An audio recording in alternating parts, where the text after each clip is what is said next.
the rocket's red glare, the bombs bursting in air, gave proof through the night that our flag was still there. Oh, say does that star-spangled banner yet wave o'er the land of the free and the home of the brave.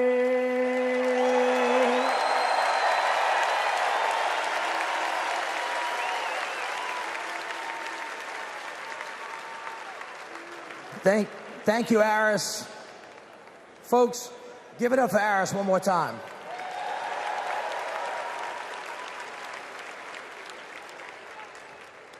I'd like you to pause with me for a minute. 2 years ago, my dad died, the late Moon Landrieu. He was a great leader. He was a great mayor, secretary of HUD. He lived his life for others. We have lost so many patriots since the last convention. So before we go any further tonight, let's take a moment and join with me and let's remember them all.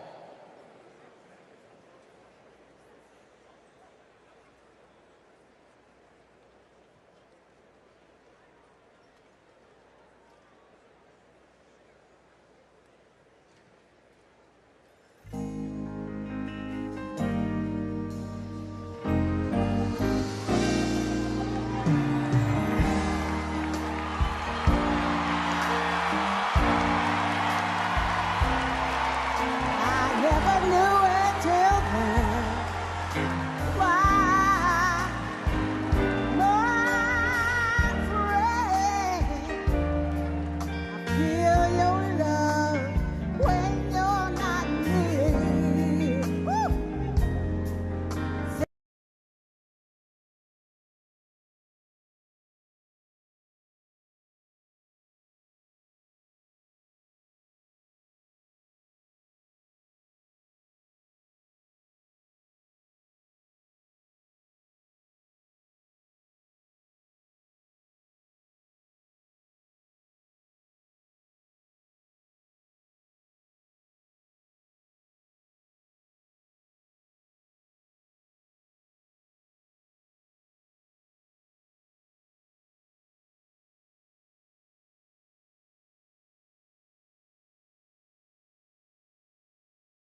I call him Pawpaw, and I can tell you that he wishes he could be here tonight. He and my grandmother led their lives with an unwavering faith in God, a respect for human dignity, honesty, and a commitment to loving their neighbors as themselves. Those principles guided them throughout their lives, including during their 4 years in the White House and the 4 decades since. For my grandfather, it was never about fame, recognition, accolades, or awards. His legacy is measured by the lives he has touched and the good he has done. Kamala Harris carries my grandfather's legacy. She knows what is right, and she fights for it. She understands that leadership is about service, not selfishness, that you can show strength and demonstrate decency, and that you can get a whole lot more done with a smile than with a scowl. Pawpaw is holding on. He's hopeful. And though his body may be weak tonight, his spirit is as strong as ever.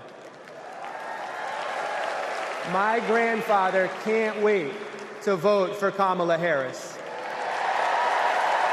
She reminds us all that the promise of America remains unchanged.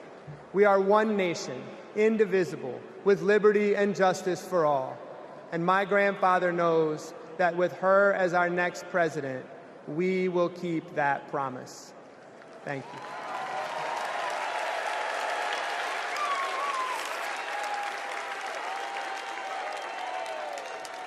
Please welcome delegate from New York and grandson of President John F. Kennedy, Jack Schlossberg.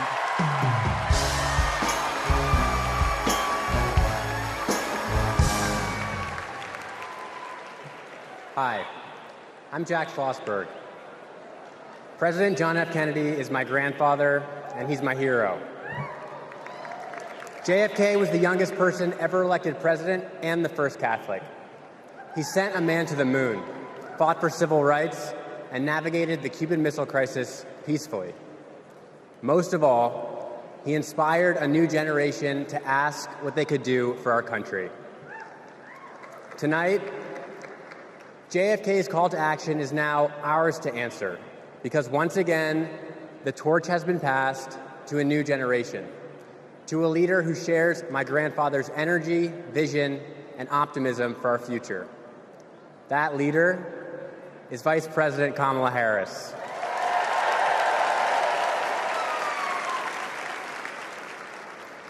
Like President Kennedy, Vice President Harris has dedicated her life to public service. She believes in America, like my grandfather did, that we do things not because they're easy, but because they are hard.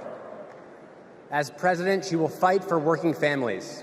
She will expand investments in clean energy so that my generation will have clean air and good jobs. She will defend our freedoms, the freedom for women anywhere in America to make their own healthcare choices, the freedom to be safe from gun violence, the freedom to vote easily and without fear.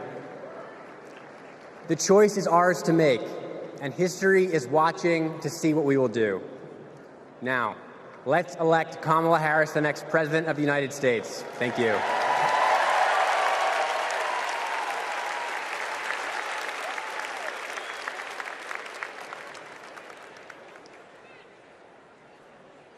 All right, America, how y'all doing? We about to have a fired up, ready to go, yes we can night. Y'all ready? Well, as you can see, the torch has been passed to a new generation. So let's start off the night by talking about what's at the heart of the Harris-Walz agenda. Defending our freedoms, advancing opportunity, protecting our democracy. But the other guys, Donald Trump, J.D. Vance, they want to rip away our rights, crush the middle class, and destroy our democracy. Their version of freedom is the government creeping creepily closer to every part of our lives. They're coming for our books, they're coming for our marriages, they're coming for our bodies, they're even coming for women who don't have kids. But this just isn't about what we stand against. It's about what we stand for. Kamala Harris and Tim Walz have a bold vision for America's future, where every American has a fair shot at the American dream. Kamala Harris and Tim Walz will build a future that belongs to all of us, because we are one nation, not two. Indivisible, with liberty and justice for all, not some. We are part of one nation, pledging allegiance to one flag, and that is the flag of the United States of America. Hear this. America is great because of who we are, and more importantly, who we strive to be. My friends, our best days are ahead if we stick together. My friends, say it with me. Let them hear it to the rooftops. We are not going back. So now please help me welcome. Please help me welcome from the great state of Pennsylvania, the great Representative Malcolm Kenyatta.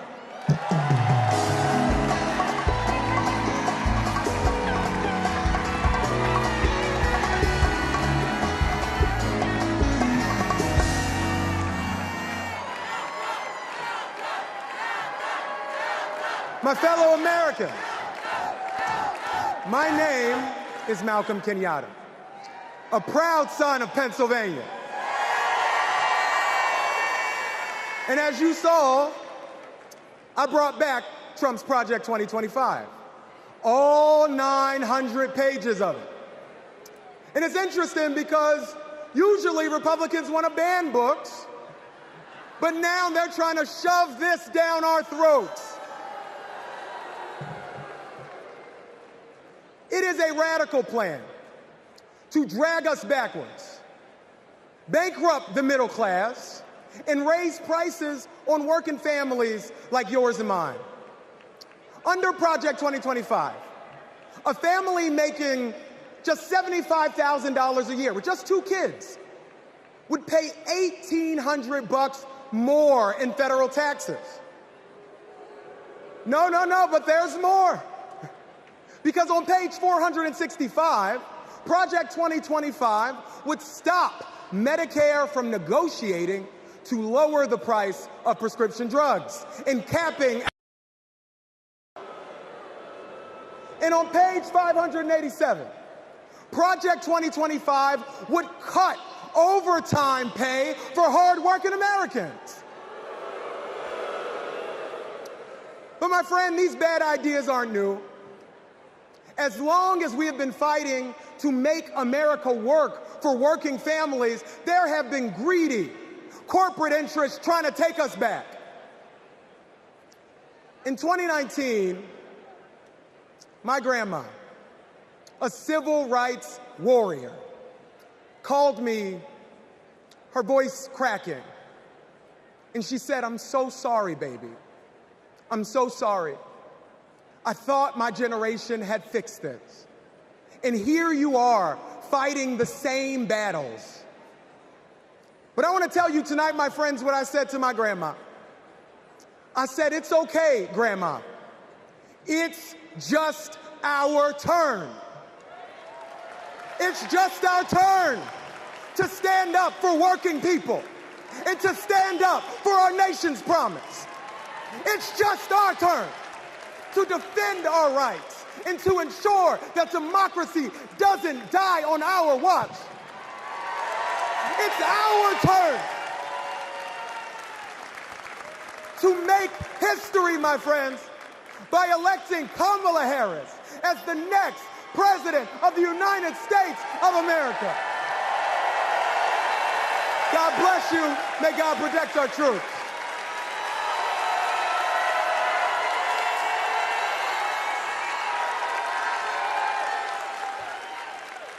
Don't know why, but I feel like seeing how the Biden-Harris focus on making healthcare affordable for middle-class Americans has benefited so many of my patients. I support Kamala Harris because she fights for the working family and she thinks about the future of our country. Trump tried to take our country backward. She has taken action to make sure childcare and home care are accessible and affordable. I am a type 1 diabetic since the age of 10, and having my insulin is not an option. My name is Ann from Wisconsin, and this is my daughter, Isla. Isla qualifies for a type of Medicaid based on a level of care for children with disabilities. Donald Trump attempted to cut Medicaid every single year he was in office. Kamala Harris is the only candidate on the ticket this year that will actually continue to fight to get caps on insulin, and we need her in office. I am all in for Harris 2024.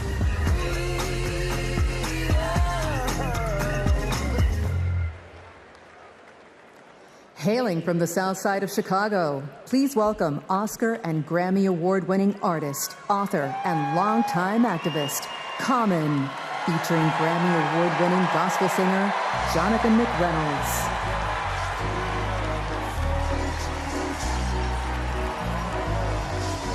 I thank God for this moment in time where Kamala Harris will change the world for the better with love, hope, and grace. We fortunate.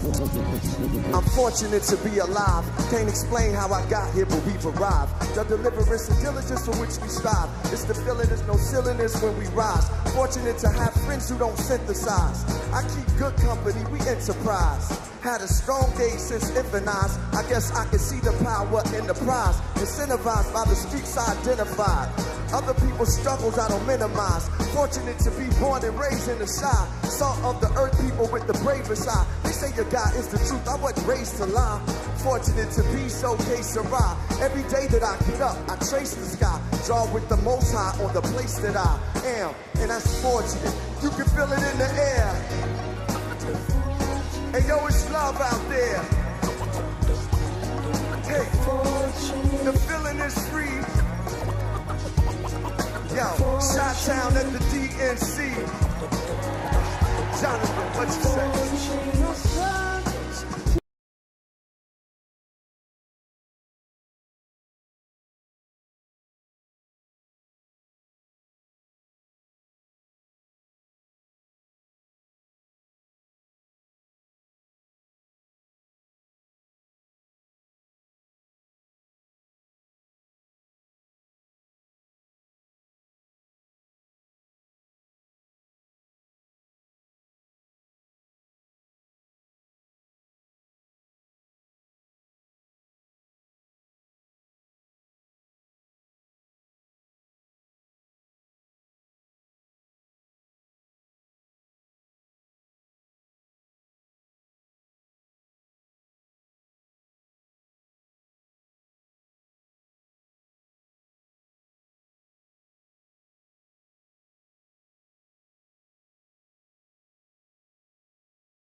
Not leaving, he's staying. He broke the law.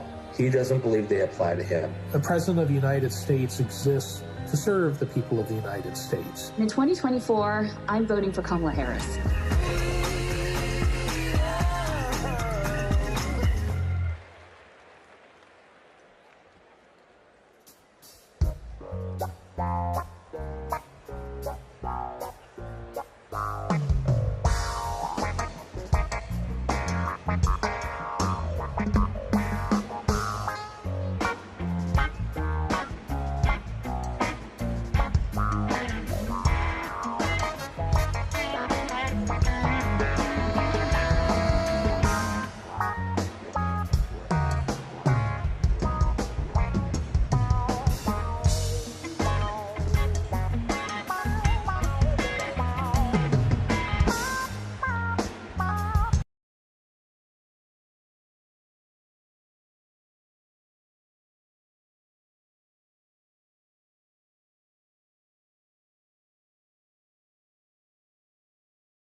Trump's tariff policy in action.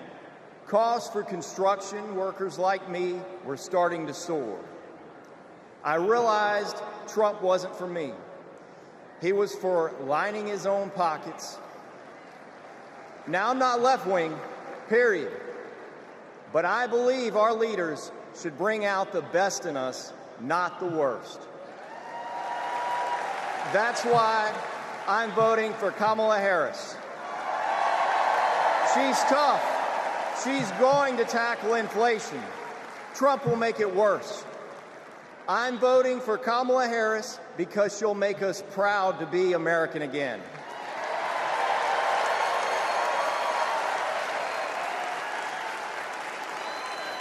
Nobody's ever called me weird. I'm a lot of things, but weird I'm not.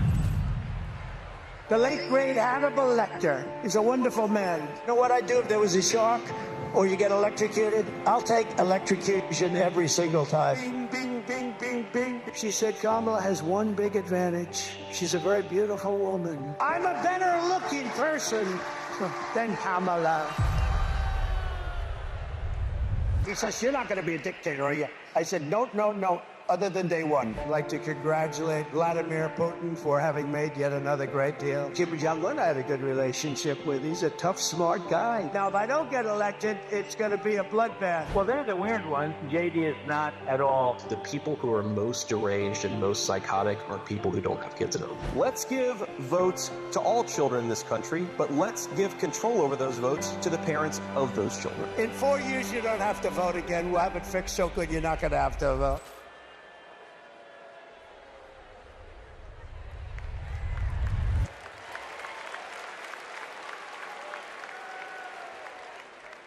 Please welcome Stephanie Grisham.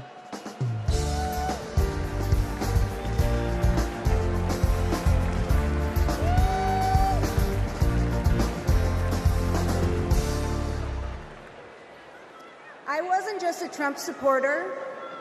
I was a true believer. I was one of his closest advisors. The Trump family became my family. I spent Easter, Thanksgiving, Christmas, and New Year's all at Mar-a-Lago. I saw him when the cameras were off. Behind closed doors, Trump mocks his supporters. He calls them basement dwellers. On a hospital visit one time when people were dying in the ICU, he was mad that the cameras were not watching him. He has no empathy, no morals, and no fidelity to the truth. He used to tell me, it doesn't matter what you say, Stephanie. Say it enough and people will believe you. But it does matter.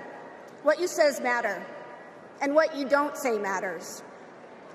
On January 6th, I asked Melania if we could at least tweet that while peaceful protest is the right of every American, there's no place for lawlessness or violence. She replied with one word, no. I became the first senior staffer to resign that day. I couldn't be part of the insanity any longer. When I was press secretary, I got skewered for never holding a White House briefing. It's because, unlike my boss, I never wanted to stand at that podium and lie. Now here I am, behind a podium, advocating for a Democrat. And that's because I love my country more than my party. Kamala Harris tells the truth. She respects the American people, and she has my vote. Thank you.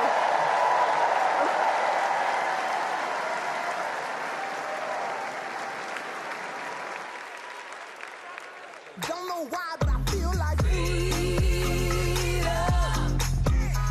At our 12-week ultrasound, our worst nightmares came true. The baby had stopped growing, but my body had not let go. I was told I was not eligible for any treatment at that point. The Dobbs decision was official, and abortion was banned. In 2021, I needed an abortion.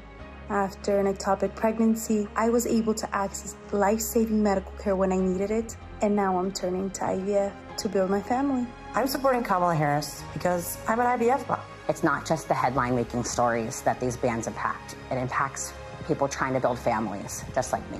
All Americans deserve the right to build their families in the way they know is best for them. We need to band together and elect Kamala Harris as the next president of the United States.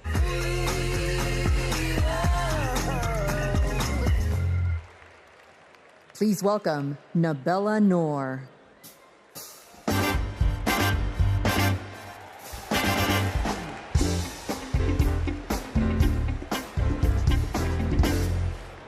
What calls me here tonight is hope. As a woman who has struggled with fertility, I have not always been hopeful, but today I am. I'd always dreamt of motherhood, and coming from a large Bangladeshi American family, I imagined it'd be easy. It wasn't. My husband and I tried to conceive.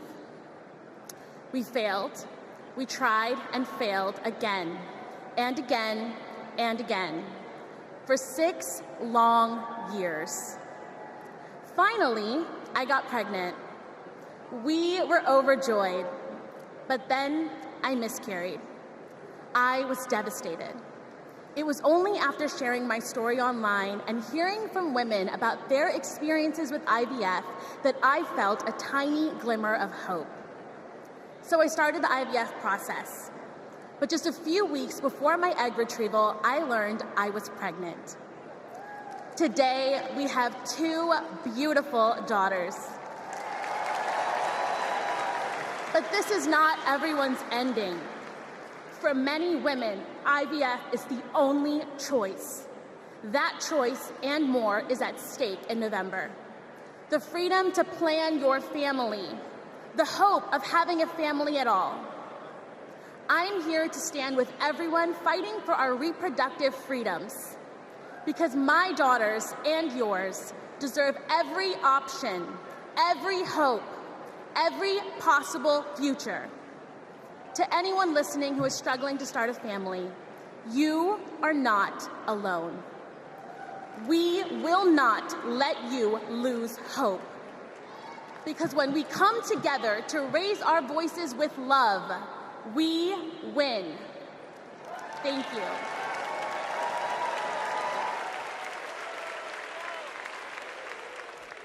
Please welcome Michigan Senator Gary Peters.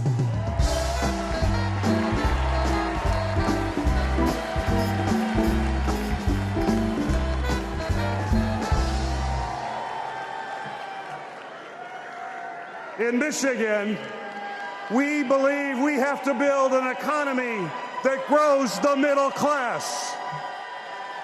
And we know that when unions succeed, all workers win.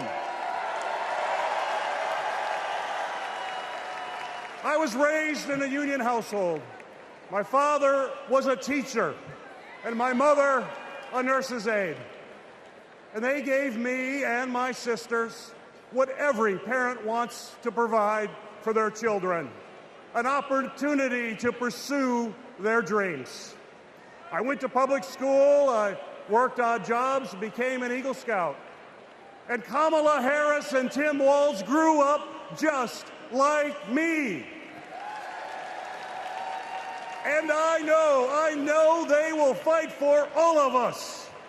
They will make it easier to raise our families and to retire with dignity. Just look at the record. As Vice President, Kamala Harris helped pass legislation that finally allowed Medicare to negotiate and lower the cost of prescription drugs. She brought manufacturing jobs back to the United States of America. And as governor, Tim Walz signed the largest infrastructure investment in Minnesota history.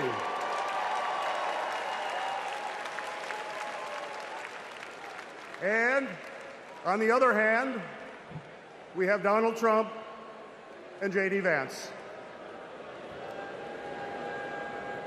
And let's be clear, if they win, working people like my friends here from the Teamsters will pay the price.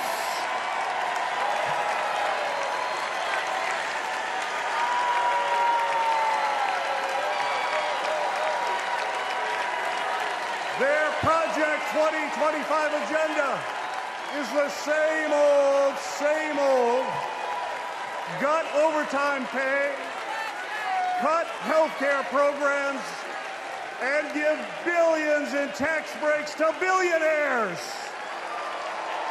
We cannot let that happen, and we will not let that happen. And now I want to introduce some retired Teamsters and pension warriors, led by Ken Stribling, president of the National United Committee to Protect Pensions.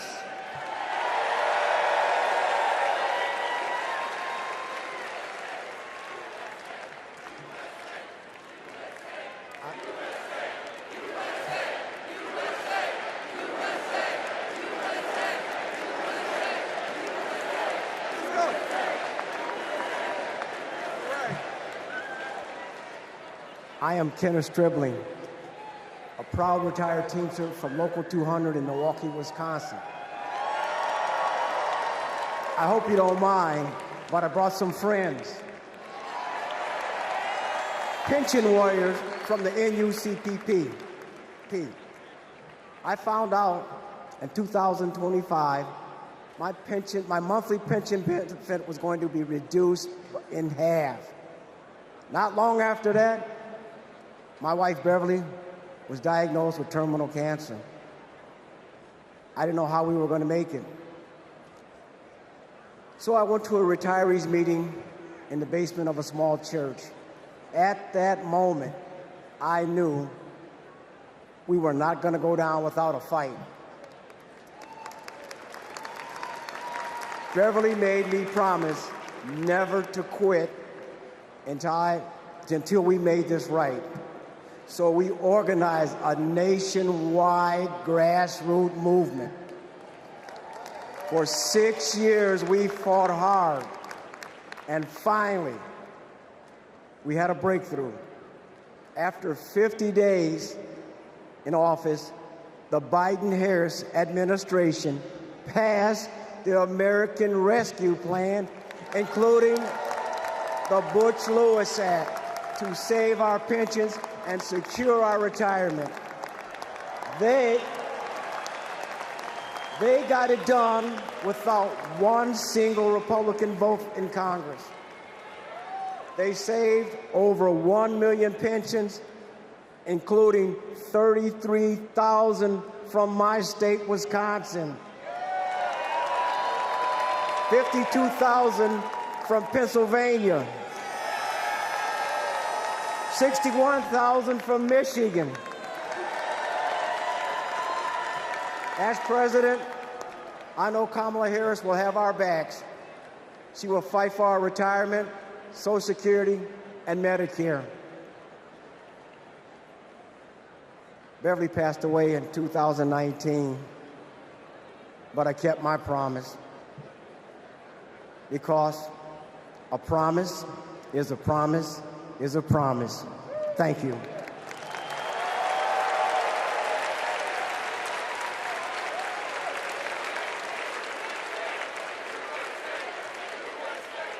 For years, Big Pharma has often inflated the price of life-saving medications, and millions of Americans have suffered as a result.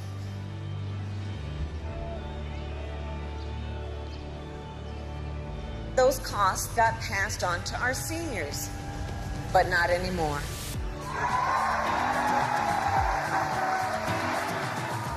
It was because of them that we had insulin for $35 compared to $687. What a gift. This $35 is life-changing for us. The beauty of it is it's fixed. Everything else goes up, but it stays the same. I have more discretionary income, $20, $30 a month more. His wife and I can go to the pub and have a burger and fries. I can afford my rent. I can afford to feed my children. I can afford my insulin. It's saving me a couple $1,000s a year, which is several trips to visit the grandkids. I am looking forward to that lifestyle where I can travel and be able to enjoy my grandchildren and maybe great-grandchildren. It meant I could enjoy life. President Joe Biden and Vice President Kamala Harris will be in Maryland this afternoon to unveil a new plan cutting prescription drug costs.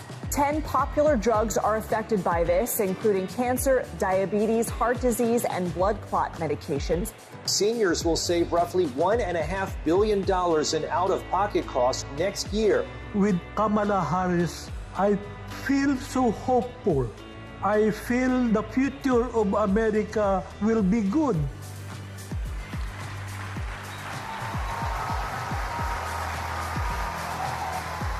As president, I'll lower the cost of insulin and prescription drugs for everyone. I am so excited. I can't hardly stand it.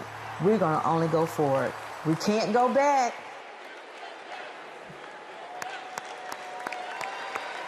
Let's have another hand for our brothers and sisters from Teamsters and all of our brothers and sisters from unions across America who are rebuilding it, brick by brick. I mean, after that, what do you talk about? Kamala Harris wants to throw a little bit of dirt. So here we go. After years of dead ends and broken promises, President Biden and Vice President Harris brought Republicans and Democrats together to actually get something done. Trump promised Infrastructure Week but never built anything. But this time, the Biden-Harris administration is actually breaking ground, and we're starting to turn dirt, ushering in an infrastructure decade. All I see is possibilities ahead. You see, the foundation of a strong economy is literally a country's infrastructure. It's the cornerstone upon which all rest. We finally got a president and a vice president who puts their money where their mouth is. Already, $460 billion out the door, $1 trillion of private sector investment, building roads and bridges and airports and ports and water systems so that kids don't have to drink dirty water out of lead pipes and little girls don't have to sit on the back of their mama's car trying to do their homework so they can have a better future for us. We're building a clean energy economy. All of it is moving out of the door. And we're touching every part of the country, from Napakiak, Alaska, all the way down to Lowndes County. We have over, hear me now, 60,000 projects all across this country with funding already underway. We're hitting the ground running, and it's right in everybody's backyards. 2 years ago, after President Biden and Vice President Harris passed the biggest infrastructure investment since President Eisenhower, he called on me and others to help carry out that vision as we rebuild America. As a senior advisor to the president, we pushed out funding for the roads and the bridges. We're literally building bridges to the future. High-speed internet and the clean energy economy.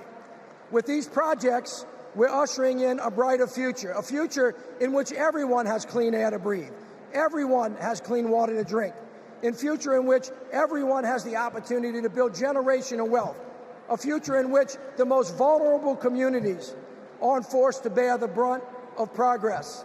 And we have made historic progress towards that vision.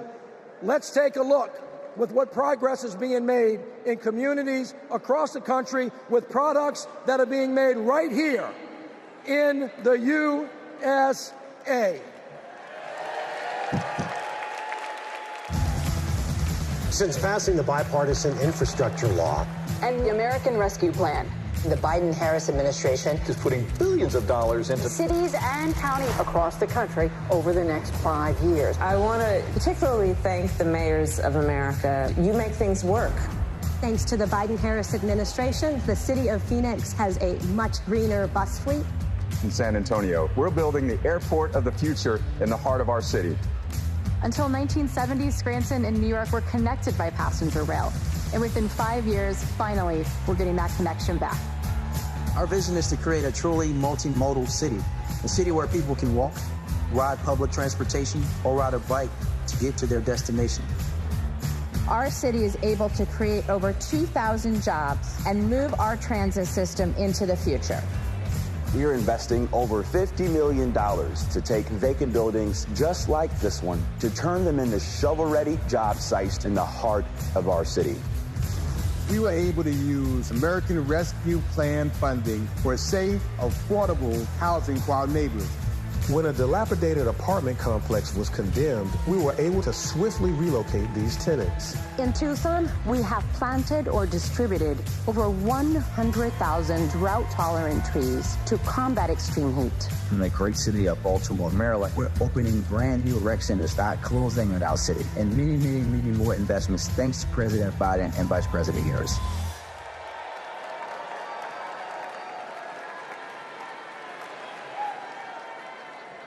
All right, everybody, what a way to start.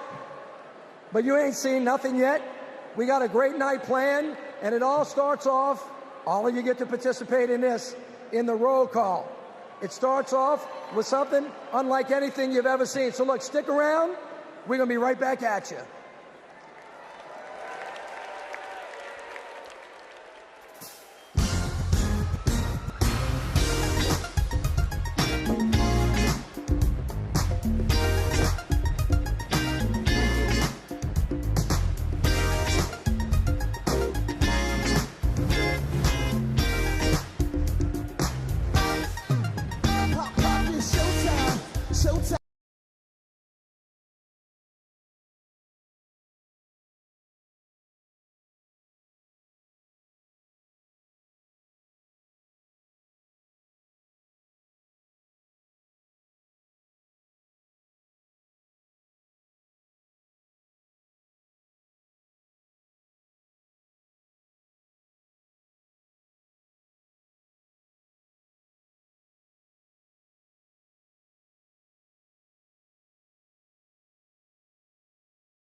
Hold your hands in the front, please.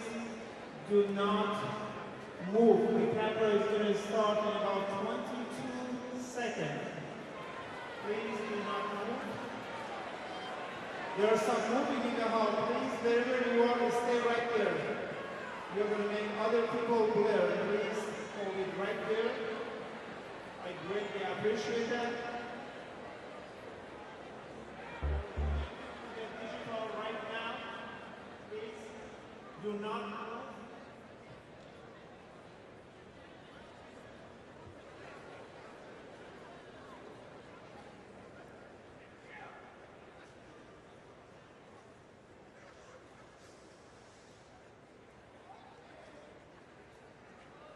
There's some movement, please. Please stay right where you are.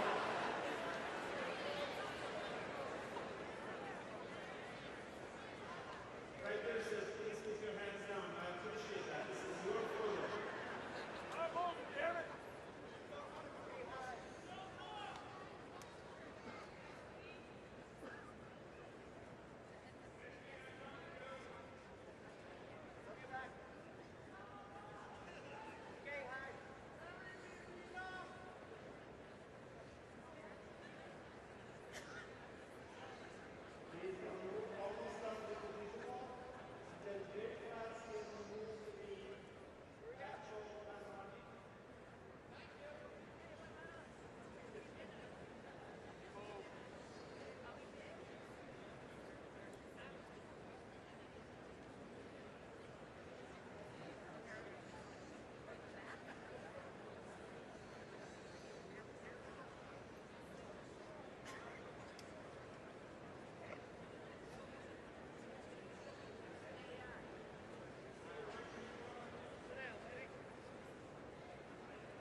Do not move.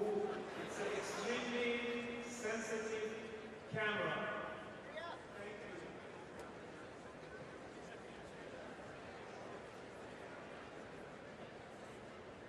Please hold.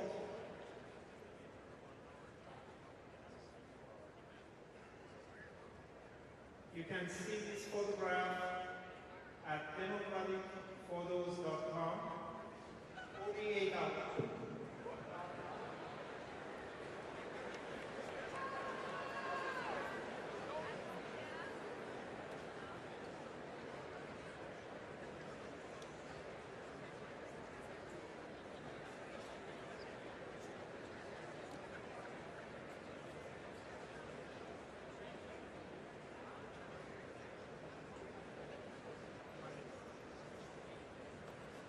I congratulate all of you. Thank you for your attention.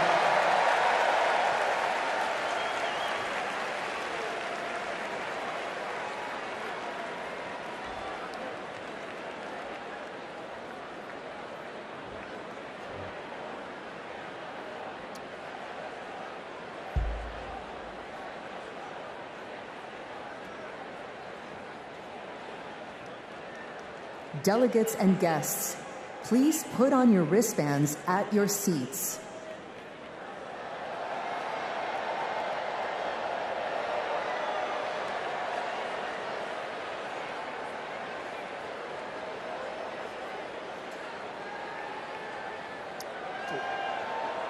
I'm gonna just count y'all out.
Well, good evening, delegates.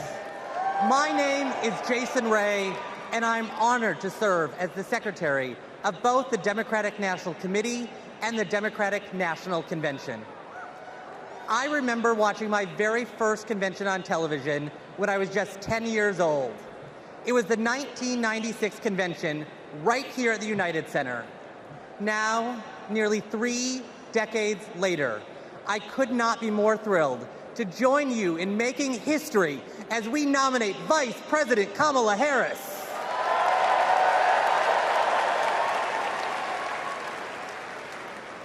Pursuant to our convention rules, we will now proceed with the celebratory roll call vote for the Democratic Party's candidate for the 47th President of the United States of America.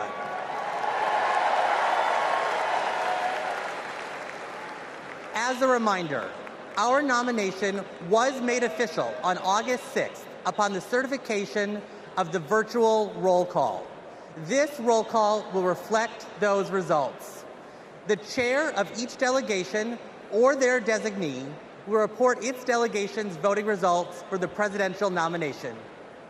Pursuant to the rules, the roll call will follow the alphabetical order of the states, with the District of Columbia and Puerto Rico, the territories, and Democrats abroad treated as states for the purposes of the alphabetical roll call.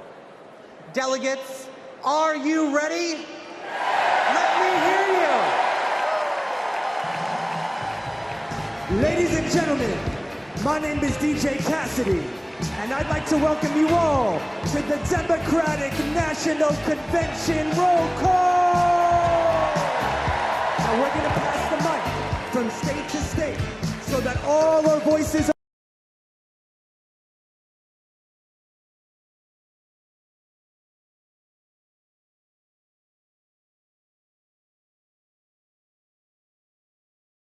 celebration started.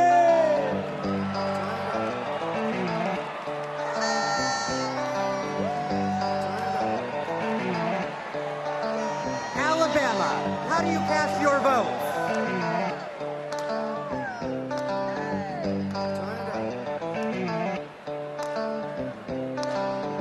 Alabama passes. Delaware, how do you cast your vote? On behalf of the great state of Delaware, home of our beloved 46th President of the United States, Joseph Robinette Biden Jr., it is our honor to unanimously cast our 34 votes for the next President of the United States, Vice President Kamala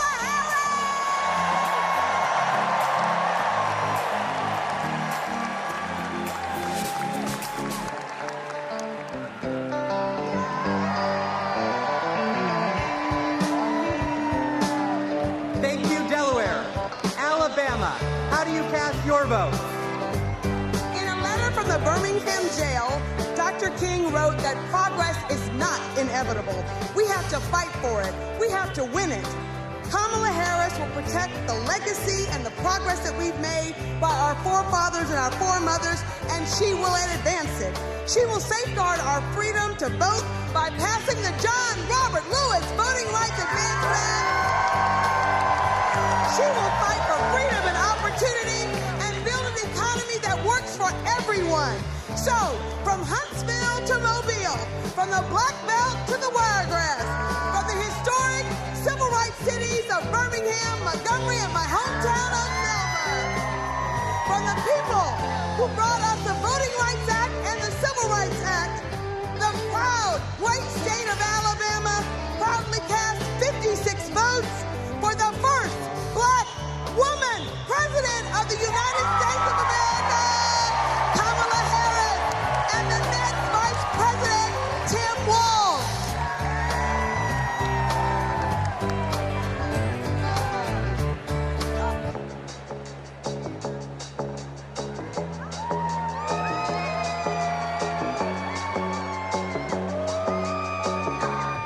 Alaska, how do you cast your vote? Alaska's motto is North to the future, and that's exactly where Kamala Harris and Tim Walz are going to take us. A future full of opportunity for everyone. As a teacher, a union member, and a proud black woman, it is my honor to cast Alaska's 19 delegates for the next president of these United States, Kamala Harris.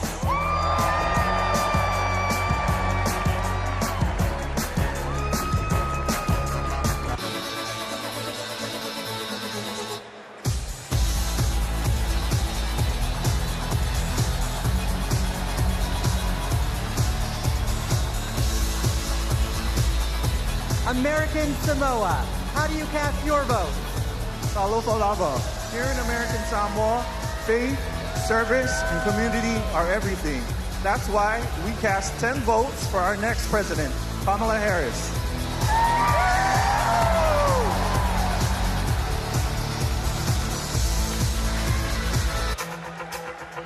Now, once again, my name is DJ Cassidy, and this is the DNC roll call. So let's pass the mic around the nation.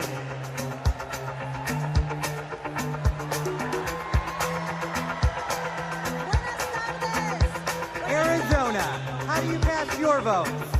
Buenas tardes from the Grand Canyon state of Arizona, the future of the Democratic Party, where we've been bringing the heat since 2020, electing Democrats up and down the ballot.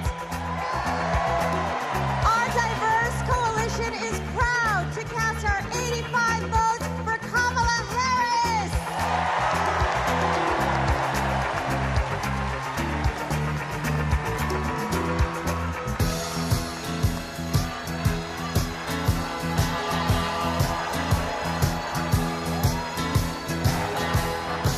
Arkansas, how do you cast your vote? On behalf of the great state of Arkansas, home of American legends Johnny Cash and Sister Rosetta Tharpe, home of the trailblazing civil rights leaders Daisy Bates and the Little Rock Nine, and home of the birthplace of President William Jefferson Clinton, who inspired all of us in a place called hope. Arkansas casts our votes for Vice President Kamala Harris and Governor Tim Walz.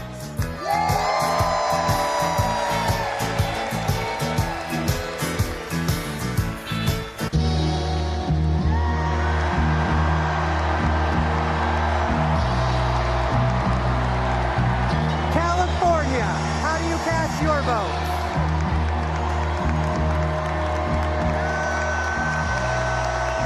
Mr. Secretary, the great state of California passes at this time. California passes.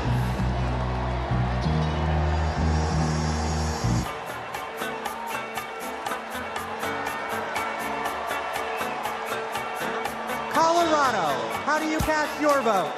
Mr. Secretary, in Colorado, we know how to climb mountains, and we're going to make sure Kamala Harris and Tim Walz reach the summit and win this election. Colorado proudly casts its votes for Kamala Harris. Get it up!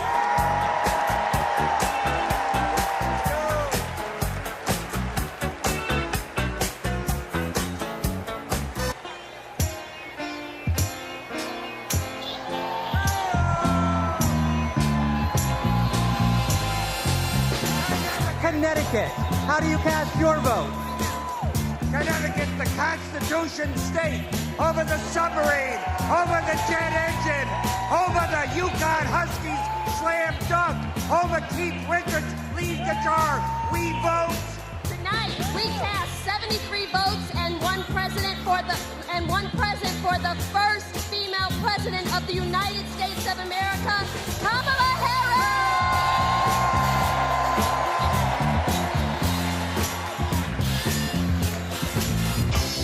Now we're passing the mic all around the world tonight. So let's join together. Here we go, here we go, here we go. Let's go!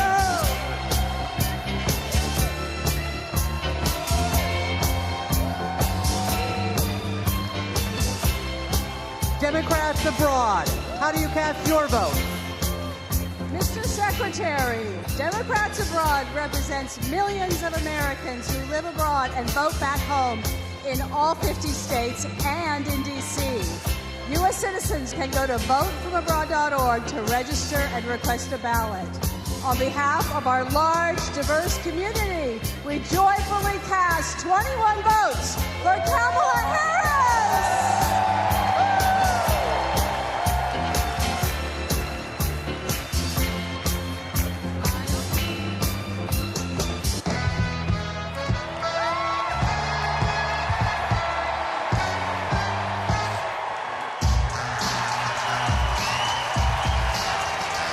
The District of Columbia, how do you cast your vote?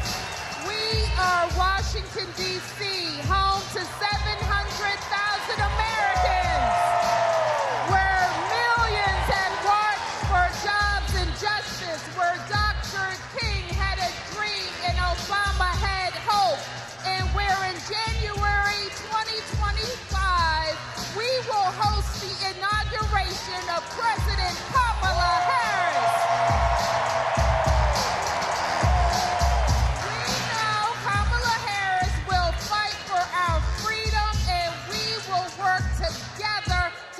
Washington, D.C., the 51st state.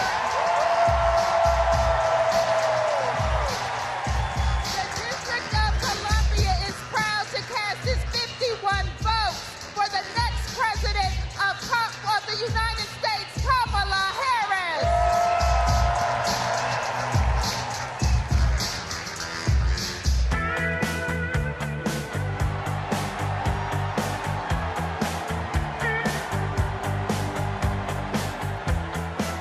Florida, how do you cast your vote?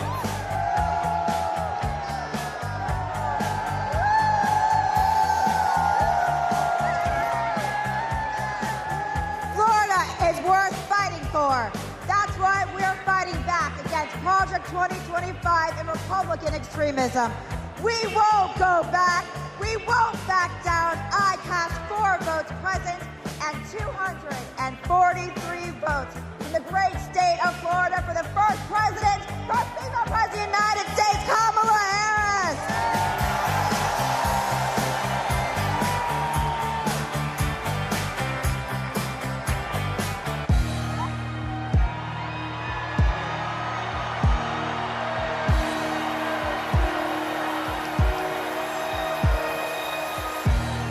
Georgia, how do you cast your vote?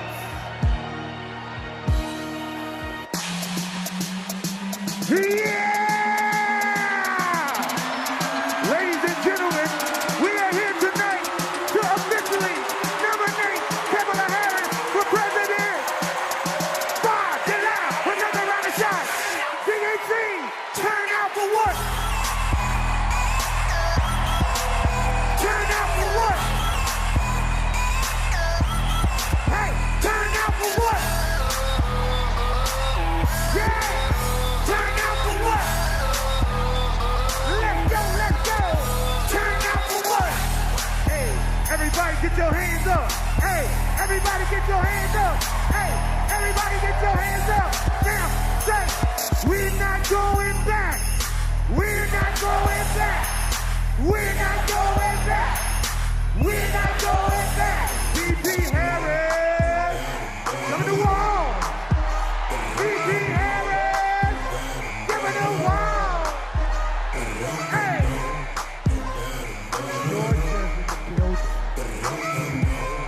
Mr. Secretary, the South's got something to say. I'm Congresswoman Nikema Williams, chairwoman of the Democratic Party of Georgia. Georgia, the home of President Jimmy Carter, the cradle of the Civil Rights Movement, where we fight for our freedom. Extremists in Georgia are trying to silence our voices by kicking Georgians off of the rolls and making it harder to vote. But y'all, when we send Kamala Harris to the White House, she'll fight for our freedom to vote, our reproductive freedoms, and our freedom to thrive. In the spirit of good trouble, Georgia cast 123 votes for the next president of the United States, Kamala Harris.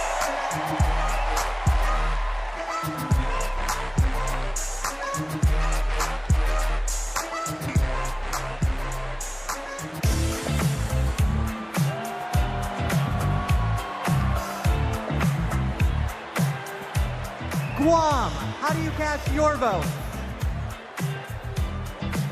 Hafide Donu Santu, I am Governor Noom Young Guerrero, the first female governor of our beautiful island of Guam, the home of the indigenous Chamorro people, and where America's day begins. And we proudly cast our 12 votes to the next first female president of the United States of America. Viva Kamala! Viva Kamala! Viva Kamala!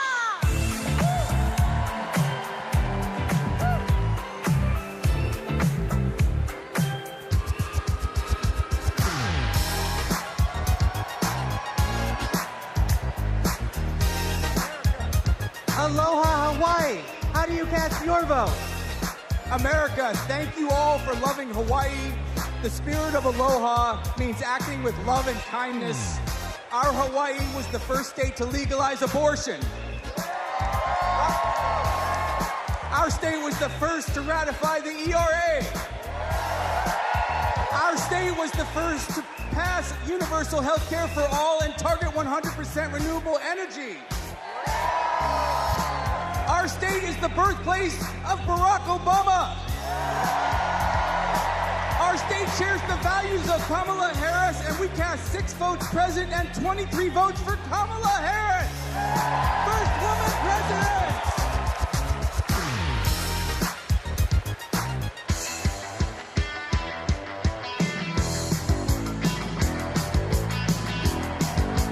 Idaho, how do you cast your vote? Republicans ripped away our reproductive freedoms. The Idaho Democrats are mounting our comeback. For the first time in decades, we're running in every legislative district. We are not going back. Idaho cast 27 votes for Kamala Harris.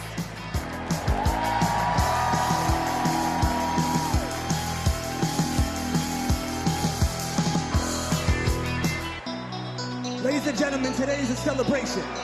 A celebration of democracy. A celebration of freedom. A celebration of future. Chicago, are you ready?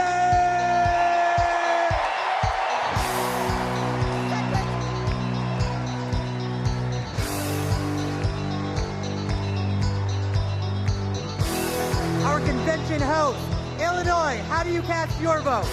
Secretary, Illinois Democrats are doing the work to win in November, and I am proud to introduce my partner in the fight, my governor, J.B. Pritzker!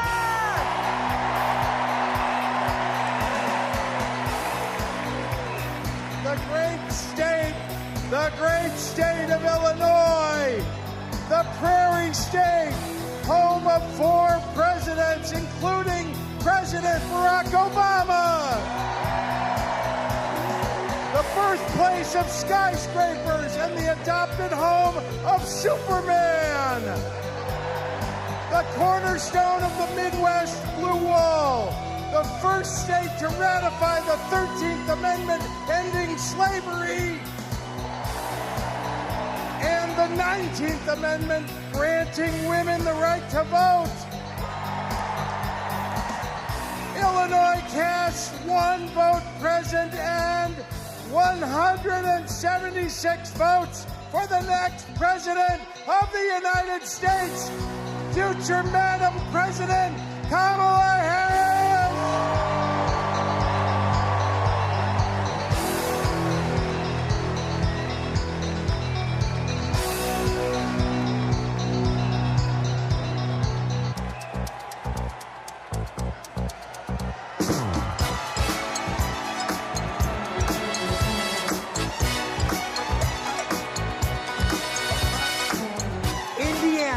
How do you cast your vote?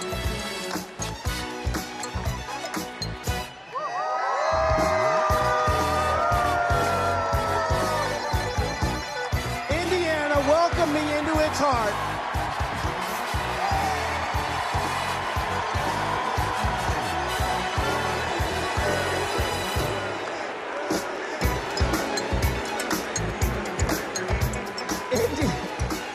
Indiana welcomed me into its heart as soon as I married Christine Harrell from Rolling Prairie.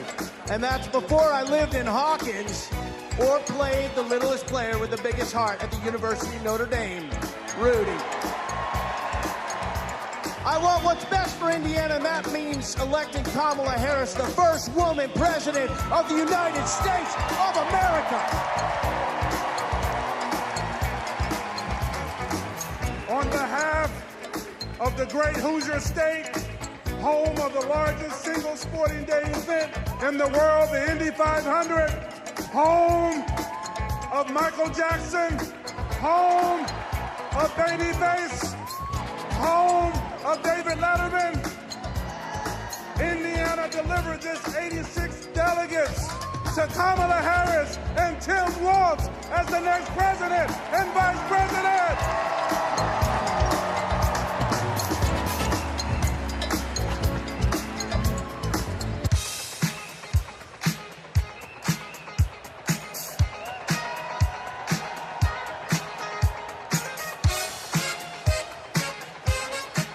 Iowa, how do you cast your vote?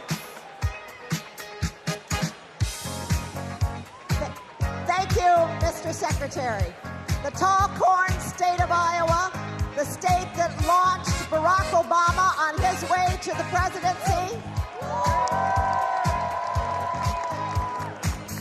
the state that put education on its state quarter, and the state that feeds and fuels the world, casts one vote absent and 45 votes for the next president of the United States of America, Kamala Harris.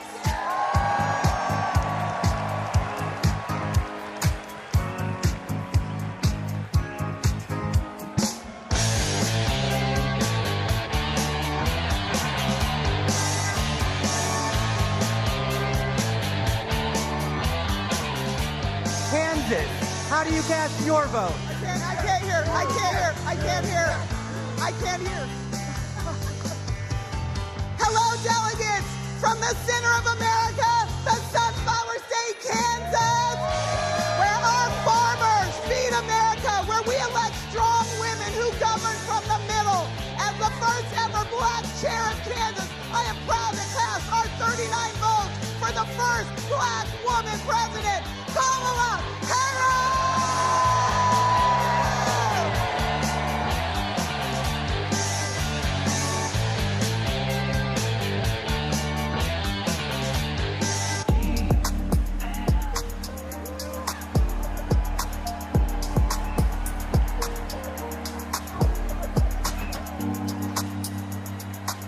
The Commonwealth of Kentucky, how do you cast your vote? Since 2021, the Biden-Harris administration has shown up for the Commonwealth of Kentucky, and today we're showing up for Vice President Harris. With this administration, we've broken every record for private sector investment, exports, tourism, wages, and new jobs. Together, we're building the 2 largest battery plants on planet Earth, and we opened the cleanest, greenest recycled paper mill the world has ever seen. We are proud to cast 56 votes for the next president of the United States, Kamala Harris.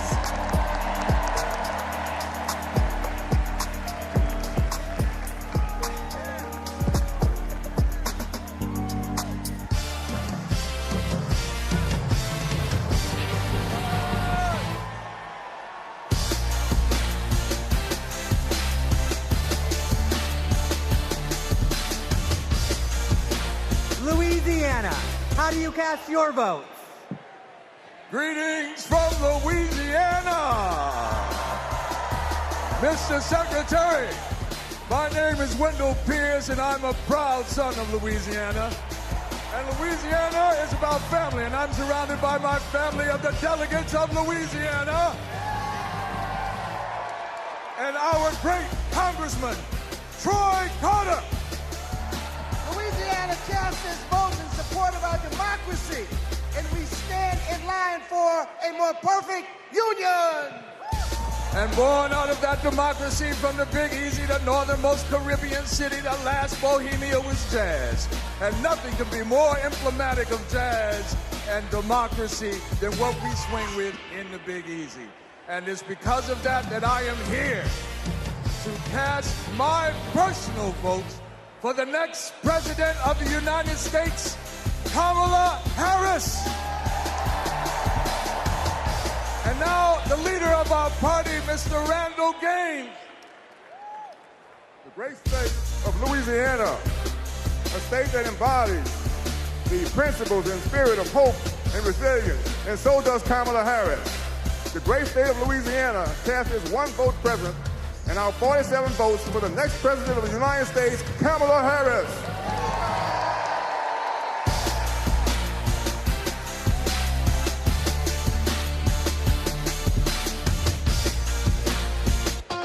Ladies and gentlemen, we're halfway there.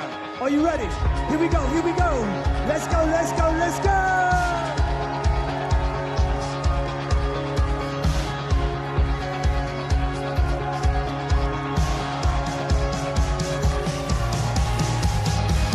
Next up is Maine. Maine, how do you cast your vote?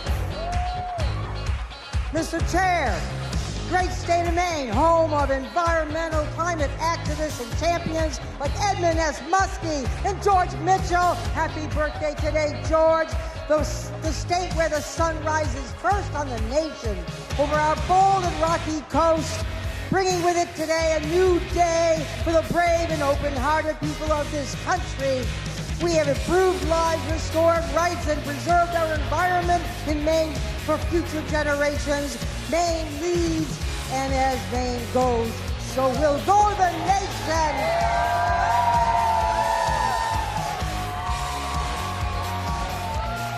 Maine proudly cast 30 votes for our next president, Kamala Harris.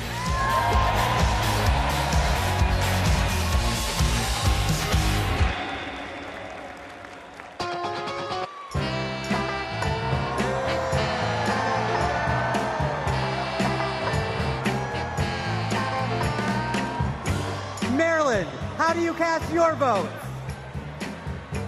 We are Maryland!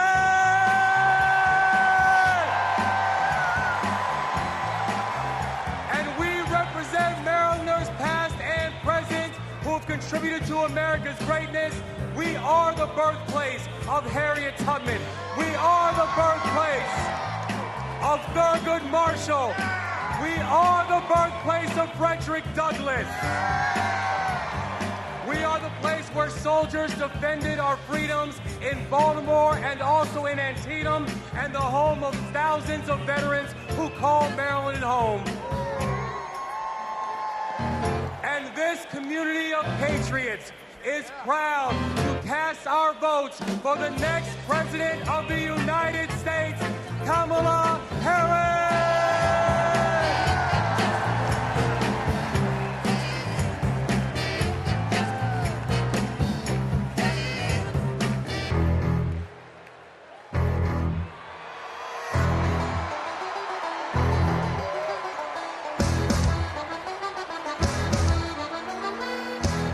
The Commonwealth of Massachusetts, how do you cast your vote? Mr. Secretary, the people of Massachusetts know something about making history. The first Thanksgiving in Plymouth, the first public school, the first public library where we don't ban books. Health care for all, and the first shots fired in our revolution. And we are proud, as the Commonwealth of Massachusetts, to make history once again. Mr. Secretary, Massachusetts counts 116 votes, all of our votes, for Kamala D. Harris for the office of President of the United States.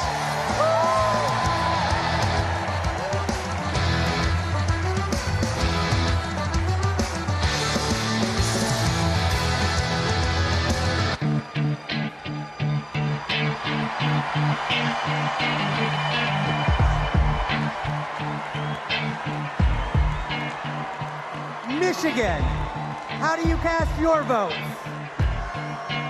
Good evening from the Great Lakes State. I'm Michigan Democratic Party Chair Lavora Barnes. Michigan has an incredible story. We put the world on wheels, and we built the middle class. We are getting things done in Michigan in 2022. We flipped our state House of Representatives for the first time in 40 years. We're getting it done in Michigan. And I'm Governor Gretchen Whitmer. We cut taxes. We protected freedoms. We brought manufacturing home, and we know how to win. This November, we're marching together. Michigan passed 125 votes for our next president, Kamala Harris.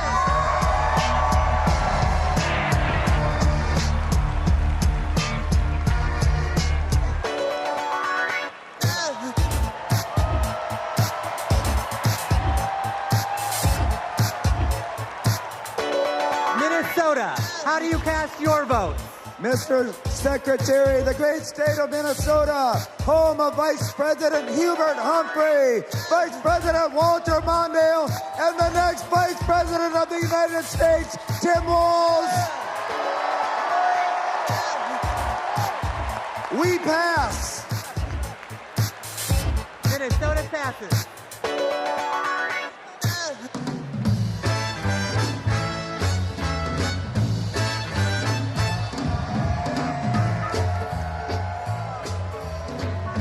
Mississippi, how do you cast your votes?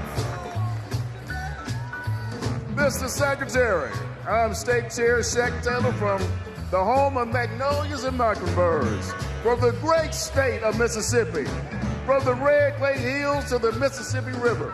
To our Gulf Coast, we're proud of our heroes such as Fannie Lou Hamer and our special guest, Mr. January 6th, the Honorable Benny T. Thompson.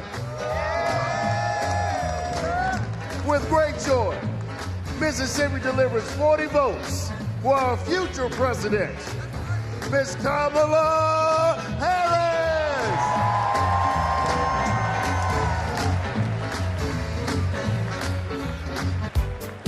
And tonight is a celebration of love, a celebration of life. So let the celebration continue.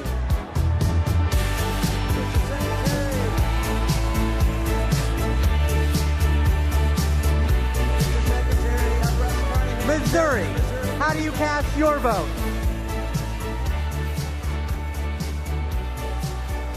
Mr. Secretary, I'm Russ Carnahan, Chairman of Missouri Democrats.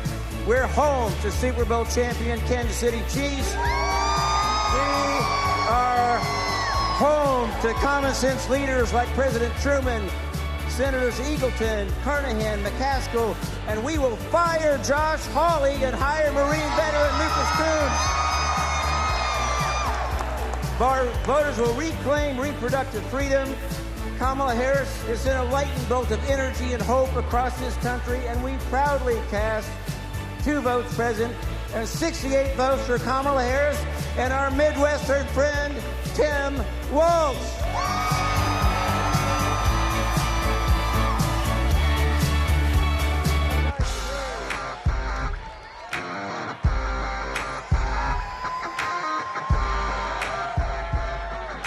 Montana, how do you cast your vote? We, the delegates of the proud state of Montana, on behalf of Big Sky Country, the last best place in these United States, I'm grateful for the beauty of our land and determined to protect it for future generations. We who sent the first woman to Congress proudly cast our 24 delegate votes to send the first woman to the White House, Kamala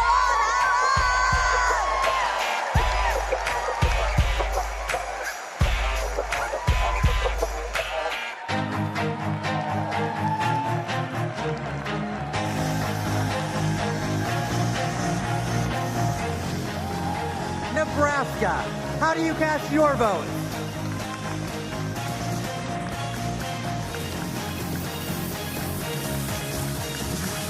Nebraska Nebraska, home of 4 tribal nations today, and icons Malcolm X, Standing Bear, and Willa Cather, and our homegrown homeboy, Tim Walz. And the quality of life capital of the country, Lincoln, capital of Husker Nation, where the Biden-Harris team and unions are rebuilding the heartland.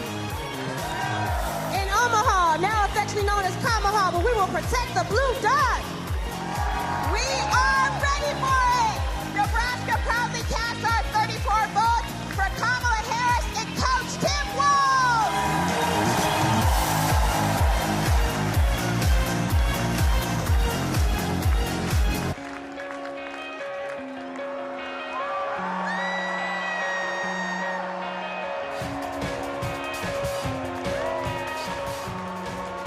Nevada, how do you cast your vote?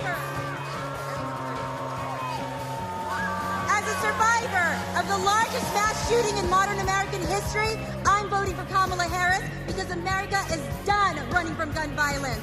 No more pretending books are more dangerous to second graders than assault rifles. No more stolen lives. No more silent streams. No more shattered families. As Vice President, she helped pass the nation's first significant gun safety law in 30 years. Nevada is the battle-born state, and Kamala Harris was born for this battle! Now our chair, Danielle Monroe-Moreno. Nevada is the most diverse battleground state in the country, home of the late, great Senator Harry Reid, the only Latina ever to serve in the U.S. Senate, Catherine Cortez Masto. And we are the first and only women-majority state legislature. As Nevada's first black woman chair, I proudly deliver the Silver State's 48 votes for the next president of the United States of America, Kamala Harris.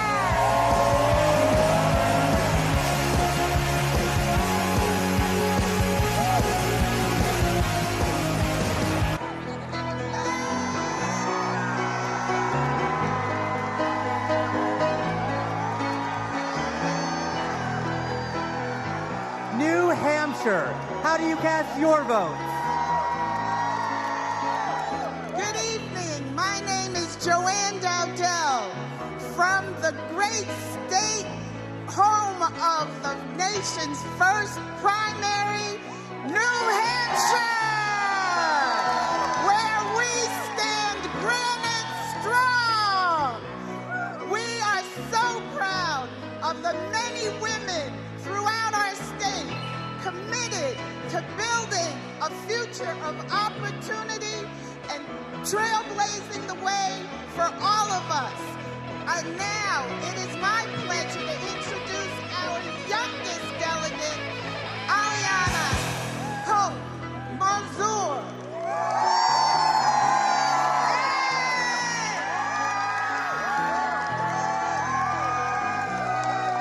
The great Live Free or Die state of New Hampshire cast all 34 of our votes for our next black woman and first South Asian president, Kamala Harris.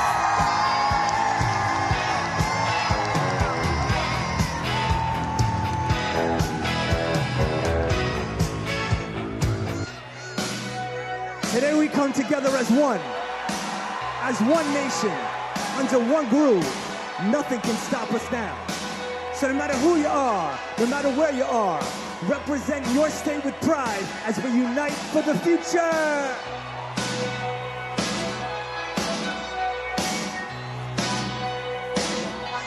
New Jersey, how do you cast your vote? Everybody, I'm Governor Phil Murphy. We're from Jersey, baby, and you're not. In the Great Garden State, we care about protecting women's rights and lifting up vulnerable communities.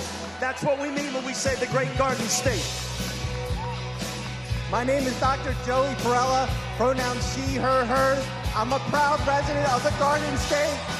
I'm proud to stand with Kamala Harris and Tim Walz because they stand with the LGBTQ community.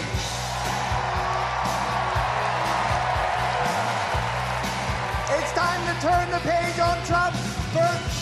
Thank you. I'm Leroy Jones, the chairman of the New Jersey State Committee, the home of the late, great Whitney Houston. And New Jersey and these amazing delegates cast 2 votes present and 142 votes for Kamala Harris, President of the United States of America. When we fight, we win. When we fight, we win. When we fight, we win.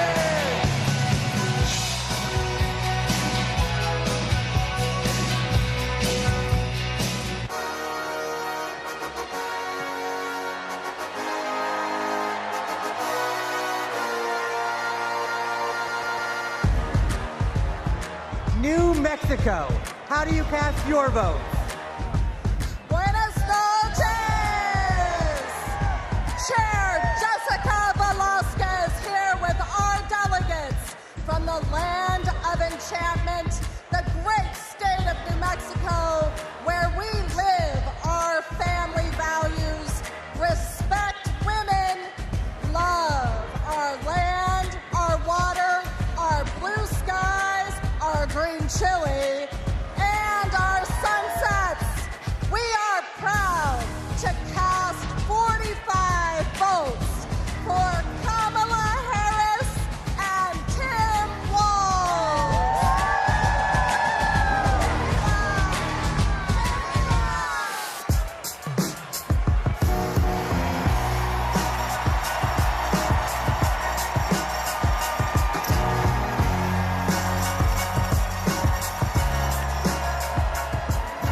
New York. How do you cast your vote?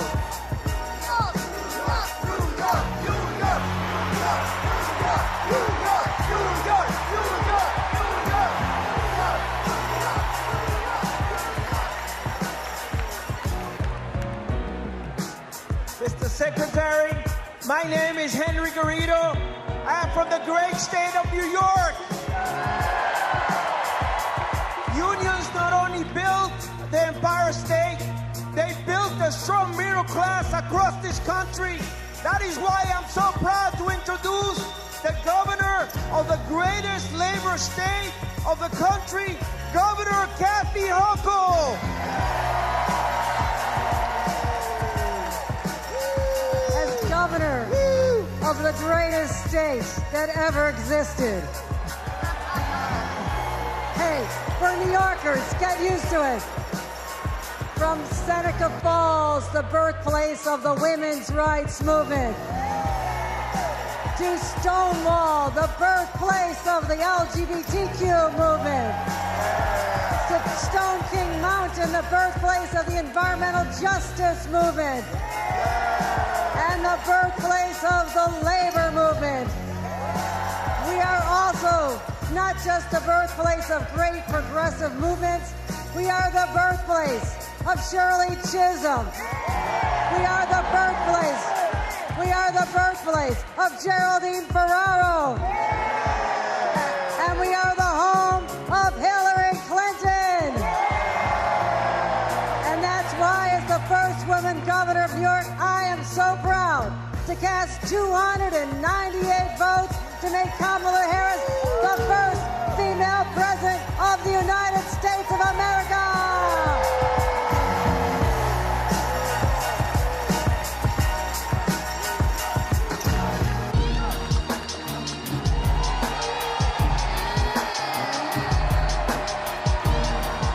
North Carolina. How do you cast your vote?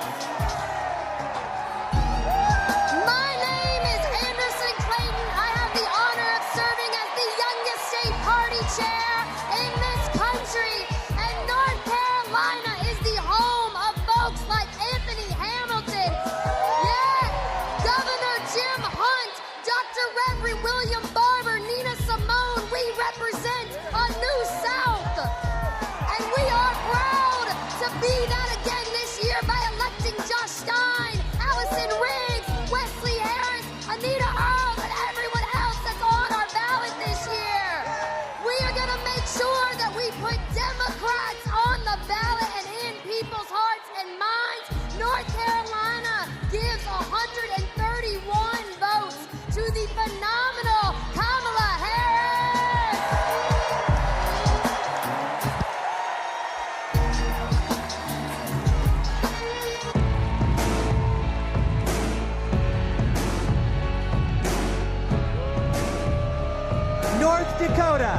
do you cast your vote?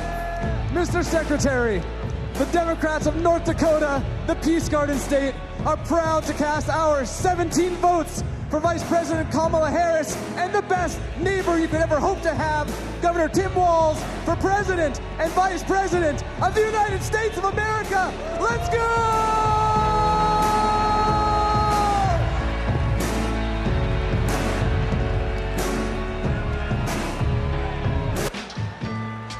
So now, ladies and gentlemen, my name is DJ Cassidy. This is the DNC roll call, and tonight, your voice is the future.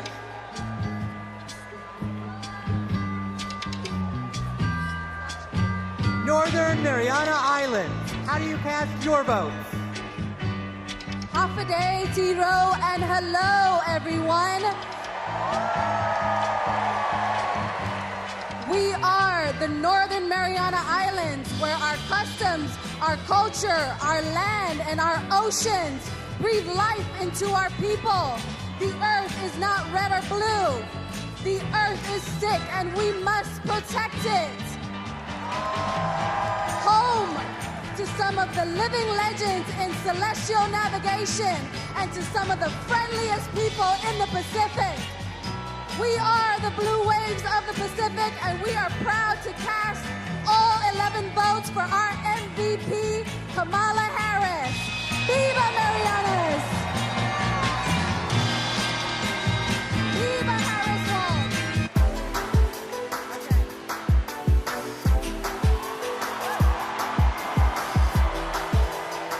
Ohio, how do you cast your vote?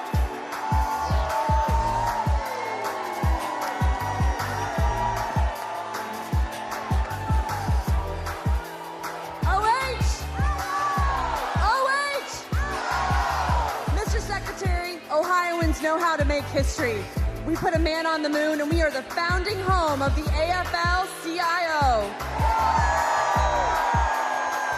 We enshrined abortion rights in our state constitution by 13 points, and we are going to send Sherrod Brown back to the U.S. Senate. As the first woman to lead Ohio Democrats, I am proud to cast our ballots for the first woman to be president of the United States. Mr. Secretary, we cast 1 vote present and 142 votes for Kamala Harris and Tim Walz.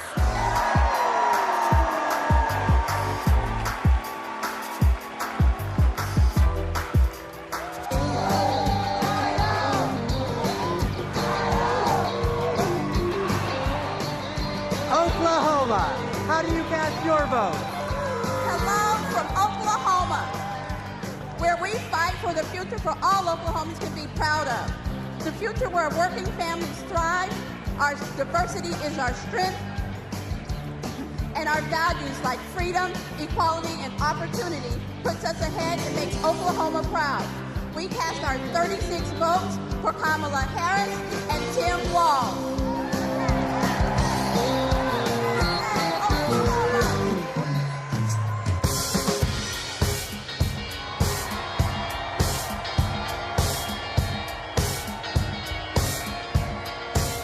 Oregon, how do you cast your vote?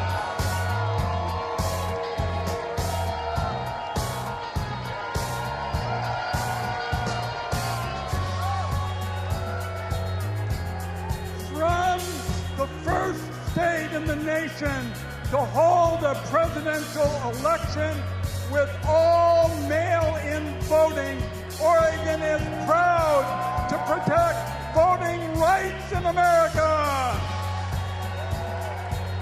And hailing from the heart of the beautiful Pacific Northwest, Oregon protects our planet and fights for LGBTQ equality.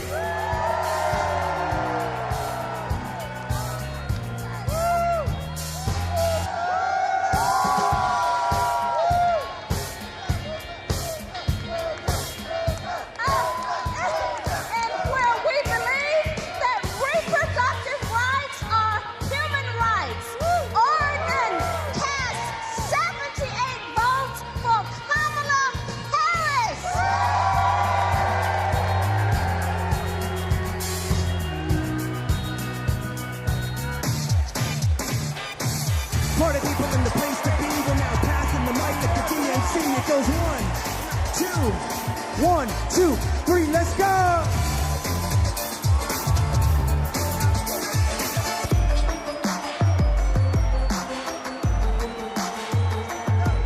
The Commonwealth of Pennsylvania. How do you cast your vote? Let's go, Pennsylvania, let's go! My name is Mayor DeJuan Walker from the great city of Alsobrooks, Beaver County. My city is a city of legends, the only high school in America with 3 Hall of Famers. I took this seat in 2009 when my sister was murdered. I wanted to do better. 15 years she's been gone. 12 years this city has been under my watch. I'm grateful for the opportunity to lead my city. I'm grateful for the state of Pennsylvania. God bless everyone in this room. I love this state. Thank you. I'm Governor Josh Shapiro. The proud governor of the Commonwealth of Pennsylvania, the birthplace of democracy, the birthplace of freedom, the greatest Commonwealth of all. And together, Pennsylvania cast 178 votes for the next Madam President of the United States, Kamala Harris, and Vice President Tim Walz.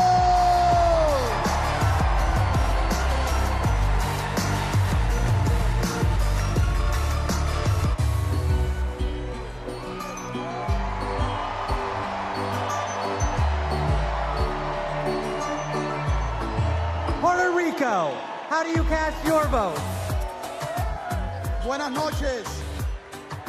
Puerto Rico, a U.S. territory known as the Commonwealth of Puerto Rico and the next state of the United States, has its 60 votes para la primera mujer afroamericana de ascendencia asiática y caribeña que será presidenta de los Estados Unidos, Kamala Harris.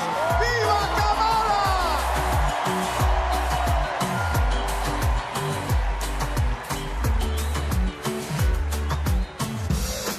DNC, let's go!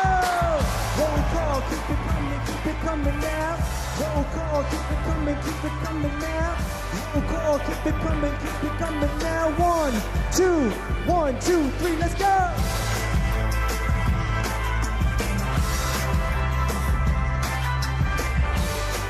Rhode Island. How do you cast your vote? I am Joe Scacchi, Speaker of the Rhode Island House. We are the smallest state, but we have the biggest ideas. Home to the nation's first wind farm and a historic act on climate, we continue leading the way on sustainability and housing. The deep blue ocean state is proud to cast 1 vote present and 34 ballots for the next President of the United States, Kamala Harris. Yay!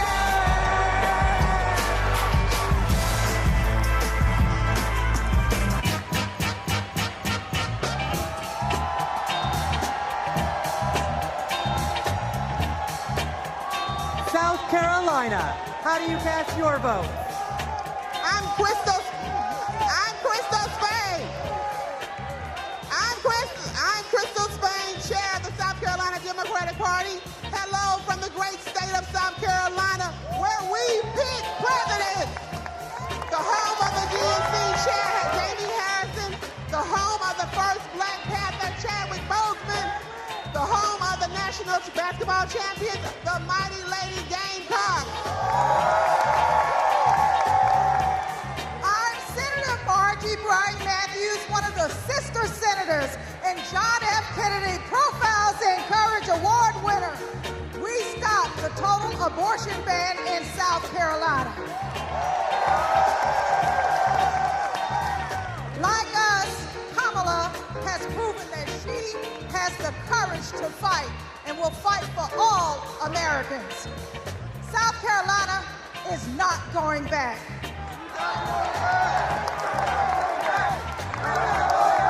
We're going forward on reproductive rights. We're going forward on voting rights. We're going forward against hate crimes. forward with a prosecutor and not a crook. That's why we are proud to cast our 65 delegates for Kamala Harris.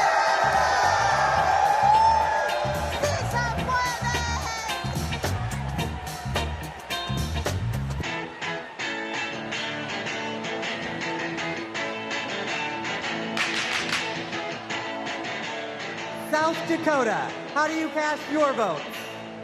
How mitakiapi, chante washte na zapalo. In my beautiful Lakota language, that means hello, my relatives. I shake your hand with a happy heart. That is the spirit of my beloved South Dakota. My name is Chante Redis, and I want to say that my people, the Ocheti Shakoan, are still here. The 7 council fires are still here. Let me tell you what a Kamala Harris presidency will mean for me, my friends, and my community. More importantly, more opportunities, more good-paying jobs, better access to health care, and a quality education. That is the future we deserve, and it is the future we will win on November 5th when we elect Kamala Harris. Thank you, Mr. Secretary. The state of South Dakota is proud to be part of such a historic moment in our country's history. We are a land that is proud of our hardworking farmers and ranchers, that celebrates 9 tribal nations and their incredible cultures, where natural beauty can be seen from the Big Sioux River to Mount Rushmore.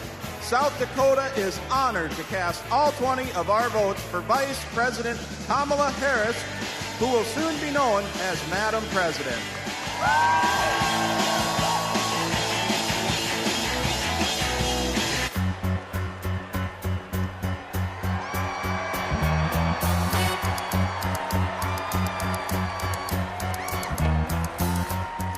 Tennessee, how do you cast your votes? Mr. Secretary, the great state of Tennessee, birthplace of rock and roll, hometown to the blues, the home of 7 HBCUs, and the state that gave women the right to vote. From the bluffs of Memphis to the peaks of Mountain City, the movement for justice, rooted in love in Tennessee, is still strong. It is a movement where kids are free from gun violence, a movement where women have the right to choose, a movement where working people get access to economic opportunity, a movement where those who have been pushed to the periphery are brought to the center, a movement where those who have been pushed down are lifted up. It is alive in Tennessee because we believe that justice will roll down like waters and righteousness like an ever-flowing stream, which is why we are so proud to have been the first state in the union to have pledged all of our delegates to Kamala D. Harris. We cast 72 votes for the first woman and next president of the United States, Kamala D. Harris.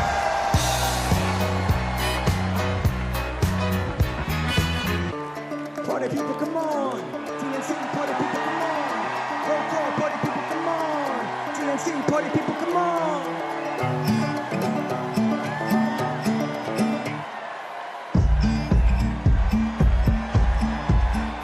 Texas, how do you cast your vote?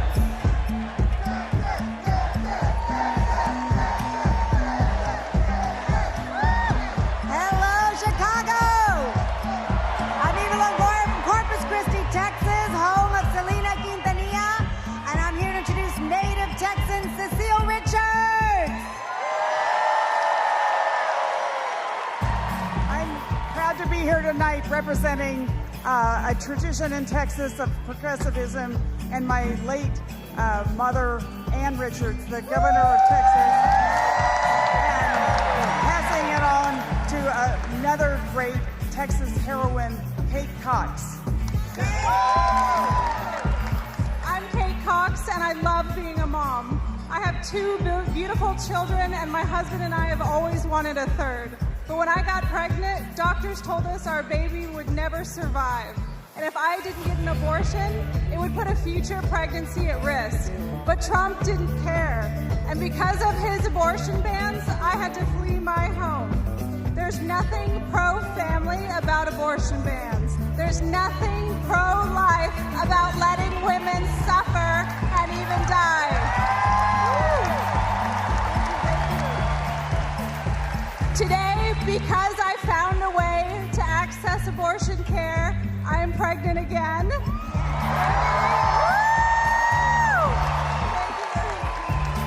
And my baby is due in January, just in time to see Kamala Harris sworn in as President of the United States. Mr. Secretary, my name is Gilberto Hinojosa, chair of the Texas Democratic Party, and as the nation's biggest battleground state with 40 electoral votes on behalf of 30 million Americans. Texas cast 3 votes present and 263 votes for freedom, for the future, for the first woman to serve as the next president of the United States, Kamala Harris.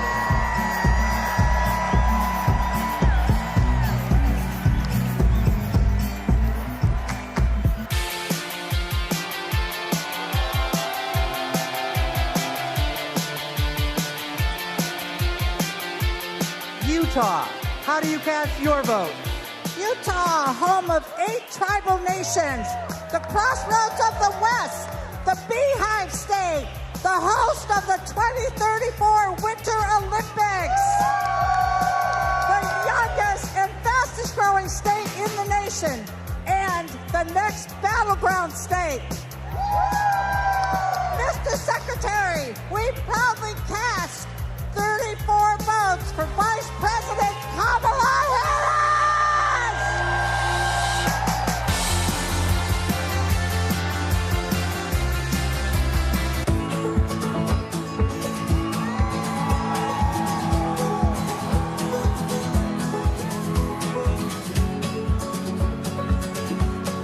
Vermont, how do you cast your vote?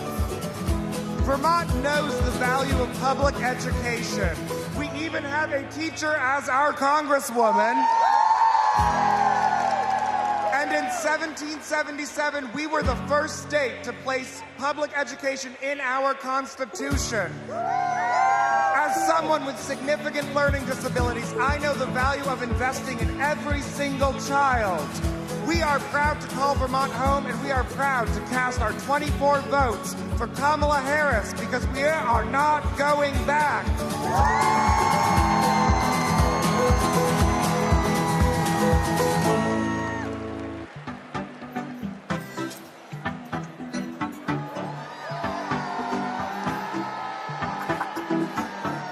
The U.S. Virgin Islands, how do you cast your vote? Mr. Secretary, we are proud to call the Virgin Islands of the United States our home, a place of resistance and freedom, home of Alexander Hamilton, the first slave rebellion in the Western Hemisphere, the fire-burned Queens. We are proud to celebrate a nominee of Caribbean heritage. From America's Caribbean, the place where the sun rises first in America, from the place of great liberty and the vacation home of President Joe Biden, the Virgin Islanders are strong, resilient, and committed to and passionate to vote for the next President of the United States. All 13 votes to Kamala Harris!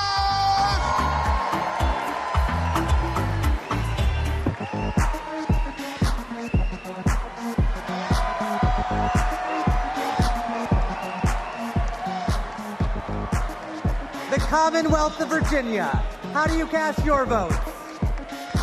Mr. Secretary,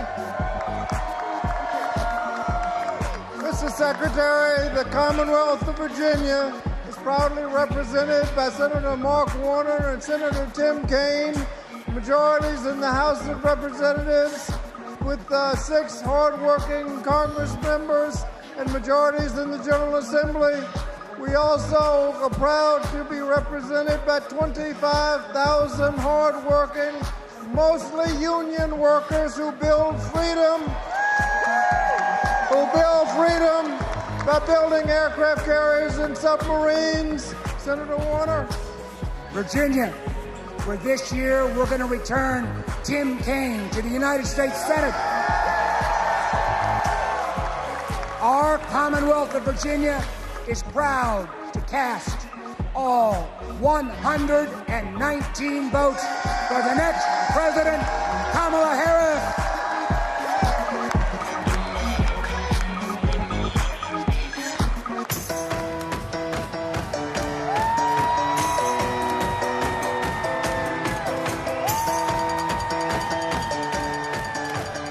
Washington. How do you cast your vote?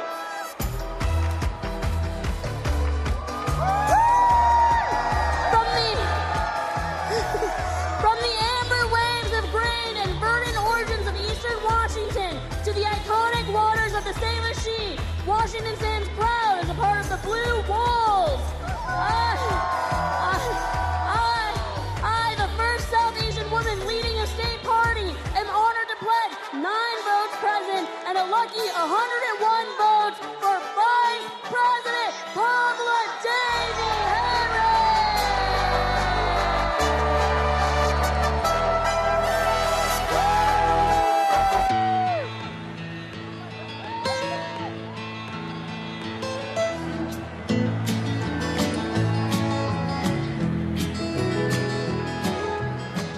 West Virginia. How do you cast your votes? My name is Jean Evansmore, and I'm 83 years old. And as such, I am the oldest of the delegates in West Virginia.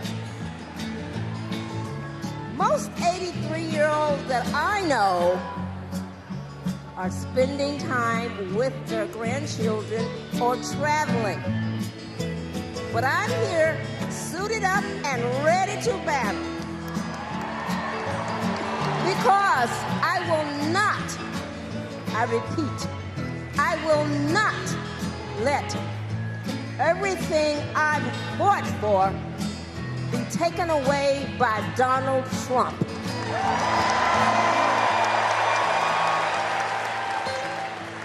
My name is Catherine Prather. I am 18 years old, and I am the youngest delegate from West Virginia. I'm suited up and ready for battle because I will not let my freedoms and my future be taken away by Donald Trump.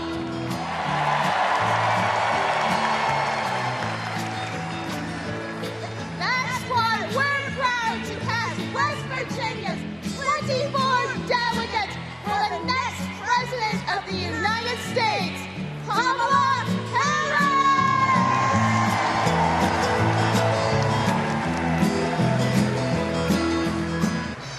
Ladies and gentlemen, my name is DJ Cassidy. Now, are you ready?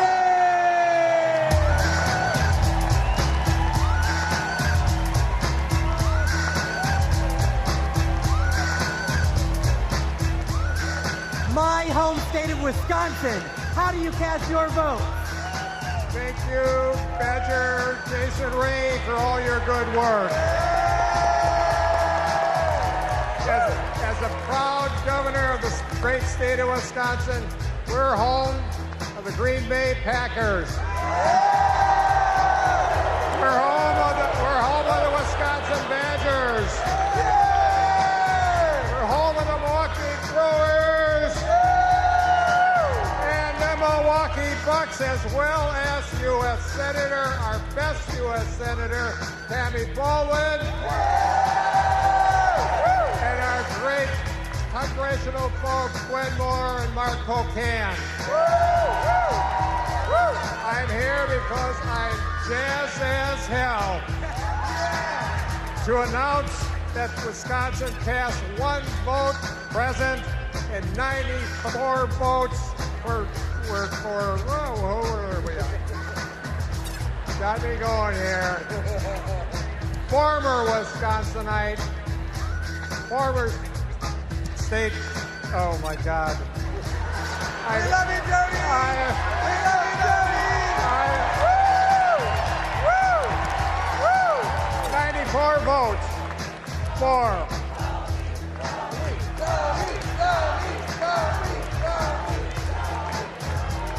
I'll get there, Jason, I'll get there. 94 votes for former Wisconsinite, Vice President, and our next President of the United States of America, Kamala Harris.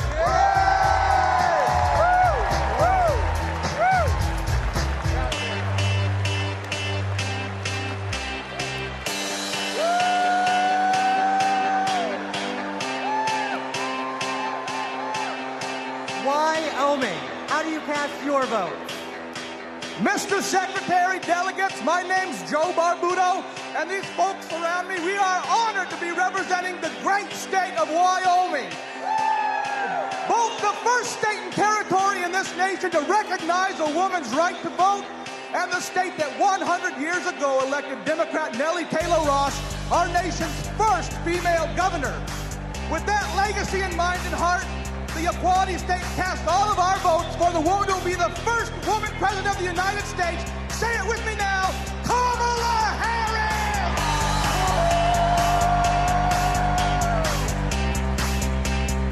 All right. Good job.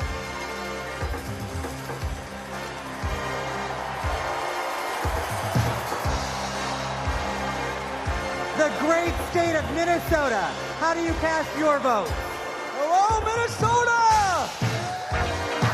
My name is Hans Storvik, and Tim Walz was my neighbor, coach, and favorite teacher. We were excited to go to his classroom every day. If you've ever been in high school, you know that can be rare.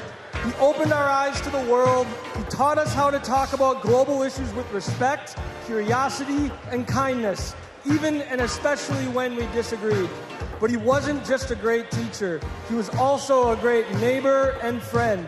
In fact, when he was in the midst of a budget battle as governor of our state, he still found time to attend my brother's funeral. Mr. Walz means the world to my family. He's always been there for us, and that's how I know he'll always be there for you as vice president.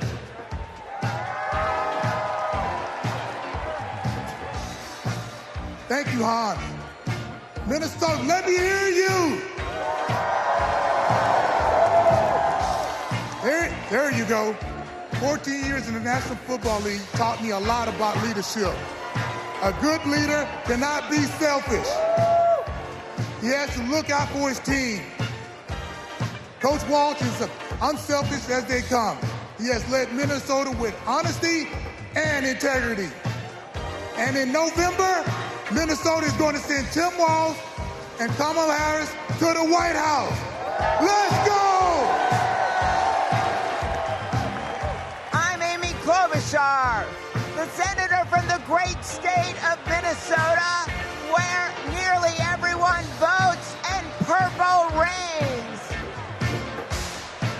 And I'm Tina Smith from the great state of Minnesota, the home of the next Vice President of the United States, Tim Walz. Minnesota, we cast 10 votes present, and we deliver 81 votes for Kamala Harris and Tim Walz.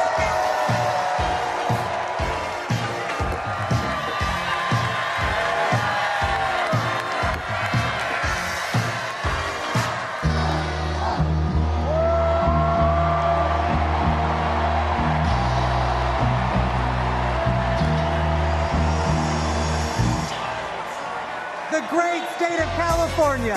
How do you cast your vote? My name's Governor Gavin Newsom. From the great state of Nancy Pelosi. I come from a state, like our nation, of dreamers, of doers, of entrepreneurs, of innovators, that prides itself on being on the leading and cutting edge of new ideas.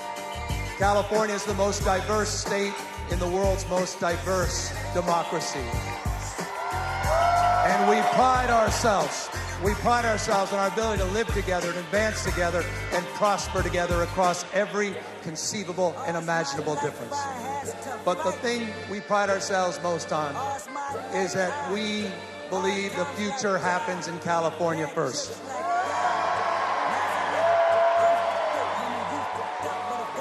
And Democrats, I've had the privilege for over 20 years to see that future taking shape with a star in Alameda courtroom by the name of Kamala Harris. I saw that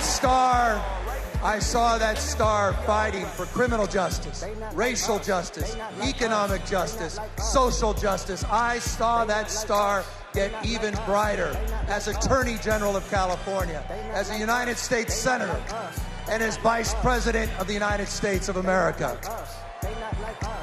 Kamala Harris has always done the right thing. A champion for voting rights, civil rights, LGBTQ rights, the rights for women and girls. So Democrats and independents, it's time for us to do the right thing, and that is to elect Kamala Harris as the next president of the United States of America. California, we proudly cast our 482 votes for the next president, Kamala Harris.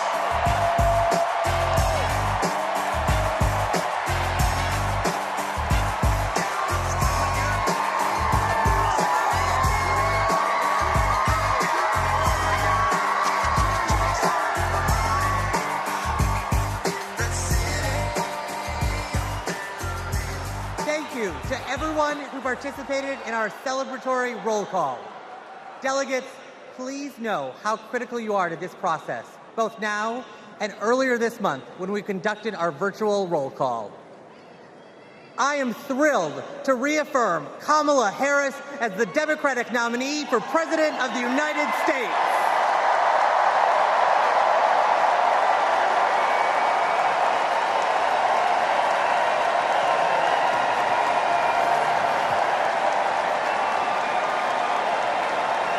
Pursuant to the convention rules of procedure, Vice President Kamala Harris has been invited to make an acceptance speech, which she will give on Thursday, August 22nd.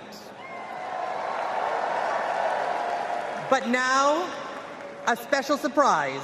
It's my pleasure to introduce our party's official nominee for President of the United States, live from my home state of Wisconsin, Vice President Kamala Harris.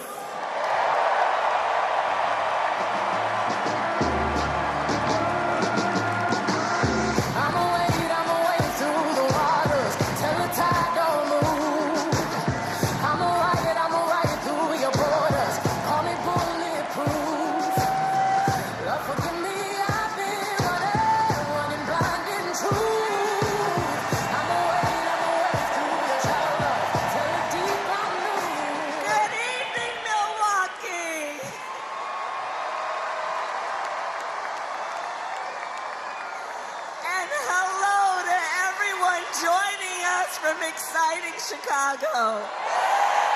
The delegates at the Democratic National Convention, well, they just completed their roll call.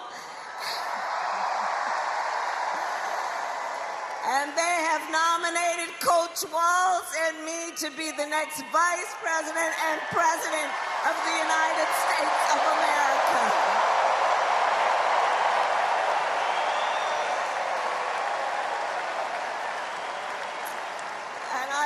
Everyone there and here for believing in what we can do together.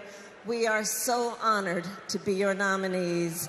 This is a people-powered campaign, and together we will chart a new way forward. A future for freedom, opportunity, of optimism and faith. So to everyone in Chicago and across America, thank you. Thank you. Thank you. And you're going to hear from our wonderful second gentleman shortly. I'll see you in 2 days, Chicago.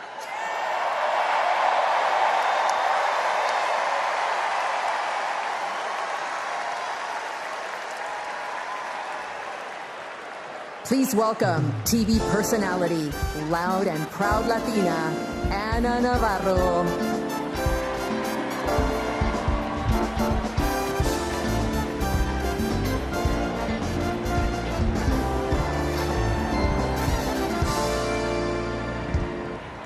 Buenas noches, Chicago. So tell me, are you excited? Wow, what energy, what a moment. I have to tell you, I will never stop being the little refugee girl who came to this country at the age of 8. Thank you for inviting me to be here. Welcome to the second night of the Democratic National Convention. Let me tell you about the Kamala Harris I know. She is legitimately a joyful, optimistic leader. She cares about policy, yes, but she also cares about people and how that policy affects real people, not just the members of Mar-a-Lago. And you know what else? Kamala Harris, she likes dogs. And my dog, Cha-Cha, likes her. Dogs are good judges of character. So are cats. We cannot elect a president who does not like dogs or hangs around with people who shoot them. Now, let's be serious. Donald Trump and his minions call Kamala a communist. I know communism. I fled communism from Nicaragua when I was 8 years old. I don't take it lightly. And let me tell you what communist dictators do. And it's never just for one day. They attack the free press. They call them the enemy of the people, like Ortega does in Nicaragua. They put their unqualified relatives in cushy government jobs so they can get rich of their positions, like the Castros do in Cuba. And they refuse to accept legitimate elections when they lose and call for violence to stay in power, like Maduro is doing right now in Venezuela. Now, you tell me something. Do any of those things sound familiar? Is there anybody running for president who reminds you of that? And I know one thing, it's not Kamala Harris. That is not the America we love. It's not the land of freedom we treasure. Last night, we heard President Biden say that he loves his job, but he loves his country more.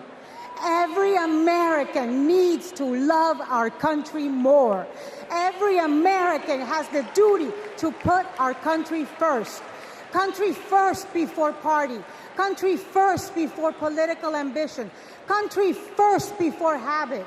And in this election, putting country first means one thing and one thing only: voting for Kamala Harris. And that is what this night is about. That is what we're going to talk about tonight. So you know what? Let's get it started. Let's get this fiesta going.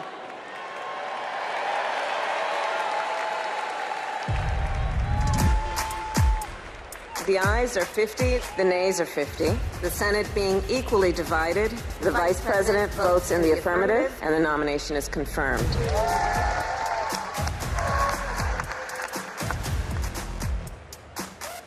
And the concurrent resolution as amended is adopted.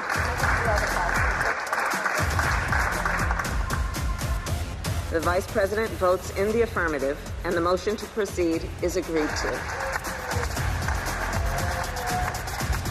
On this vote, the yeas are 50, the nays are 50. The Senate being equally divided, the Vice President votes in the affirmative, and the bill, as amended, is passed.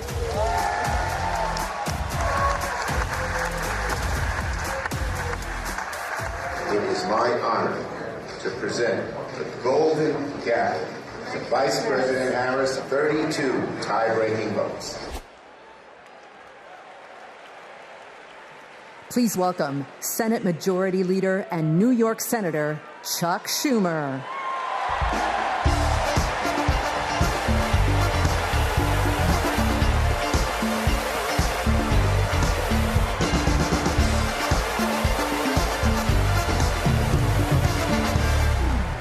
Everybody, wasn't that a great roll call? Now just let me hear you if you're ready for President Kamala Harris. Friends, we're here to talk about one thing tomorrow.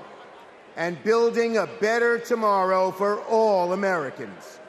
This November, we can choose a brighter, a fairer, a freer future, or we can relive the dark night of Trump's American carnage. Only one candidate will move America forward, Kamala Harris. Vice President Harris has been the best partner Senate Democrats could ever have asked for. Under her and President Biden's leadership, Senate Democrats lowered prescription drug prices and created millions of good-paying American jobs. I worked with Kamala Harris when she was Senator Harris. I saw a leader who was fearless, who stood up for middle-class families like the one she was raised in, who focused on things that really mattered. Helping parents raise their kids, safe neighborhoods, safe schools, and building an opportunity economy that gives everyone a shot at the American dream. She will lead America forward into a brighter future, but she can't do it alone. She needs a Democratic majority in the Senate of the United States. Now, my friends, 2 years ago, the naysayers said Senate Democrats stood no chance in the midterms. I told them, just you wait. We're going to keep the Senate and maybe pick up a seat or two, and that's exactly what happened. Well, ladies and gentlemen, my good friends at this convention, I am telling all of you now, we're going to hold the Senate again, and we're poised to pick up seats.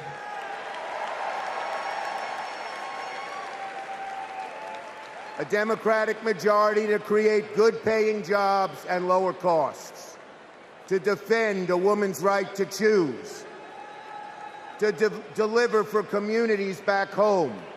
Our senators are doing it, like Jackie Rosen, delivering high-speed rail for Nevada, John Tester, bringing high-tech jobs to Montana, and Bobby Casey and Sherrod Brown and Tammy Baldwin and Martin Heinrich fixing bridges in Pennsylvania and Ohio and Wisconsin and New Mexico.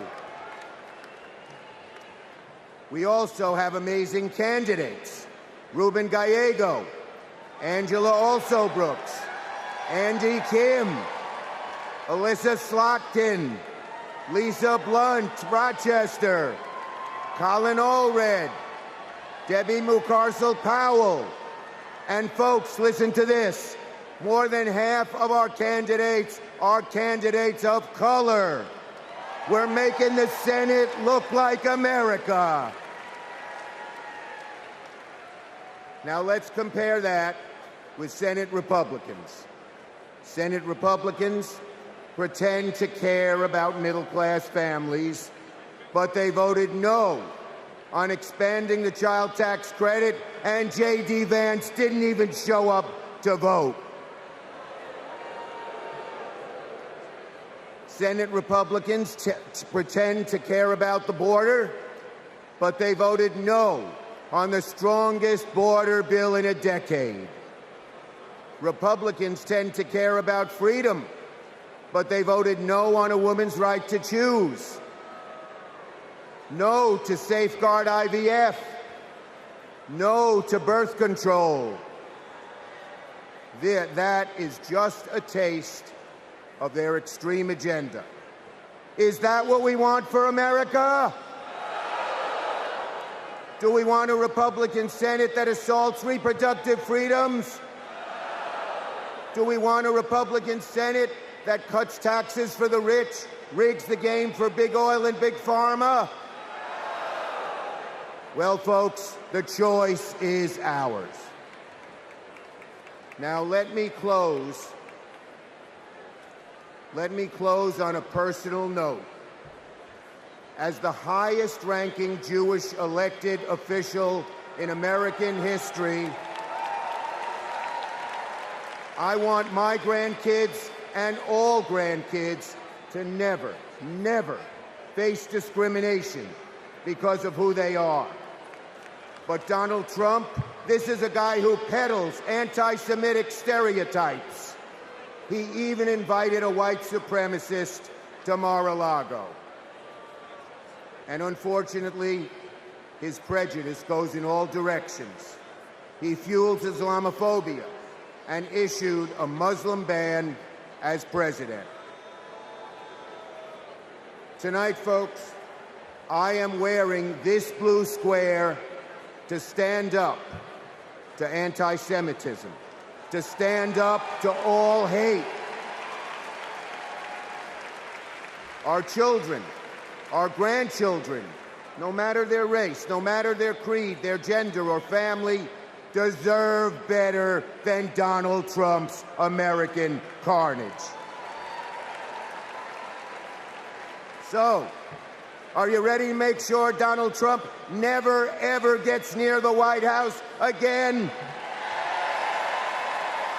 So let's elect Kamala Harris, Tim Walz, and a Democratic majority in the Senate and keep the torch of freedom burning bright for generations to come. On to victory in November.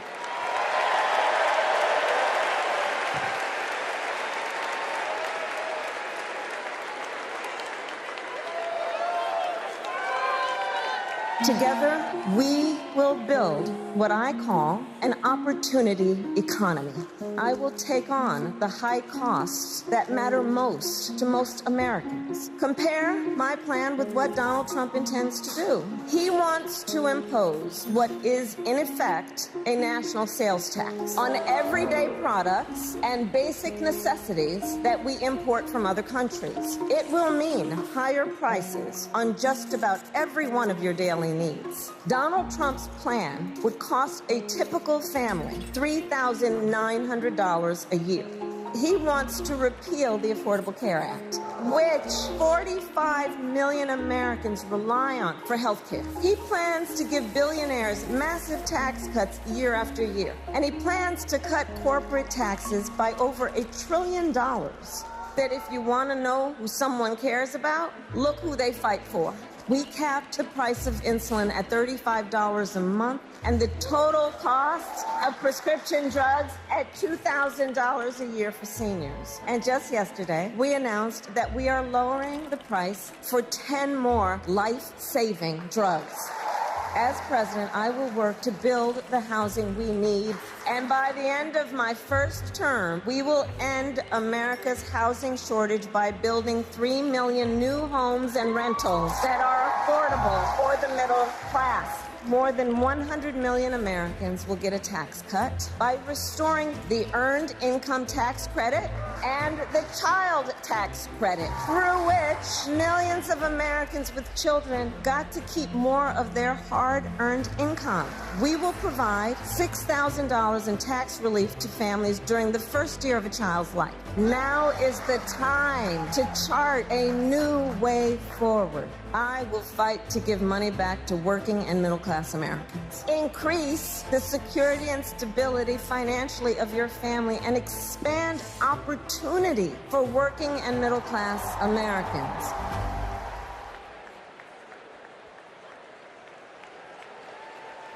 Please welcome Vermont Senator Bernie Sanders.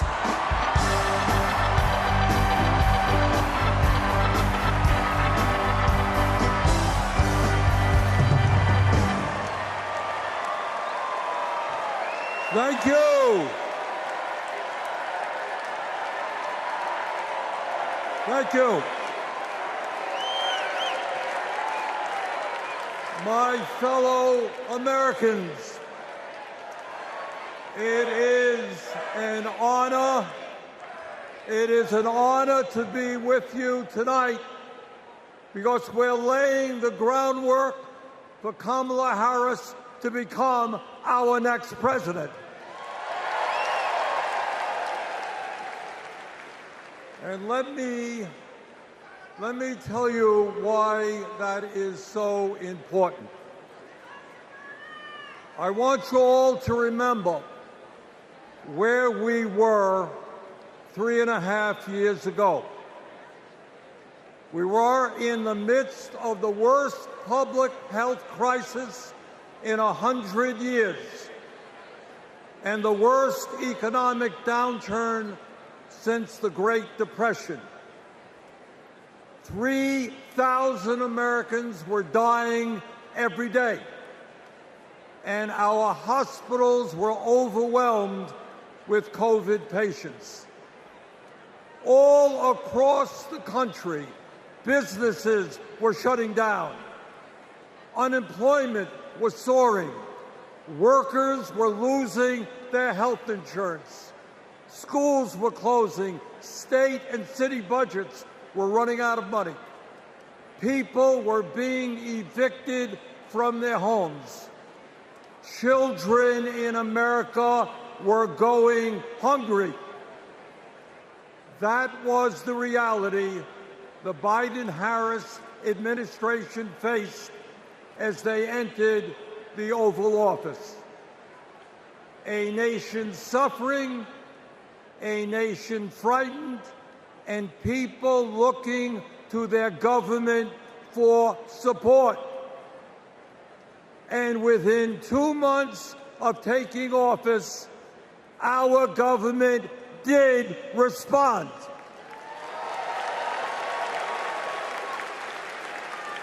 We passed the American Rescue Plan, which provided $1,400 for every man, woman, and child in the working class. We extended and expanded benefits for the unemployed. We provided emergency assistance for small businesses to stay open. We guaranteed health care coverage to tens of millions of Americans through one of the largest expansions of Medicaid in history. We provided rent relief and mortgage assistance, which prevented tenants and homeowners from being evicted.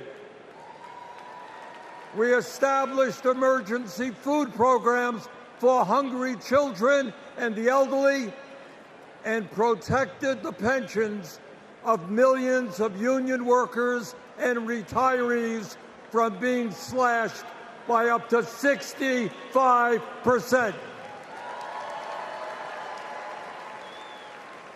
Oh, and by the way, we cut childhood poverty by over 40% through an expanded child tax credit. Thank you, President Biden. Thank you, Vice President Harris. Thank you, Democratic Congress.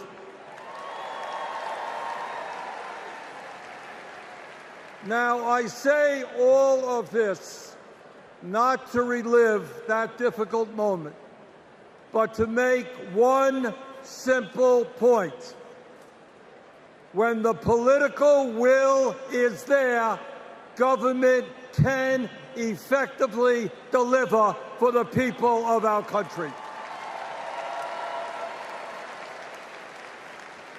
And now we need to summon that will again, because too many of our fellow Americans are struggling every day to just get by, to put food on the table, to pay the rent, and to get the health care they need.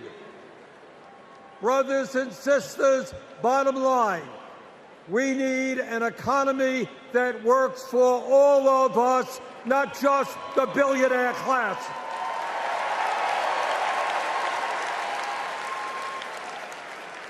My fellow Americans, when 60% of our people live paycheck to paycheck, the top 1% have never, ever had it so good. And these oligarchs these oligarchs tell us we shouldn't tax the rich. The oligarchs tell us we shouldn't take on price gouging. We shouldn't expand Medicare to cover dental, hearing, and vision. And we shouldn't increase Social Security benefits for struggling seniors. Well, I've got some bad news for them.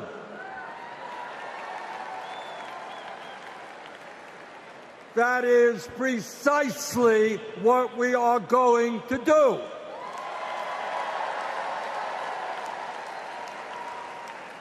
And we're going to win this struggle because this is precisely what the American people want from their government.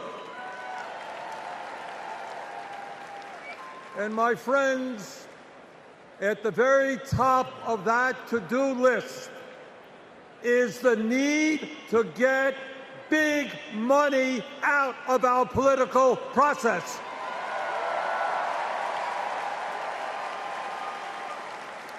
Billionaires in both parties should not be able to buy elections, including primary elections.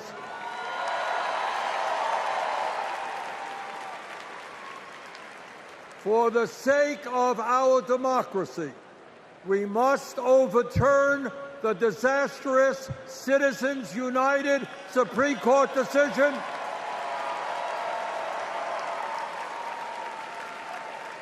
and move toward public funding of elections. And let me tell you what else we must do. We need to join the rest of the industrialized world and guarantee health care to all people as a human right, not a privilege.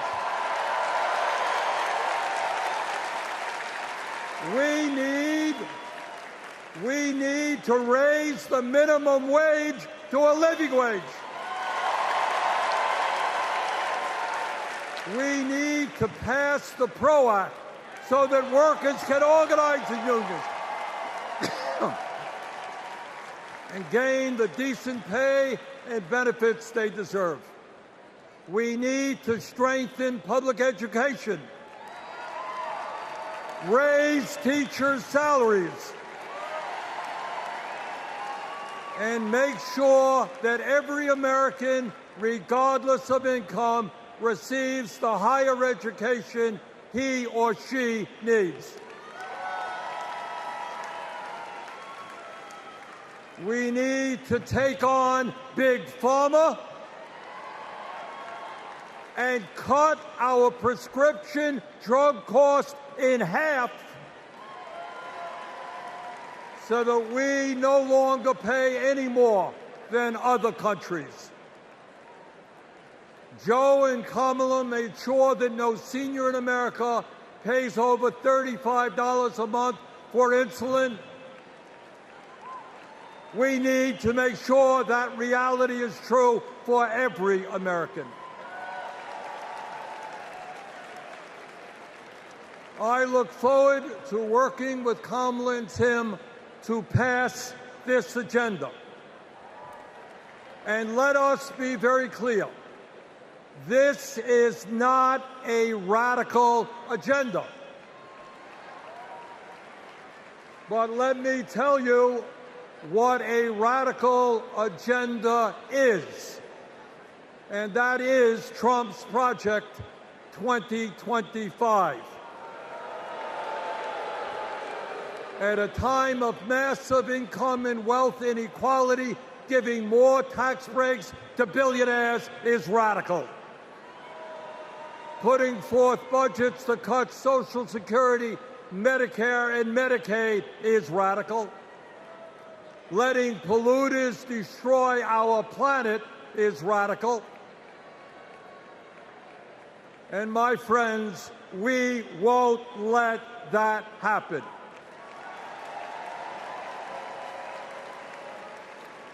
Fellow Americans, in the last 3.5 years, working together, we have accomplished more than any government since FDR. But much, much more remains to be done. We must summon the courage to stand up to wealth and power and deliver justice for people at home and abroad. Abroad, we must end this horrific war in Gaza.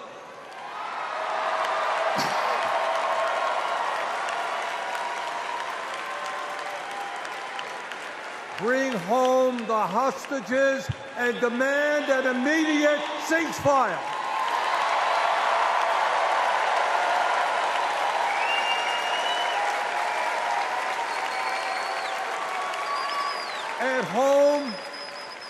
At home right here, we must take on Big Pharma, Big Oil, Big Ag, Big Tech, and all the other corporate monopolists whose greed is denying progress for working people.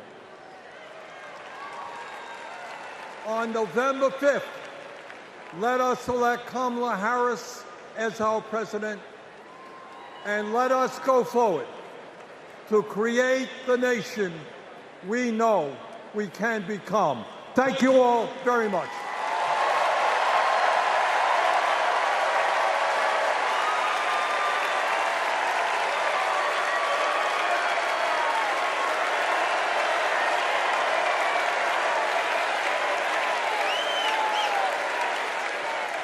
Please welcome Illinois Governor J.B. Pritzker.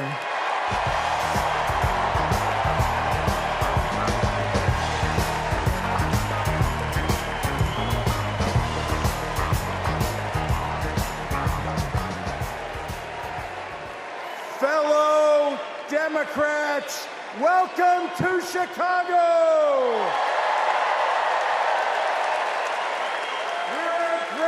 American city in a proud blue state.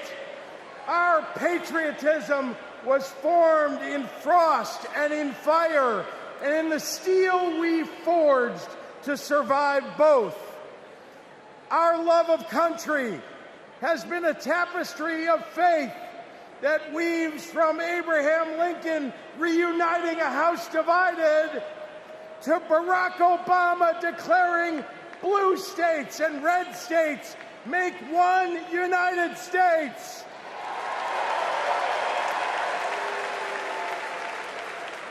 Now, Illinois' presidential pedigree is unmatched. And given that Vice President Kamala Harris spent some of her early life right here, I speak for the entire Illinois delegation when I say we claim her too.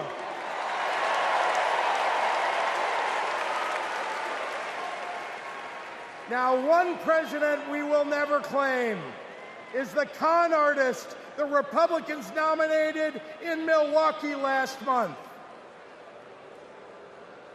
Donald Trump once called Chicago embarrassing. To quote a great Chicagoan who won 6 world championships on these very grounds, we take that personally.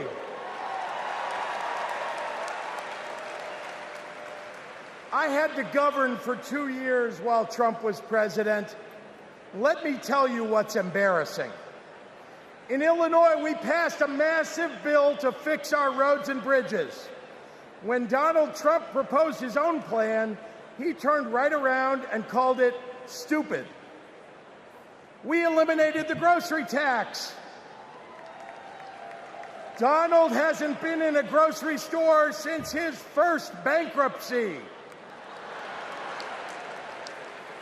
Illinois invested in clean energy and the jobs it brings. Donald claimed that windmills in the ocean made the whales a little batty. During COVID, we supported small businesses and jobs. And Donald, well, Donald told us to inject bleach. Donald Trump thinks that we should trust him on the economy because he claims to be very rich. But take it from an actual billionaire.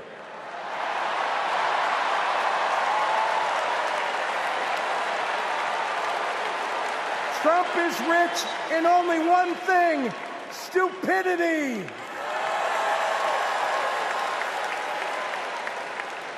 Now, I meet with business leaders all the time, and there's one universal thing they all need: people. They need more workers to fill all the jobs they have. But the anti-freedom, anti-family policies of MAGA Republicans are driving workers away. Here's the thing. Americans don't want to be forced to drive 100 miles to deliver a baby because a draconian abortion law shut down the maternity ward. Americans want the hope of giving birth through IVF, not the fear that it might be taken away. Americans with LGBTQ kids don't want them facing discrimination at school because the state sanctioned it. Americans want to go to their neighborhood grocery store and not have to worry about some random guy open carrying an AR-15.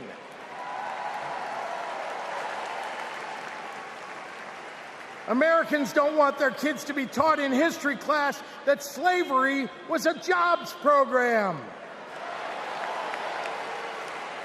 And if Americans are black or brown, they want to get promoted at work without being derided as a DEI hire for the sin of being successful while not white.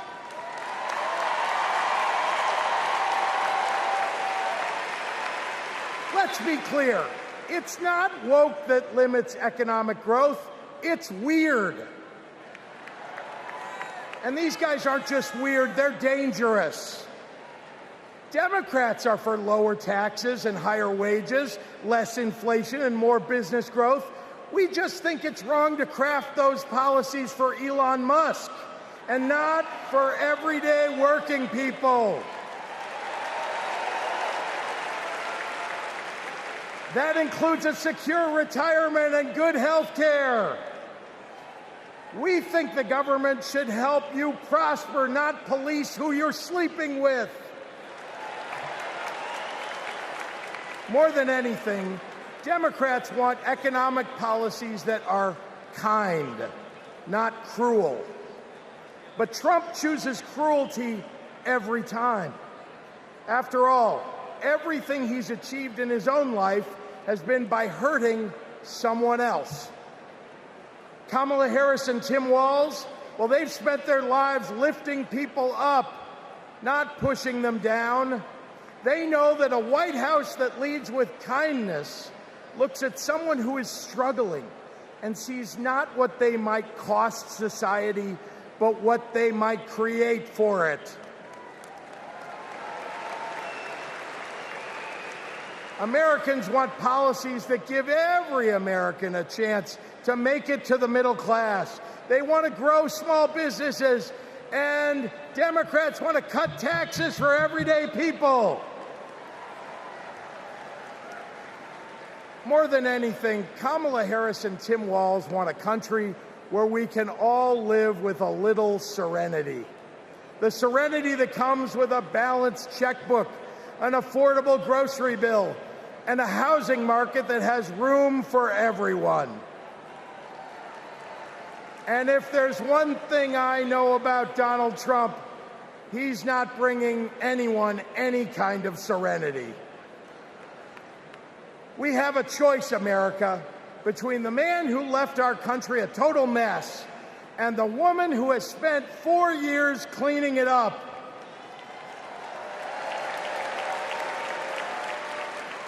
And I think it's time we stop expecting women to clean up messes without the authority and the title to match the job.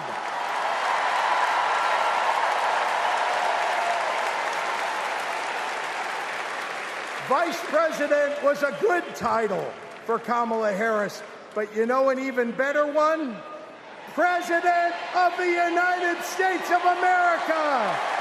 Let's go get 'em!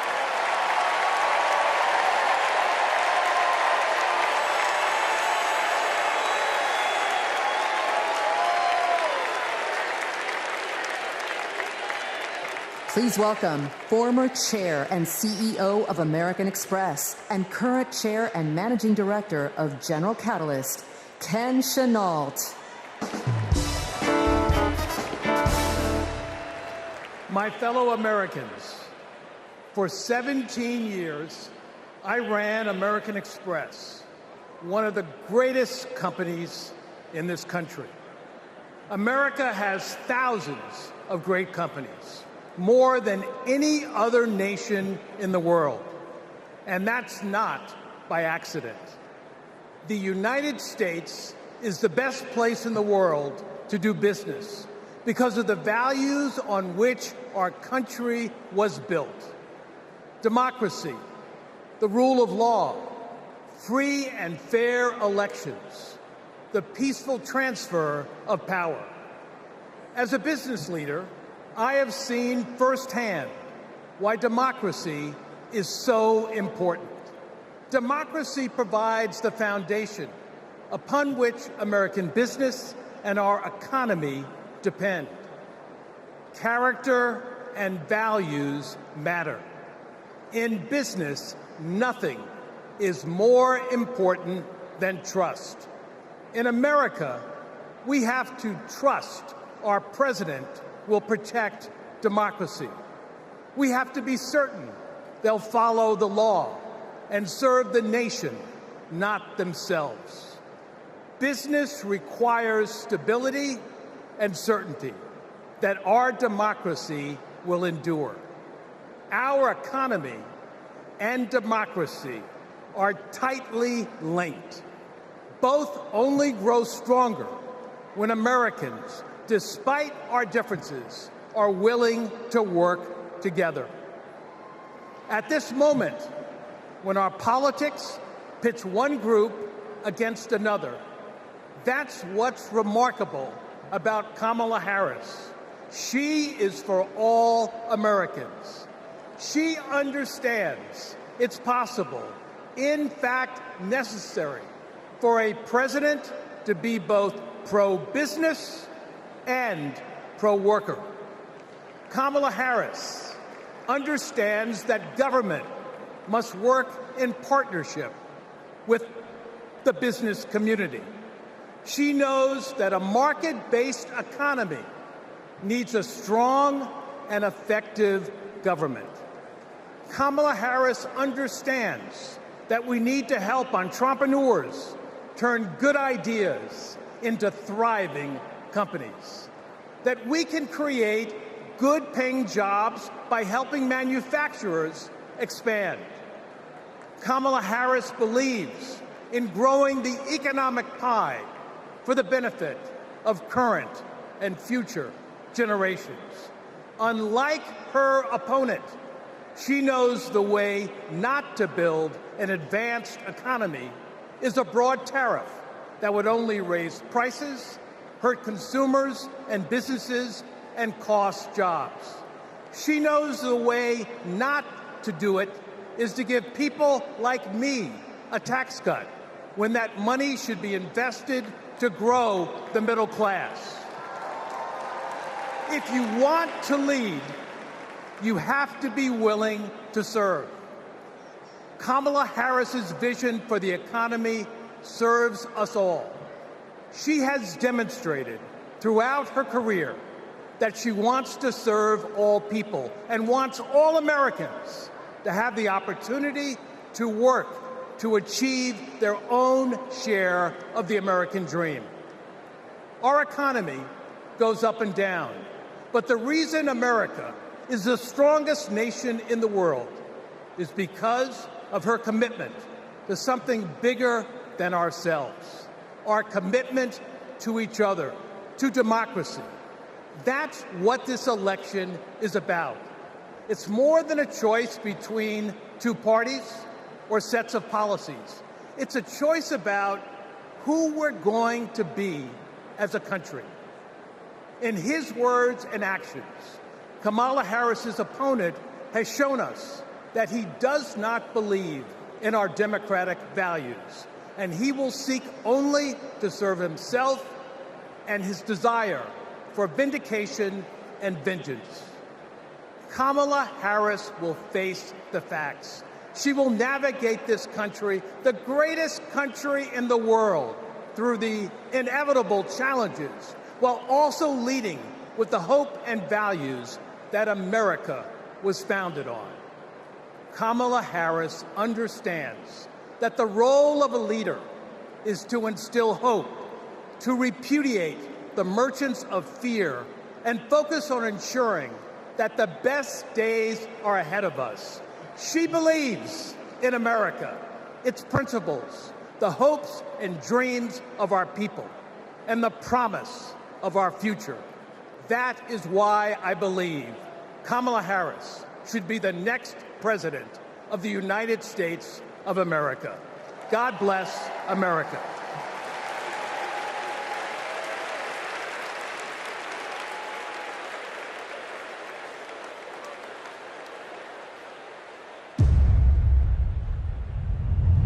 Repeal Obamacare. Donald Trump over the weekend again threatened to repeal Obamacare. This would lead to Americans having their health insurance taken away. There are about 19 million people with coverage through Medicaid expansion, another 16 million enrolled through the ACA's health insurance marketplaces, and we'd probably be talking about many millions of people becoming uninsured. Biggest worries, losing the safety net of pre-existing conditions coverage. What happens if you lose this insurance? Our son would die. What makes you think this isn't just a hollow threat? This is one of the few campaign promises that he actually tried very hard to keep. So we better believe him when he says he's coming after this. Even if you have insurance from your employer, you will be affected because your premiums would be going up. We're looking at a lot of people who could lose their health insurance. Please welcome New Mexico Governor Michelle Lujan Grisham.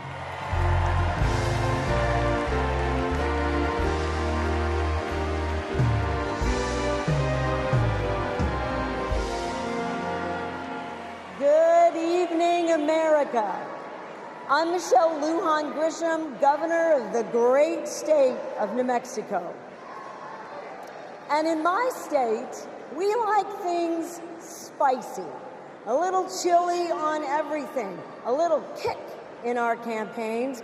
And let me tell you, we are feeling en fuego right now. We are fired up to elect Kamala Harris President of the United States. This election is about protecting our democracy and securing our freedoms, including the right to affordable, quality health care. Now, this issue is personal to Vice President Harris, whose mom passed away after a battle with colon cancer. And it's personal to me. At 2 years old, my sister was diagnosed with a tumor that was incurable and made her uninsurable by the time she was 3. And it's personal to Americans across the country who know what it's like when someone they love gets sick. Donald Trump and J.D. Vance want to dismantle our healthcare system, repeal the Affordable Care Act, and eliminate protections for pre-existing conditions. Either these guys don't get it, or they just don't care. You know who gets it? Kamala Harris gets it, and she cares.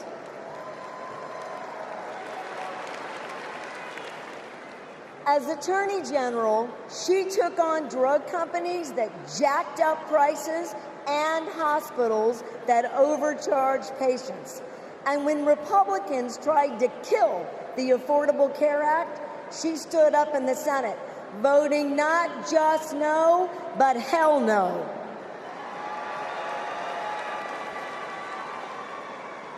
And Kamala Harris hasn't just stopped Republicans from making our health care system worse. She fights every day to make it better. And I know, I spent 20 years working to get Medicare the ability to negotiate lower drug prices. As Vice President, Kamala Harris delivered it. You know what Donald Trump delivered? Junk plans, higher premiums, and abortion bans. And if you don't think a second term would be worse, then I've got a box of Trump steaks to sell you. We have not just a better choice. America, we have the best choice. Yes, we do. Kamala Harris will protect your right to care. She'll cap drug costs, she'll go after corporate price gougers, and ensure every woman who needs it can access reproductive health care.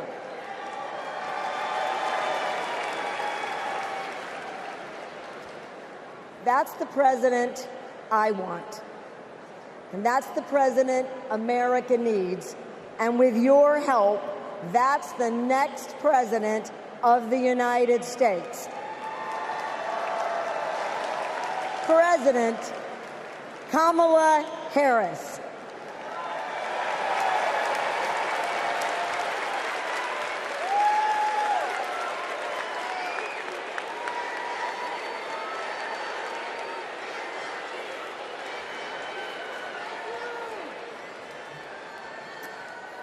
I love you too.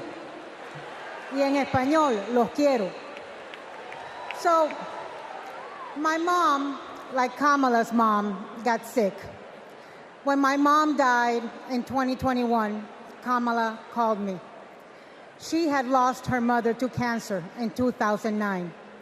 Kamala helped me navigate my grief. She said that heartbreak and loss are the price for having loved and having been loved. How I wish our mothers could be here to see this moment.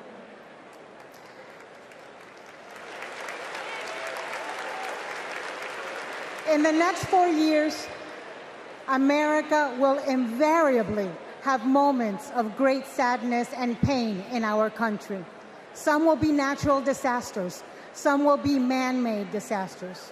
We need a president who can not only be commander-in-chief, but also consoler-in-chief. We need a president with empathy, capable of lifting us up when we are down. We need a president who is capable of holding us in a big, great hug when we need it. That is Kamala Harris. Donald Trump is only capable of holding two things, a grudge and a golf club.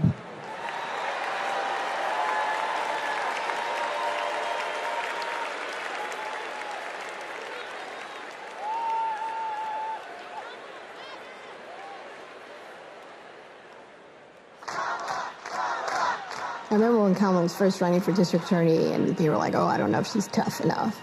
And I just had to laugh because I'm like, you don't know my sister. Kamala had been a hard and tough prosecutor in Alameda County, prosecuting men who were pimping young girls and rapists. Kamala wanted to make sure that murderers and child abusers face meaningful accountability and consequences for those actions. One of the cases that she had early in her career was where a man had scalped his girlfriend. And she ended up getting a conviction, getting justice for that woman. She came to San Francisco to protect victims, and she was elected to be district attorney of San Francisco. Kamala knew that we needed to be smart on crime, and if hell, no one else was going to do it, that she was going to do it. If I'm going to keep my promise to you to keep you safe, I better talk with you about what I'm doing in terms of crime prevention. Investing in people coming out of prisons is the smart thing to do for law enforcement. Forget that it's just the right thing to do. That was a young Kamala Harris. She's only gotten more fierce. I've never seen her back down from a fight, and when she fights, she wins. When Kamala became Attorney General, she wanted to protect people, but also to fundamentally pursue justice. Being smart on crime starts with being tough on violent crime. From a statewide perspective, I think we were concerned about the rise of gang violence. In San Joaquin County, we saw this tremendous change in our community, and it hit us like a wave. We saw an increase in human trafficking, narcotics, and guns. Let it be clear to anyone who would menace this state with violence, to those who prey on the weak and the vulnerable, justice will be swift and certain in the state of California. She was always hunting the kingpins, but we didn't have partnerships with DOJ or FBI or DEA or any of those law enforcement agencies. Now, we all work collaboratively to help all the counties in California. Because of her, we destabilized organized crime, disrupt these flows of guns, human beings, and narcotics. We are here this afternoon to announce the shutting down of one of the biggest and most organized threats to the safety of the Central Valley. I really think of her as fearless, as a fighter. Kamala just perseveres, and mommy would say it's too hard is never an excuse. Making excuses is a failure to not only take responsibility, but to take action. If you have the will, the desire, the passion, the commitment, there is no challenge that is insurmountable.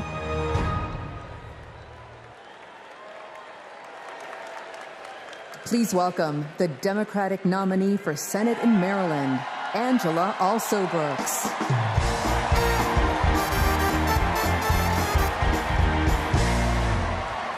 Good evening, America, and hello, Maryland. People like me, thank you. People like me, stories like mine don't usually make it to the United States Senate, but they should. I'm the proud granddaughter of a housekeeper, Sarah Daisy, who raised her 3 children in a 1-bedroom apartment. It was her dream to work in government to help people. That meant taking a typing test. But she didn't know how to type, and she couldn't afford a typewriter. So she put a white piece of paper on the refrigerator and drew a keyboard on it. And every night, she stood in front of that refrigerator and taught herself to type. She took the test, passed it, and got the job she dreamed of. I am her legacy. And tonight, I am a candidate for United States Senate from the great state of Maryland.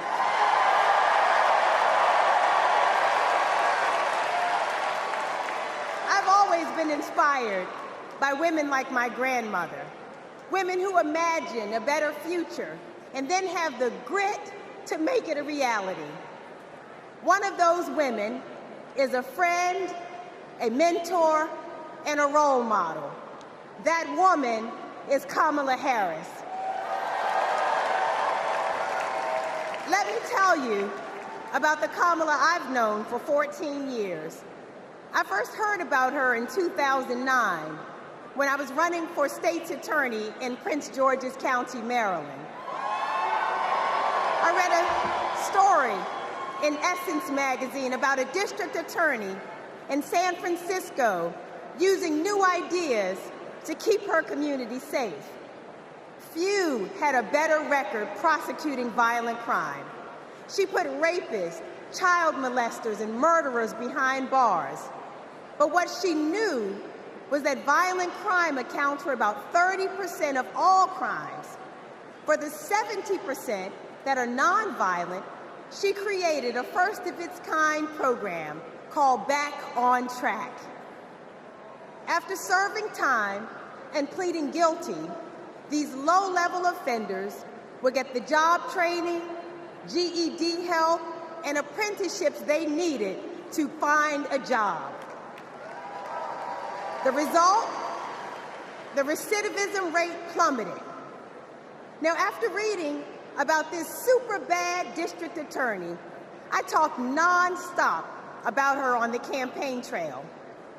2 days after I won the election, my phone rings. It's Kamala Harris calling to congratulate me and ask how she could help. She helped me bring Back on Track to Maryland. And wouldn't you know it, crime went down and economic growth went up. Back on Track is now a national model. Now Donald Trump says if Kamala Harris is elected, tough guys will treat her like a play toy. Do you know who else thought that? The drug cartel she busted, the big oil companies she made pay for polluting, the big banks that she made pay $20 billion to homeowners they ripped off. Getting justice for others isn't a power trip for her. It's a sacred calling. And hear me, Kamala Harris knows how to keep criminals off the streets. And come November, with your help, she'll keep one out of the Oval Office.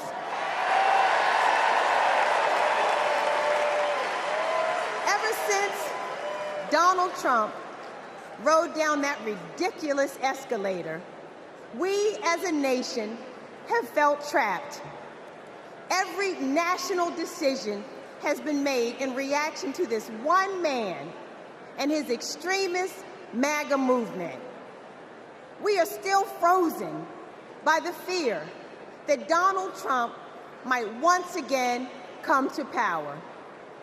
And it's not just our politics that have been trapped, it's our imagination. And then Kamala came along. Kamala has reminded us that we don't need to fear anything, not the future, and certainly not that man. This is our moment to leave Donald Trump where he belongs, in America's past. We stand with Kamala Harris because we as a country are not going back. For the ancestors who sat at lunch counters and made sure that we all had the right to vote, we are not going back. For the mamas and grandmamas who marched to make sure that women could control our own bodies, we are not going back. For the parents who work from can't see in the morning until can't see at night, not so that they will have a better future, but so that their children will have a better life. We are not going back. When facing an obstacle, my father has often said to me, your faith is stronger than your fears. Tonight, our faith is stronger than our fears. Faith in the promise of America. Faith in the American idea, in the American values that we share. Faith that we, the people, can choose a new leader, a better future for the people. Faith that as dark as our days and challenges have sometimes felt, it's always darkest before the dawn. We know that we can endure for a night because joy cometh in the morning. Morning is coming. Morning is coming. And that joy will be led by Kamala Harris. Thank you so much.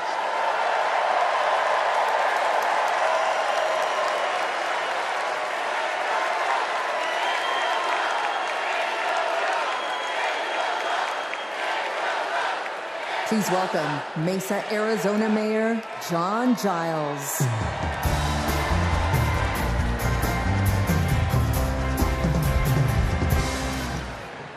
Good evening. I have a confession to make. I'm a lifelong Republican.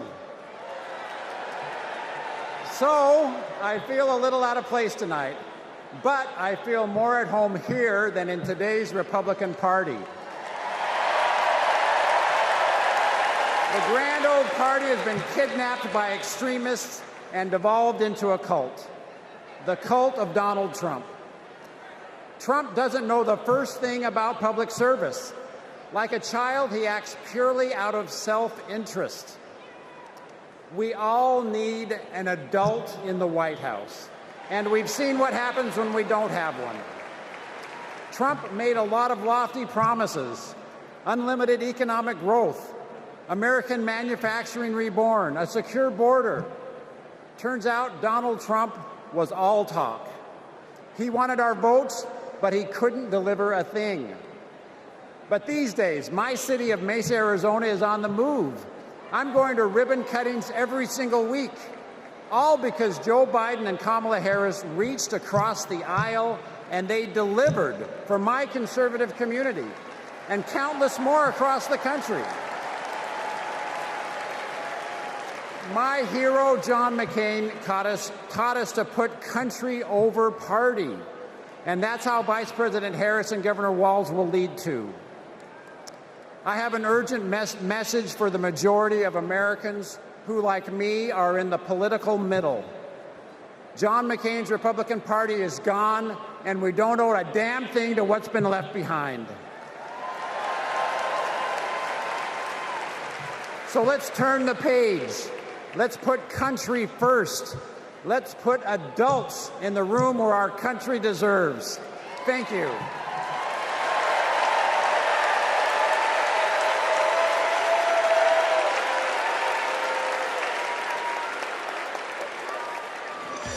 It's our dream to have a large family. Being a parent, it's the most important thing in my life. For decades, Americans have turned to the miracle of IVF treatments. She felt like a dream come true. The fact that she was able to build a family, that's why I do what I do. Without IVF, I don't know how this would have been possible. IVF treatment gives many patients an opportunity to have a family. I love that I get to help people every day become parents. But a party that pretends to be pro-family wants to put a stop to this. They are attacking the right to expand and start a family. It's unthinkable. They may never have the family that they've dreamt of. In the U.S. Senate, Republicans blocked a Democratic bill that would have established protections for in vitro fertilization. Mr. Vance, no. If Republicans actually cared as much about protecting IVF, this would have been a simple yes vote. Family means support. To me, family is your whole world. It's the life that you build. IVF made my family. It made my heart whole. It made my life full. It made my life full. And it made my life full. And we will always fight for you, for your family, for your freedoms, and for your future. Kamala Harris and Tim Walz honor the freedoms of all families to make decisions about what is right for them, for this generation and generations to come.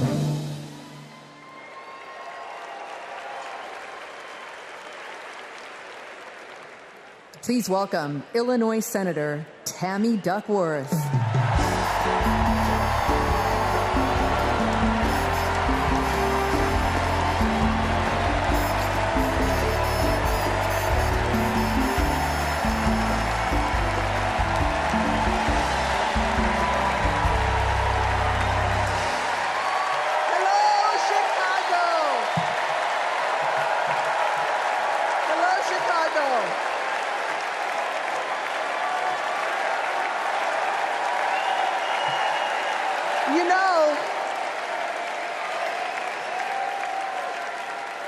know,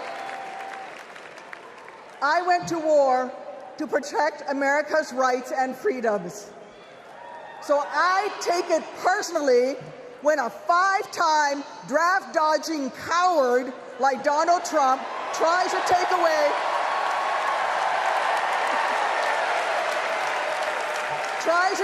my rights and freedoms in return, especially when it concerns my daughters. My girls, gamer girl Abigail and queen of the monkey bars, Miley, are everything to me. But they would never have been born without access to reproductive care. Because after 10 years of struggling with infertility, I was only able to have them through the miracle of IVF. But now, Trump's anti-woman crusade has put other Americans' right to have their own families at risk. Because if they win, Republicans will not stop at banning abortion. They will come for IVF next. They'll prosecute doctors. They will shame and spy on women. And if you think that's far-fetched, just look up what happened in Alabama last year. So let me say to every would-be parent, I see you, I'm with you. And together, in November, we'll send a message to old Cadet Bone Spurs.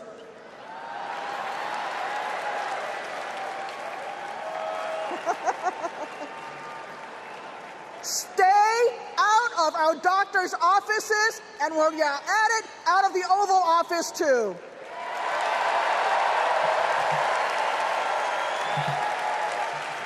Look, my struggle with infertility was more painful than any wound I earned on the battlefield. So how dare a convicted felon like Donald Trump treat women seeking health care like they're the ones breaking the law? How dare J.D. Vance criticize childless women on cable news, then vote against legislation that would have actually helped Americans to start families? How dare the GOP endanger the dreams of countless veterans whose combat wounds prevent them from having kids without IVF, punishing our heroes for their willingness to serve? It's simple. Every American deserves the right to be called mommy or daddy without being treated like a criminal. Kamala Harris believes that. So let's make some history and elect her in November. God bless America.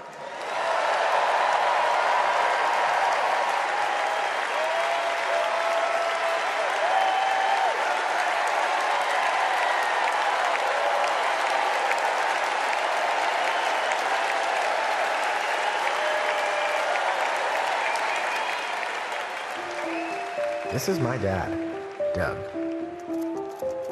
He was raised in Jersey, moved to LA when he was 16. These are his parents, Barb and Mike. They think he walks on water. This is what he wore to his bar mitzvah. And here's him at summer camp. They voted him most athletic, so he says. This is a photo McDonald's used when he was Employee of the Month. It hung on our wall for years. My dad is a lawyer, a really good one. My mom called him the crisis guy because he was everyone's first call. My parents split when I was in middle school, and that wasn't easy. That's not easy for any kid. But it helped that my parents stayed friends, and we all kept hanging together. We grew closer than ever. And then he met Kamala, the blind date that would dramatically change all of our lives forever. It was my senior year of high school. Elle and I would laugh watching them fall in love, acting like teenagers. In 2014, Kamala became Mamala. She took over Sunday night dinners and taught Doug how to actually cook. Our blended family wasn't used to politics or the spotlight, but when Kamala became senator, we were all excited to step up, especially my dad. Then Kamala became vice president. It felt like Doug was a bit out of place on Capitol Hill. I thought, what is my goofy dad doing here? But he embraced it. He left his practice after being a lawyer for 30 years. That was tough. I was so proud to watch him do it, to stand by her side, an example of true partnership. I just got married myself, and he's inspired me as a new husband.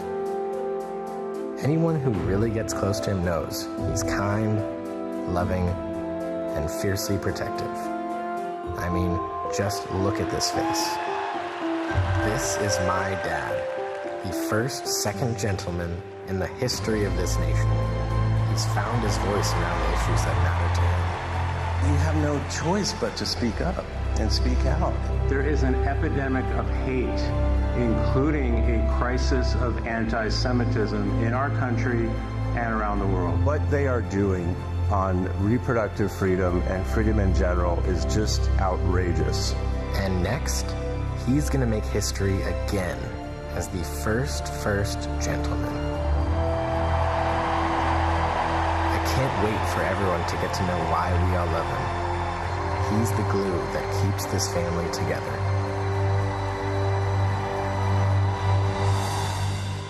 We might not look like other families in the White House, but we are ready to represent all families in America.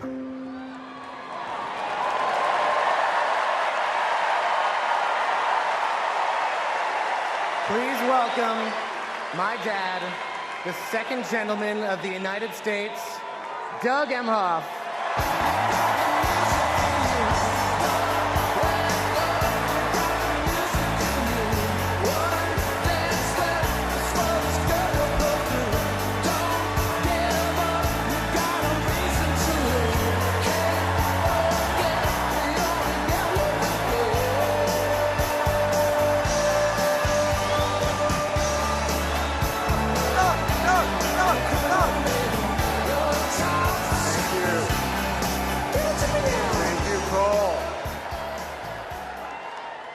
I guess he didn't want me to give this speech. He just...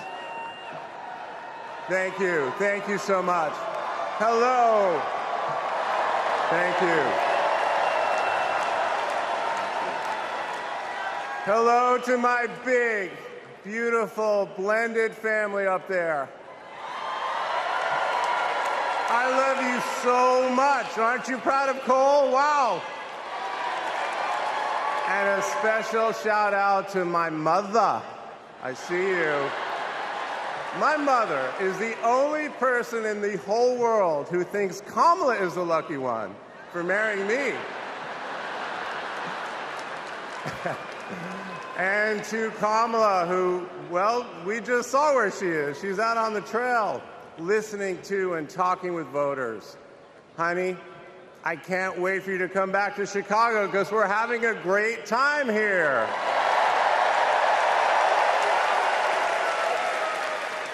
I love you so much. I'm so proud of how you're stepping up for all of us. But that's who she is. Wherever she's needed, however she's needed, Kamala rises to the occasion. And she did it for me and our family. And now that the country needs her, she's showing you what we already know. She's ready to lead. She brings both joy and toughness to this task, and she will be a great president we will all be proud of. Now, I'm the son of two Brooklynites, Mike and Barb. They've been together almost 70 years. My dad worked in the shoe business in Manhattan, and he moved our family out to New Jersey. Where's New Jersey? I see you out there when I was a little kid. And in a lot of ways, I had a typical Jersey suburban childhood. I biked around the neighborhood. I took the bus to Hebrew school. And I rode to Little League practice in the way back of my coach's wood-paneled station wagon. And if we did well, we got to have a Slurpee after.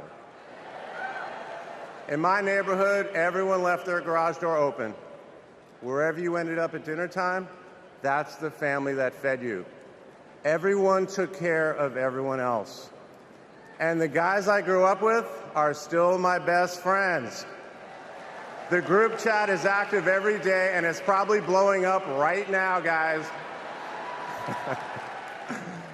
When my dad had to get a new job, we moved across the country to LA. Money was tight. Hey, California.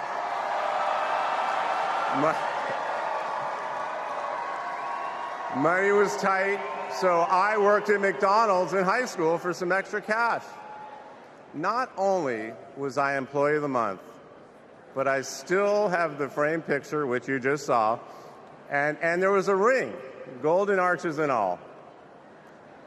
And then I waited tables, parked cars. I was working full-time so I could afford to go to college part-time. And thanks to partial scholarships, student loans, and a little help from my dad, I got myself through law school. And I got my first job as a lawyer, which is also where I met the guys in my fantasy football league. And a lot has changed in our lives since the early 90s, but my team name is still Nirvana. Yes, after the band. I worked hard, and I love being a lawyer. And by the way, I still get to be part of the profession by teaching students at Georgetown Law School. I got married, became a dad to Cole and Ella. Unfortunately, I went through a divorce, but eventually started worrying about how I would make it all work. And that's when something unexpected happened. In 2013, I walked into a contentious client meeting. We worked through the issue, and by the end of the meeting, the now happy client offered to set me up on a blind date, which is how I ended up with Kamala Harris's phone number. Now, for generations, people have debated when to call the person you're being set up with. And never in history has anyone suggested 8:30 a.m. And yet, that's when I dialed. I got Kamala's voicemail, and I just started rambling. Hey, it's Doug. I'm on my way to an early meeting. Again, it's Doug. I remember I was trying to grab the words out of the air and just put them back in my mouth. And for what seemed like far too many minutes, I hung up. By the way, Kamala saved that voicemail, and she makes me listen to it on every anniversary. But that message wasn't the only unusual thing about that day. Now, Kamala, who normally would have been working hard at her office, just happened to be waiting at her apartment for a contractor to do some work on her kitchen. I was eating at my desk, which was not a regular occurrence for a busy lawyer like me who appreciated a good business lunch. But that's when she called me back. And we talked for an hour, and we laughed. Well, you know that laugh. I love that laugh.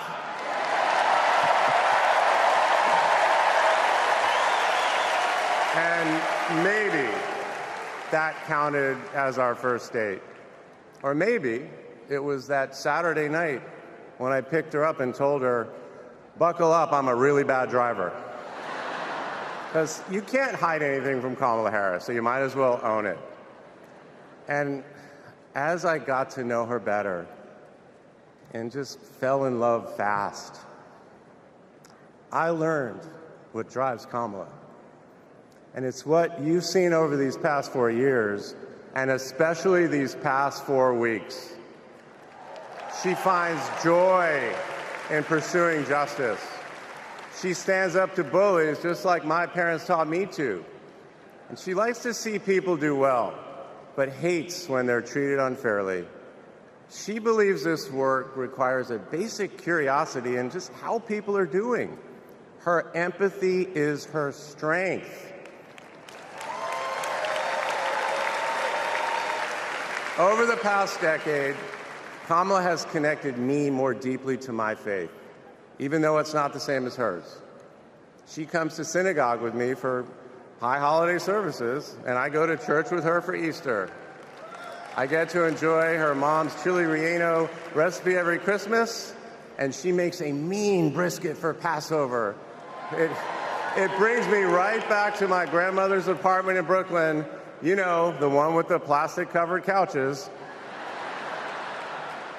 But Kamala has fought against anti-Semitism and all forms of hate her whole career. She's the one who encouraged me as second gentleman to take up that fight, which is so personal to me. And those of you who belong to blended families know that they can be a little complicated. But as soon as our kids started calling her Mamala, I knew we'd be okay. Ella calls us a three-headed parenting machine. Kamala and Kirsten, thank you both. Thank you both for always putting your family and the kids first. Now, Cole and Ella's friends knew that when they'd come over for Sunday dinner with Mamala, it was going to be real talk. In between taking cooking instructions, they'd have to answer questions about what problem they wanted to solve in the world. They learned that you've always got to be prepared because Kamala is going to prosecute the case. And in the same breath that Cole and Greenlee told us that they were engaged, they asked Kamala to officiate their wedding. And in the same way that she always steps up when it matters, Kamala put so much time into those remarks, and she bound them in a book that matched her dark red dress, and then turned that into a gift for the happy couple. A few days ago, during this incredible time we're going through, there was a brief window when Kamala was back at home. And I saw her sitting on her favorite chair, and in the middle of a wild month, I just hoped that she was having a quiet moment to herself. But then I realized she was on the phone. And of course, my mind went to all the potential crises that the vice president could be dealing with. Was it domestic? Was it foreign? Was it campaign? I could see she was focused, and all I knew was that it must be something important. And it turns out it was. Ella had called her. That's Kamala. That's Kamala. Those kids are her priorities, and that scene was a perfect map of her heart. She's always been there for our children, and I know she'll always be there for yours too. Kamala is a joyful warrior. It's doing for her country what she has always done for the people that she loves. Her passion will benefit all of us when she's our president. And here's the thing about joyful warriors. They're still warriors. And Kamala is as tough as it comes. Just ask the criminals, the global gangsters, and the witnesses before the Senate Judiciary Committee. She never runs from a fight. And she knows the best way to deal with a coward is to take him head on. Because we all know cowards are weak, and Kamala Harris can smell weakness. She doesn't tolerate any BS. You've all seen that look, and you know that look I'm talking about.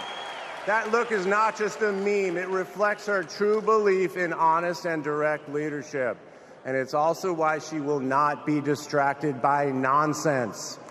Kamala knows that in order to win, we cannot lose focus. America, in this election, you have to decide who to trust with your family's future. I trusted Kamala with our family's future. It was the best decision I ever made. This Thursday will be our 10th wedding anniversary, which I know it means I'm about to hear that embarrassing voicemail again. However, that's not all I'll be hearing. That same night, I'll be hearing my wife, Kamala Harris, accept your nomination for President of the United States. And with your help, she will lead with joy and toughness, with that laugh and that look, with compassion and conviction. She'll lead from the belief that wherever we come from, whatever we look like, we're strongest when we fight for what we believe in, not just against what we fear. Kamala Harris was exactly the right person for me at an important moment in my life. And at this moment in our nation's history, she is exactly the right president. Thank you so much.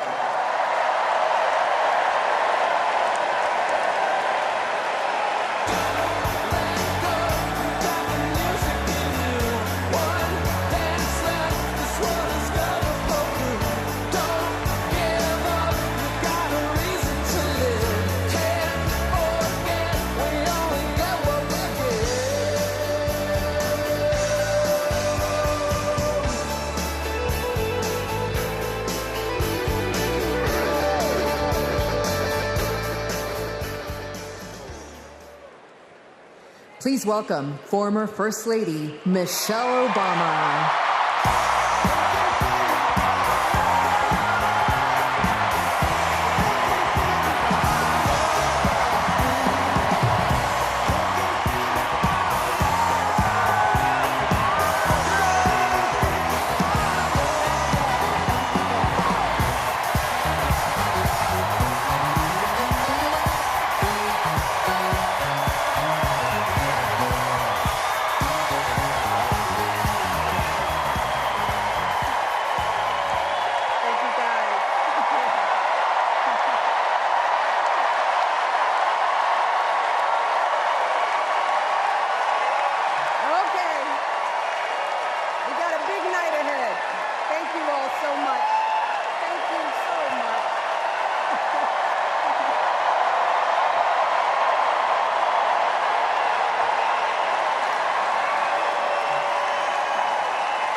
Something wonderfully magical is in the air, isn't it?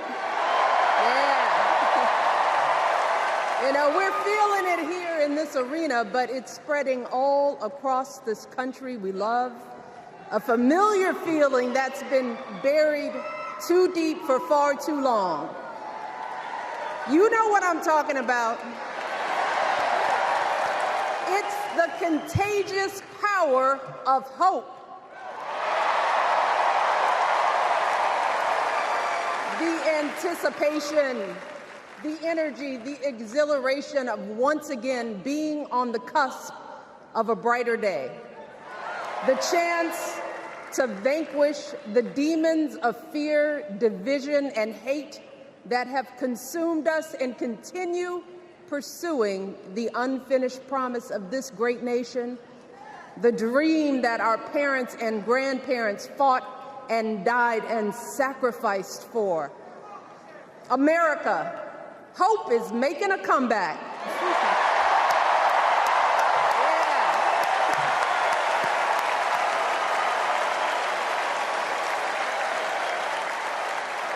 But to be honest, I am realizing that until recently, I have mourned the dimming of that hope. and maybe you've experienced the same feelings, is that deep pit in my stomach, a palpable sense of dread about the future. And for me, that mourning has also been mixed with my own personal grief. The last time I was here in my hometown was to memorialize my mother, the woman who showed me the meaning of hard work and humility and decency, the woman who set my moral compass high and showed me the power of my own voice. Folks,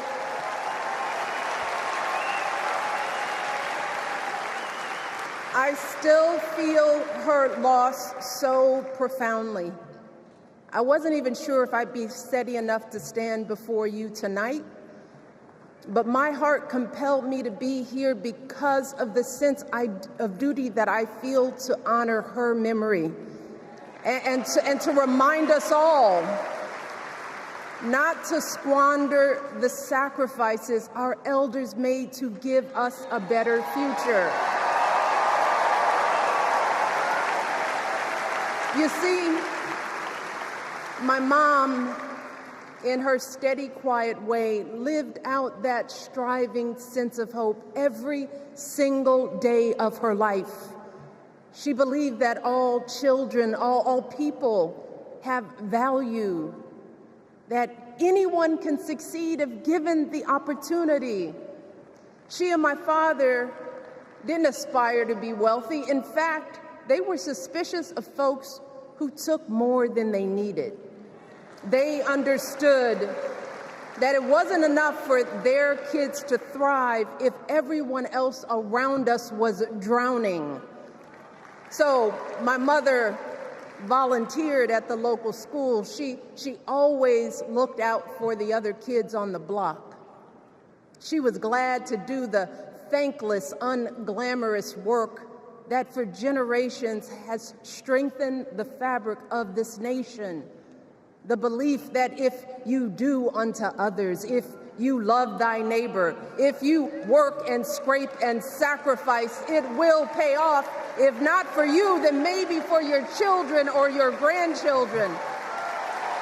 You see, those values have been passed on through family farms and factory towns, through tree-lined streets and crowded tenements, through prayer groups and National Guard units and social studies classrooms. Those were the values my mother poured into me until her very last breath. Kamala Harris and I built our lives on those same foundational values.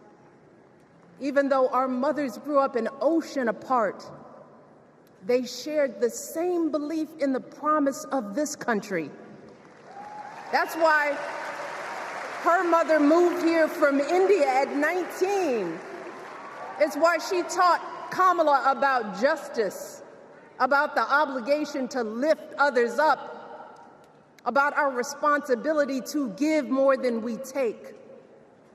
She'd often tell her daughter, "Don't sit around and complain about things, do something."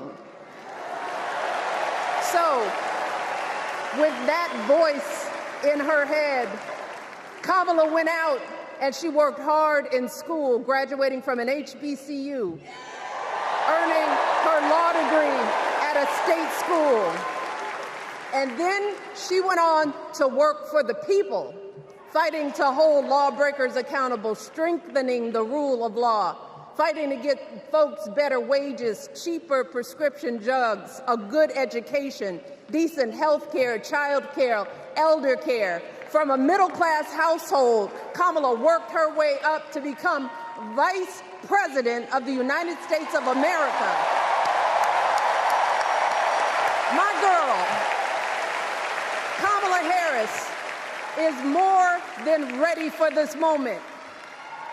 She is one of the most qualified people ever to seek the office of the presidency. And she is one of the most dignified. a tribute to her mother, to my mother, and to your mother too. The embodiment of the stories we tell ourselves about this country. Her story is your story. It's my story. It's the story of the vast majority of Americans trying to build a better life. Look, Kamala knows, like we do, that regardless of where you come from, what you look like, who you love, how you worship, or what's in your bank account, we all deserve the opportunity to build a decent life. All of our contributions deserve to be accepted and valued. Because no one has a monopoly on what it means to be an American. No one.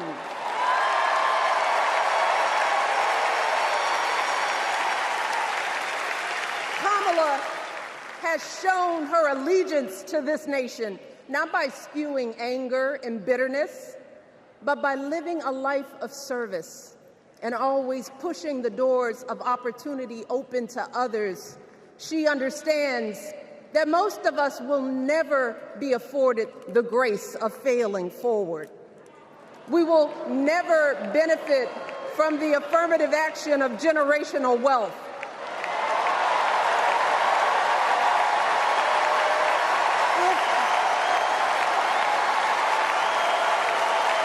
If we bankrupt a business or choke in a crisis, we don't get a second, third, or fourth chance. If things don't go our way, we don't have the luxury of whining or cheating others to get further ahead. No. We don't get to change the rules so we always win. If we see a mountain in front of us, we don't expect there to be an escalator waiting to take us to the top. No. We put our heads down. We get to work. In America, we do something. And throughout her entire life, that's what we've seen from Kamala Harris. The steel of her spine, the steadiness of her upbringing, the honesty of her example, and yes, the joy of her laughter and her light. It couldn't be more obvious. Of the two major candidates in this race, only Kamala Harris truly understands the unseen labor and unwavering commitment that has always made America great.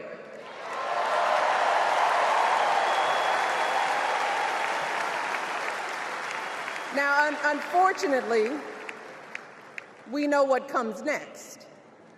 We know folks are going to do everything they can to distort her truth. My husband and I sadly know a little something about this.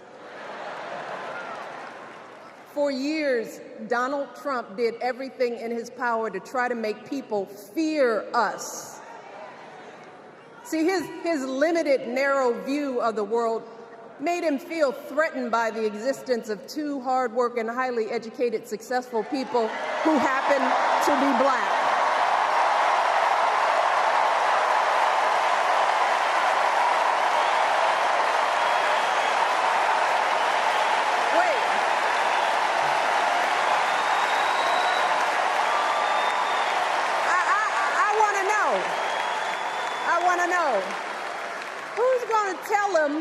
Who's going to tell him that the job he's currently seeking might just be one of those black jobs?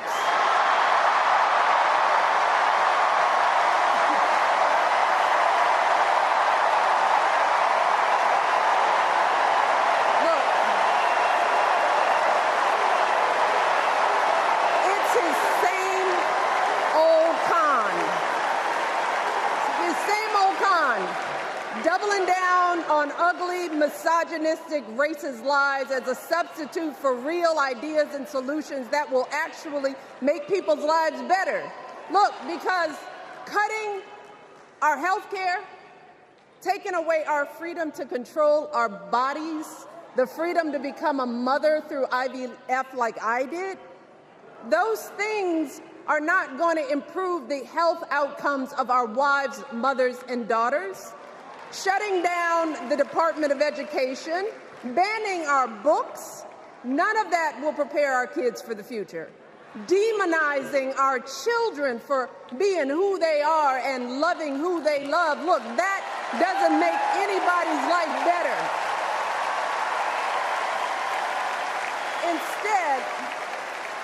Instead, it only makes us small.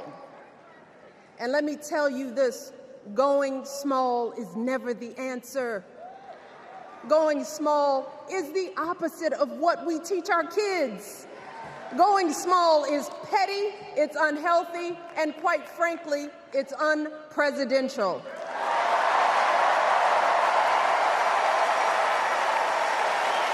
So,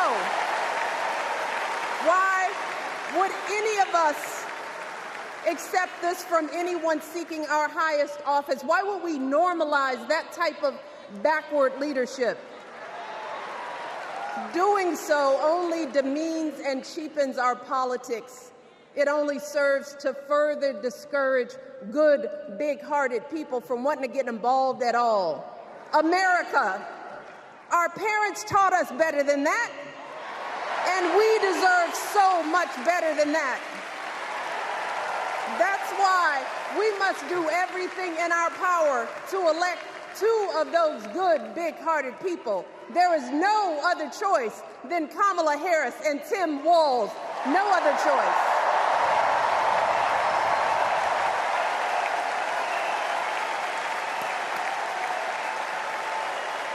But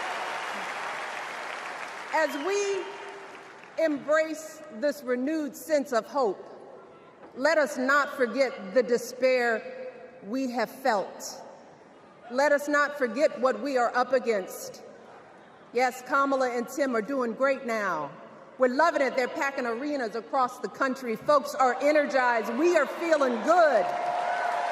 But remember, there are still so many people who are desperate for a different outcome, who are ready to question and criticize every move Kamala makes, who are eager to spread those lies, who don't want to vote for a woman, who will continue to prioritize building their wealth over ensuring that everyone has enough.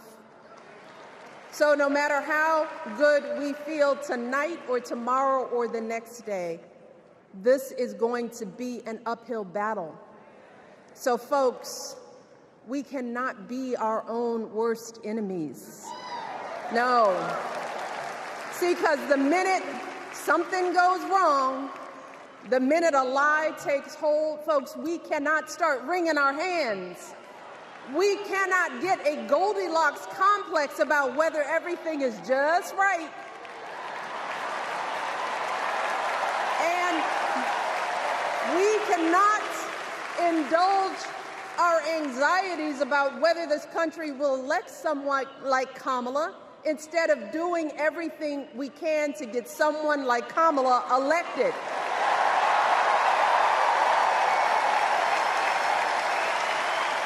Kamala and Tim, they have lived amazing lives.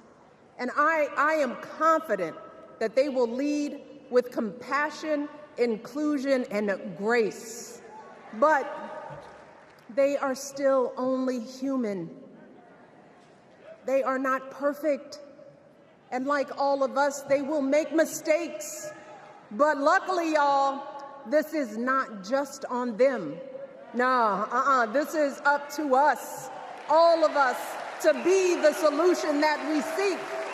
It's up to all of us to be the antidote to the darkness and division. Look, I don't care how you identify politically, whether you're Democrat, Republican, Independent, or none of the above.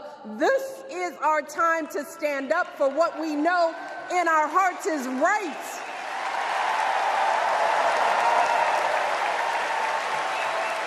To stand up, not just for our basic freedoms, but for decency and humanity, for basic respect, dignity, and empathy, for the values at the very foundation of this democracy. It's up to us to remember what Kamala's mother told her. Don't just sit around and complain, do something. So if they lie about her, and they will, we've got to do something. If we see a bad poll, and we will, we got to put down that phone and do something. If we start feeling tired, if we start feeling that dread creeping back in, we got to pick ourselves up, throw water on our face, and what? We only have 2.5 months, y'all, to get this done.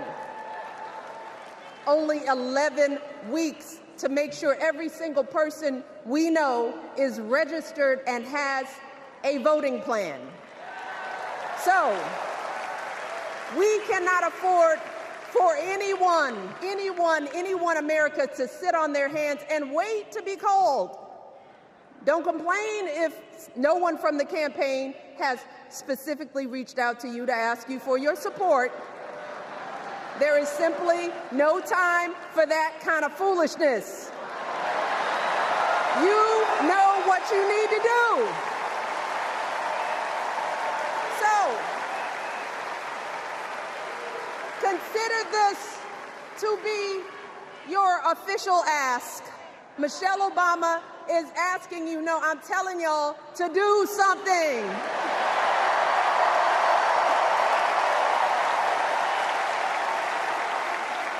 Because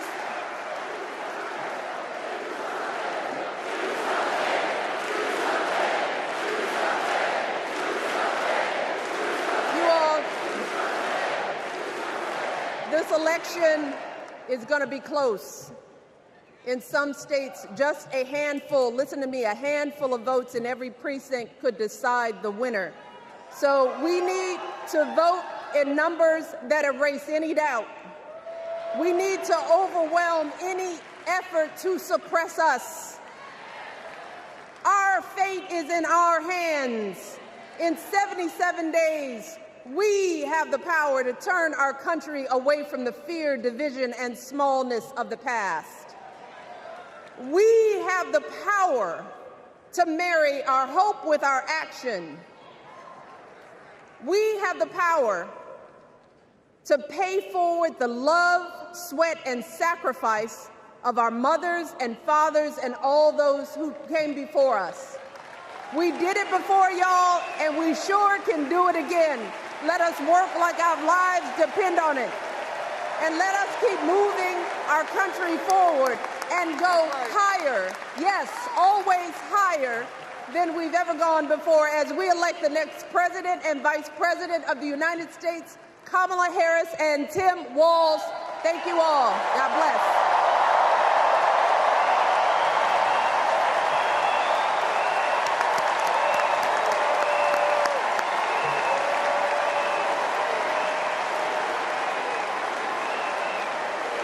Now, before I go,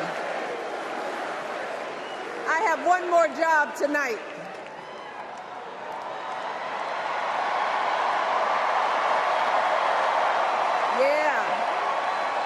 One more job. You all, thank you for all the love, but it is now my honor to introduce somebody who knows a whole lot about hope. Someone who has spent his life strengthening our democracy, and let me tell you, as someone who lives with him, he wakes up every day, and thinks about what's best for this country. Please welcome America's 44th president and the love of my life, Barack Obama.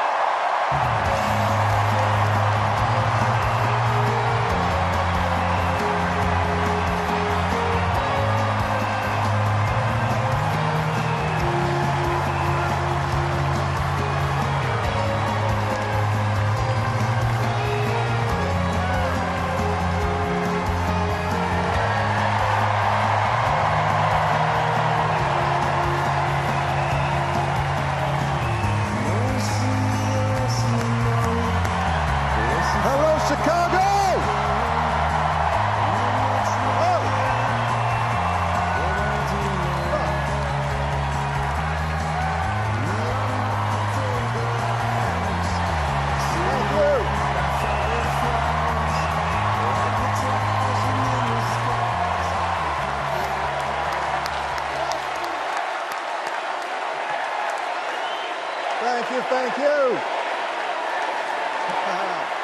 Thank you, everybody. Thank you.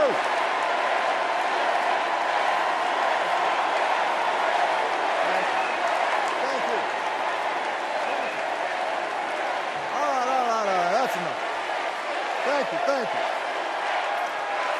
Chicago, it's good to be home. It is good to be home, and I don't know about you, but I'm feeling fired up.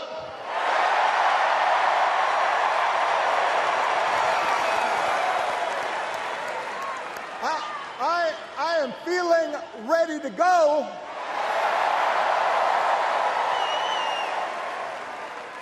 Even if I am the only person stupid enough to speak after Michelle Obama.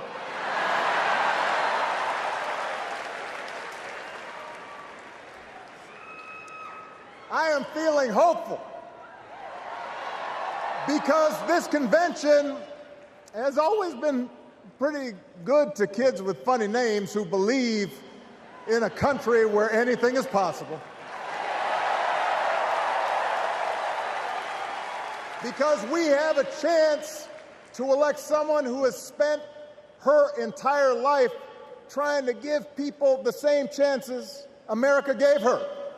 Someone who sees you and hears you and will get up every single day and fight for you. The next president of the United States of America, Kamala Harris.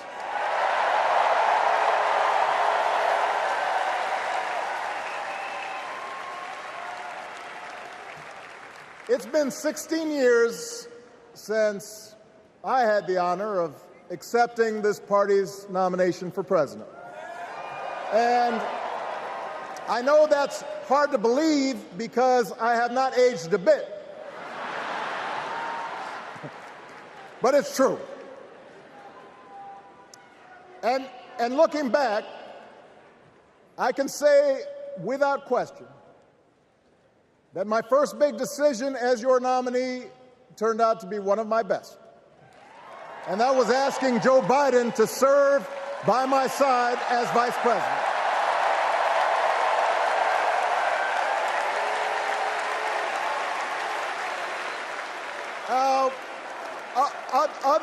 Other than some common Irish blood, Joe and I come from different backgrounds, but we became brothers. And as we worked together for 8, sometimes pretty tough years, what I came to admire most about Joe wasn't just his smarts, his experience. It was his empathy and his decency and his hard-earned resilience, his unshakable belief that everyone in this country deserves a fair shot.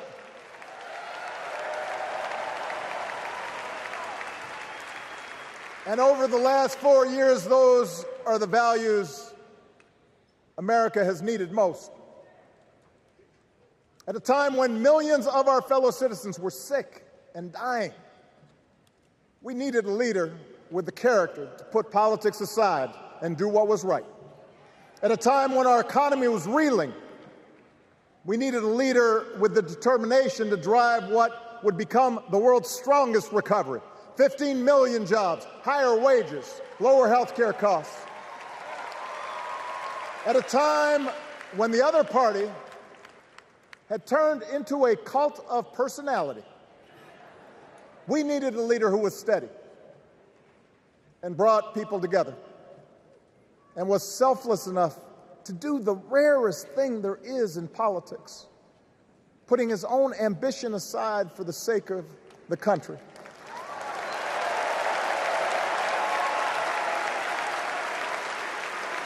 History will remember Joe Biden as an outstanding president who defended democracy at a moment of great danger. And I am proud to call him my president, but I am even prouder to call him my friend.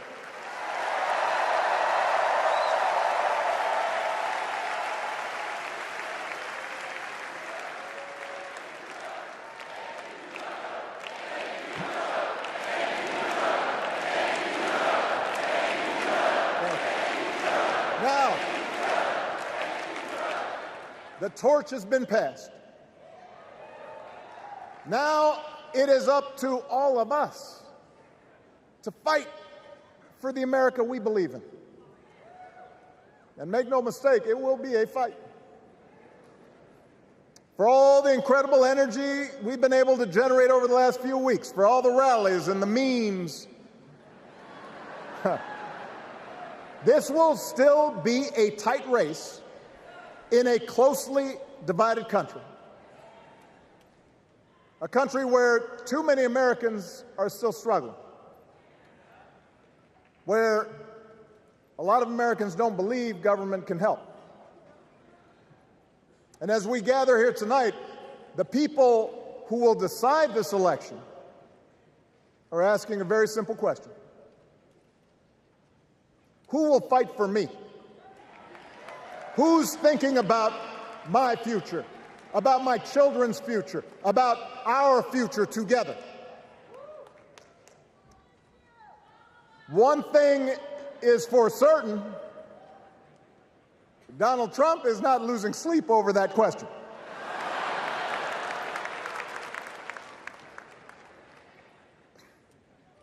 Here's a 78-year-old billionaire who has not stopped whining about his problems since he rode down his golden escalator 9 years ago. It has been a constant stream of gripes and grievances that's actually been getting worse now that he's afraid of losing to Kamala. There's the childish nicknames, the crazy conspiracy theories, this weird obsession with crowd sizes.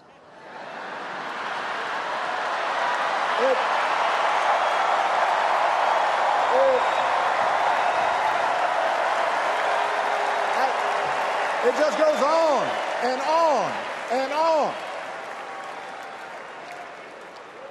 The other day I heard someone compare Trump to the neighbor who keeps running his leaf blower outside your window every minute of every day.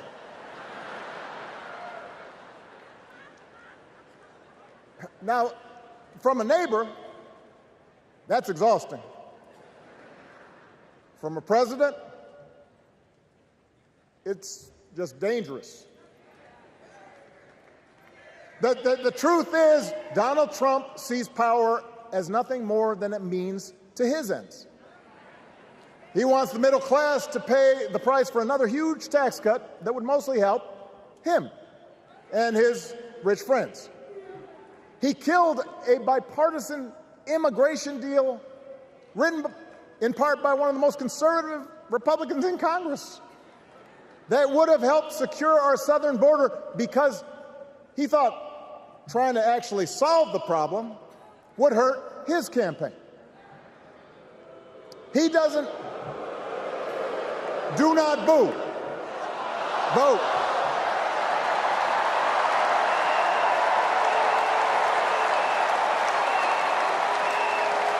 He doesn't seem to care if more women lose their reproductive freedom since it won't affect his life. And most of all, Donald Trump wants us to think that this country is hopelessly divided between us and them, between the real Americans, who of course support him, and the outsiders who don't. And he wants you to think that you'll be richer and safer if you will just give him the power to put those other people back in their place. It is one of the oldest tricks in politics from a guy whose act has, let's face it, gotten pretty stale. We do not need 4 more years of bluster and bumbling and chaos. We have seen that movie before, and we all know that the sequel is usually worse.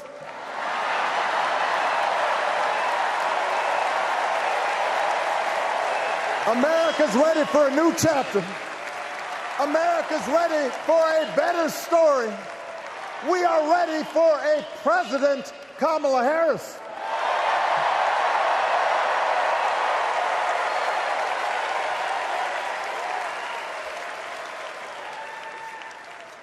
And Kamala Harris is ready for the job. This is a person who has spent her life fighting on behalf of people who need a voice and a champion. As you heard from Michelle, Kamala was not born into privilege. She had to work for what she's got. And she actually cares about what other people are going through. She's not the neighbor running the leaf blower. She's the neighbor rushing over to help when you need a hand. As a prosecutor, Kamala stood up for children who had been victims of sexual abuse. As an attorney general of the most populous state in the country, she fought big banks and for-profit colleges, securing billions of dollars for the people they had scammed. After the home mortgage crisis, she pushed me and my administration hard to make sure homeowners got a fair settlement. Didn't matter that I was a Democrat. Didn't matter that she had knocked on doors for my campaign in Iowa. She was going to fight to get as much relief as possible for the families who deserved it.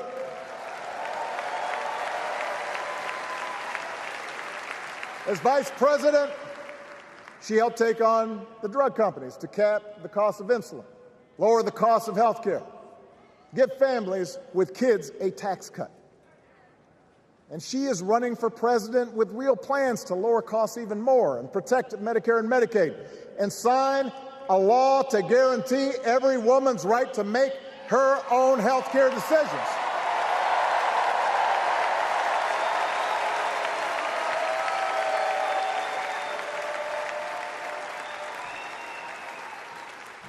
In other words, Kamala Harris won't be focused on her problems. She'll be focused on yours. As president, she won't just cater to her own supporters and punish those who refuse to kiss the ring or bend the knee. She'll work on behalf of every American. That's who Kamala is. And in the White House, she will have an outstanding partner in Governor Tim Walz.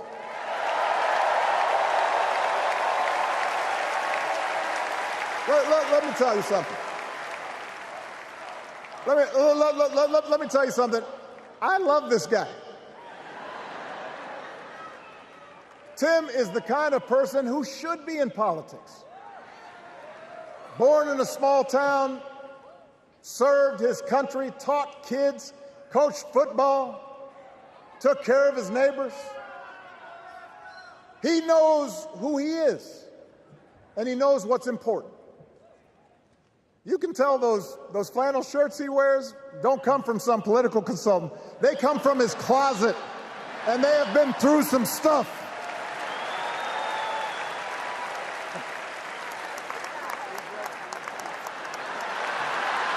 They have been through some stuff. That's right.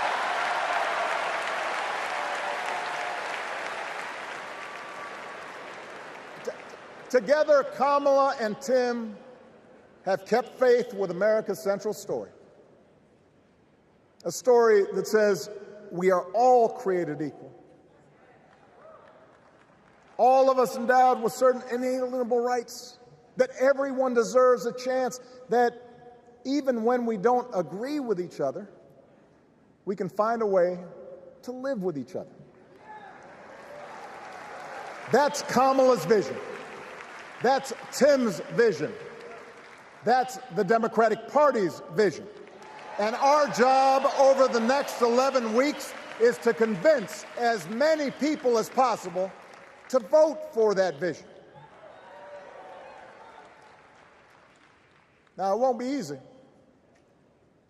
The other side knows it's easier to play on people's fears and cynicism, always has been. They will tell you that government is inherently corrupt, that sacrifice and generosity are for suckers. And since the game is rigged, it's okay to take what you want and just look after your own. That's the easy path. We have a different task. Our job is to convince people that democracy can actually deliver. And in doing that, we can't just point to what we've already accomplished. We can't just rely on the ideas of the past. We need to chart a new way forward to meet the challenges of today. And Kamala understands this. She knows, for example, that if we want to make it easier for more young people to buy a home, we need to build more units and clear away some of the outdated laws and regulations that made it harder to build homes for working people in this country. That is a priority, and she's put out a bold new plan to do just that.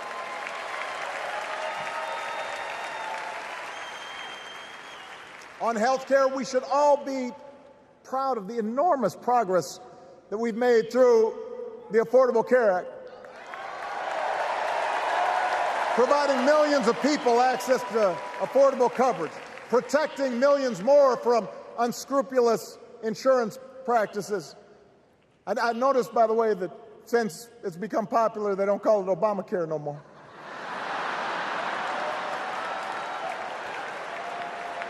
But Kamala knows we can't stop there, which is why she'll keep working to limit out-of-pocket costs. Kamala knows that if we want to help people get ahead, we need to put a college degree within reach of more Americans. But she also knows college shouldn't be the only ticket to the middle class. We need to follow the lead of governors like Tim Walz, who said, if you've got the skills and the drive, you shouldn't need a degree to work for state government. And in this new economy, we need a president who actually cares about the millions of people all across this country who wake up every single day to do the essential, often thankless work, to care for our sick, to clean our streets, to deliver our packages. We need a president who will stand up for their right to bargain for better wages and working conditions. And Kamala will be that president.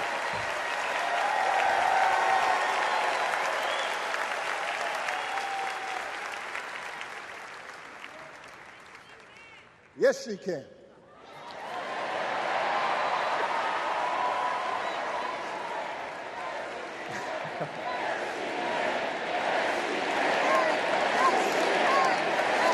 Yes, she can. A Harris-Walz administration can help us move past some of the tired old debates that keep stifling progress. Because at their core, Kamala and Tim understand that when everybody gets a fair shot, we are all better off. They understand that when every child gets a good education, the whole economy gets stronger. When women are paid the same as men for doing the same job, all families benefit.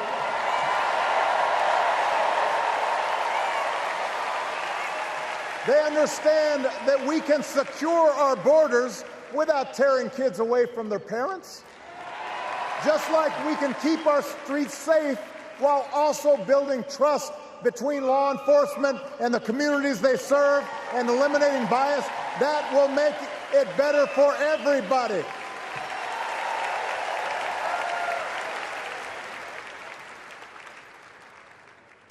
Donald Trump and his well-heeled donors, they don't see the world that way. For them, one group's gains is necessarily another group's loss. For them, freedom means that the powerful can do pretty much what they please, whether it's fire workers trying to organize a union or put poison in our rivers or avoid paying taxes like everybody else has to do. Well, we have a broader idea of freedom. We believe in the freedom to provide for your family if you're willing to work hard. The freedom to breathe clean air and drink clean water and send your kids to school without worrying if they'll come home. We believe that true freedom gives each of us the right to make decisions about our own life how we worship, what our family looks like, how many kids we have, who we marry. And we believe that freedom requires us to recognize that other people have the freedom to make choices that are different than ours. That's okay.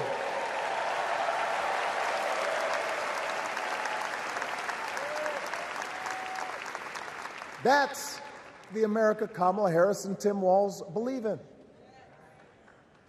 An America where we, the people, includes everyone. Because that's the only way this American experiment works. And despite what our politics might suggest, I think most Americans understand that.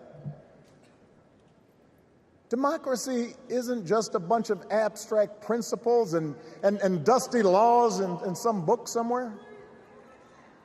It's the values we live by. It's the way we treat each other, including those who don't look like us, or pray like us, or see the world exactly like we do.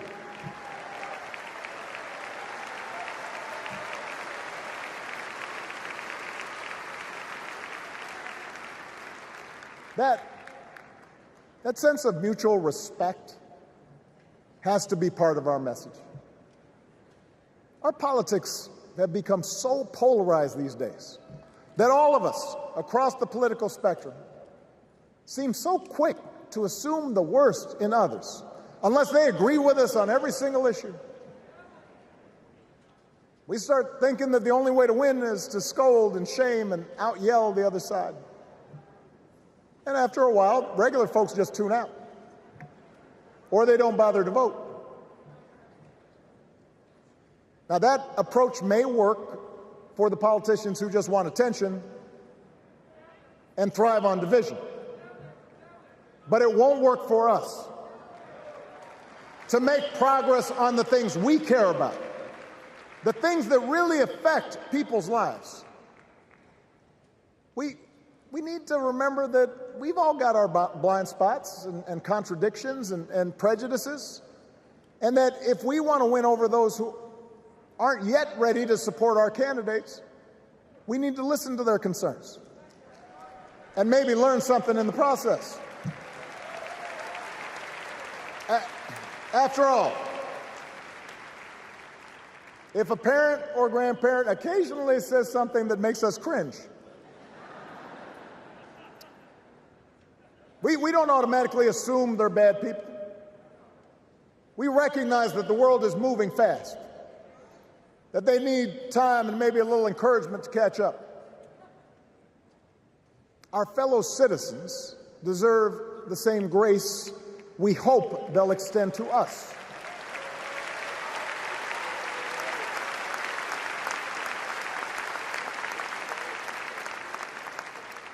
That's how we can build a true Democratic majority, one that can get things done.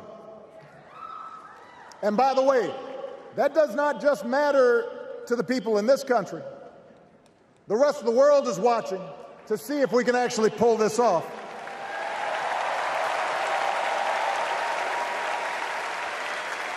No nation, no society has ever tried to build a democracy as big and as diverse as ours before. One that includes people that over decades have come from every corner of the globe. One where our allegiances and our community are defined not by race or blood, but by a common creed.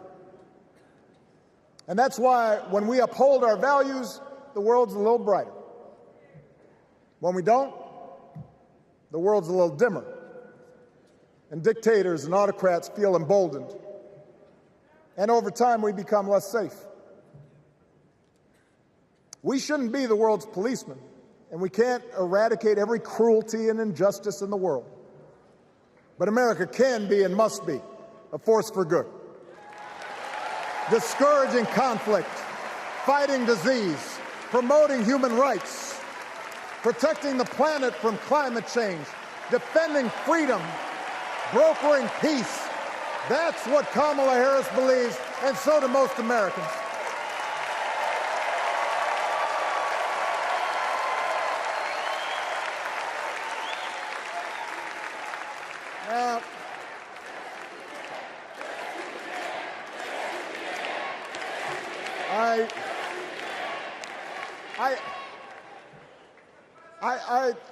I know these ideas can feel pretty naive right now. We live in a time of such confusion and rancor, with a culture that puts a premium on things that don't last. Money, fame, status, likes. We chase the approval of strangers on our phones. We build all manner of walls and fences around ourselves, and then we wonder why we feel so alone. We don't trust each other as much because we don't take the time to know each other. And in that space between us, politicians and algorithms teach us to caricature each other and troll each other and fear each other.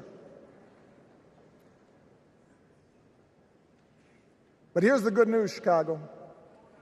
All across America, in big cities and small towns, away from all the noise, the ties that bind us together are still there. We still coach Little League and look out for our elderly neighbors. We still feed the hungry in churches and mosques and synagogues and temples. We share the same pride when our Olympic athletes compete for the gold. Because the vast majority of us do not want to live in a country that's bitter and divided. We want something better. We want to be better. And the joy and the excitement that we're seeing around this campaign tells us we're not alone. You know, I've spent a lot of time thinking about these past few months because, as Michelle mentioned, this summer we lost her mom, Ms. Marion Robinson. And I don't know that anybody has ever loved their mother-in-law any more than I love mine. Mostly it's because she was funny and wise and the least pretentious person I knew. That, and she always defended me with Michelle when I messed up. I'd hide behind her.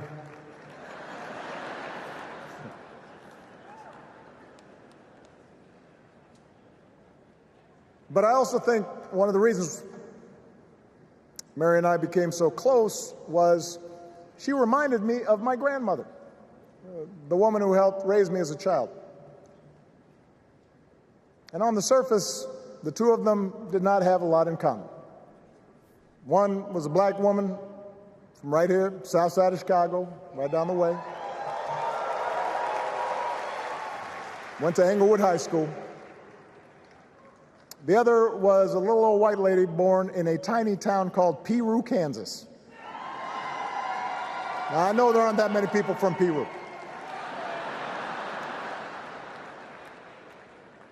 And yet they shared a basic outlook on life. They were strong, smart, resourceful women, full of common sense, who, regardless of the barriers they encountered, and women growing up in the 40s and 50s and 60s, they encountered barriers. They still went about their business without fuss or complaint and provided an unshakable foundation of love for their children and their grandchildren.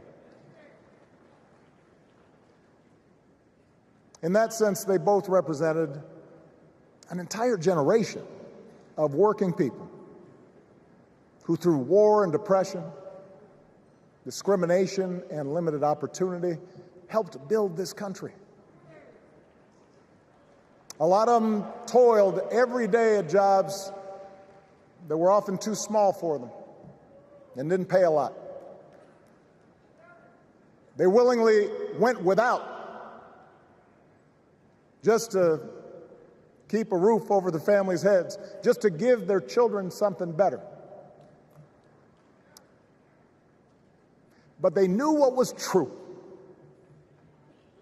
They knew what mattered. Things like honesty and integrity, kindness and hard work. They weren't impressed with braggarts or bullies. They didn't think putting other people down lifted you up or made you strong. They didn't spend a lot of time obsessing about what they didn't have. Instead, they appreciated what they did. They found pleasure in simple things. A card game with friends, a good meal, and laughter around the kitchen table. Helping others. And most of all, seeing their children do things and go places that they would have never imagined for themselves.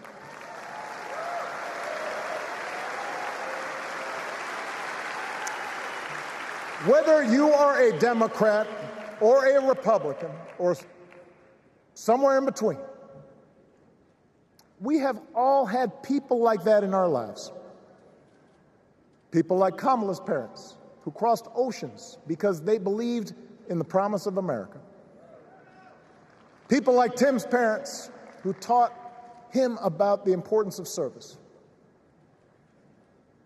Good, hard-working people who weren't famous or powerful, but who managed in countless ways to leave this country just a little bit better than they found it. As much as any policy or program, I believe that's what we yearn for. A return to an America where we work together and look out for each other. A restoration of what Lincoln called, on the eve of Civil War, our bonds of affection. An America that taps what he called the better angels of our nature. That is what this election is about. And I believe that's why, if we each do our part over the next 77 days, if we knock on doors, if we make phone calls, if we talk to our friends, if we listen to our neighbors, if we work like we've never worked before, if we hold firm to our convictions, we will elect Kamala Harris as the next President of the United States, and Tim Walz as the next Vice President of the United States. We will elect leaders up and down the ballot who will fight for the hopeful, forward-looking America we all believe in, and together we too will build a country that is more secure and more just, more equal, and more free. So let's get to work. God bless you, and God bless the United States of America.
Please stand if you are able for this evening's benediction, offered by Bishop Samuel L. Green Sr. and His Eminence Archbishop Alpeter of the Greek Orthodox Archdiocese of America.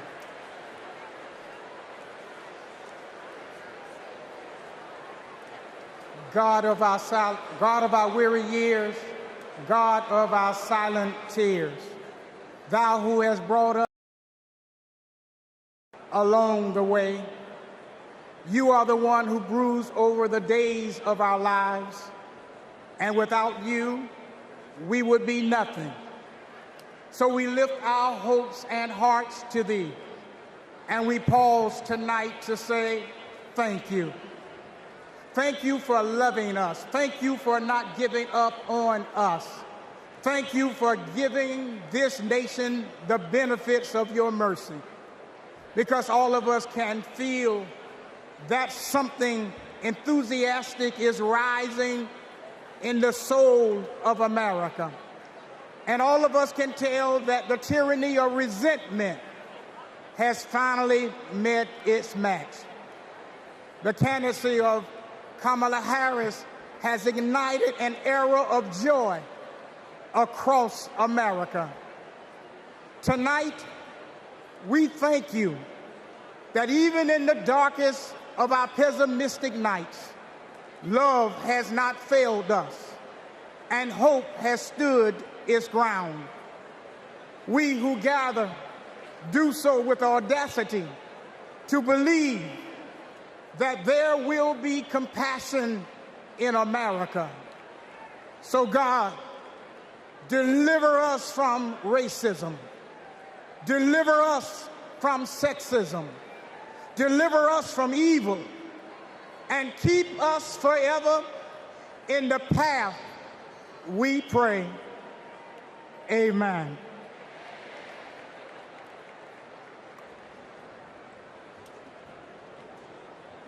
It is now time to pray to the Lord. Let us pray to the Lord.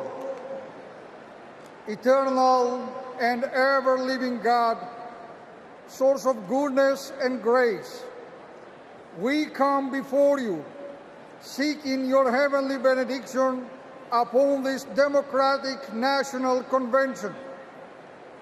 Grant unto the nominee for President of these United States, Vice President Kamala Harris, and her running mate, Governor Tim Walz, to pursue the highest offices in the land with love, with hope, and with faith in our nation.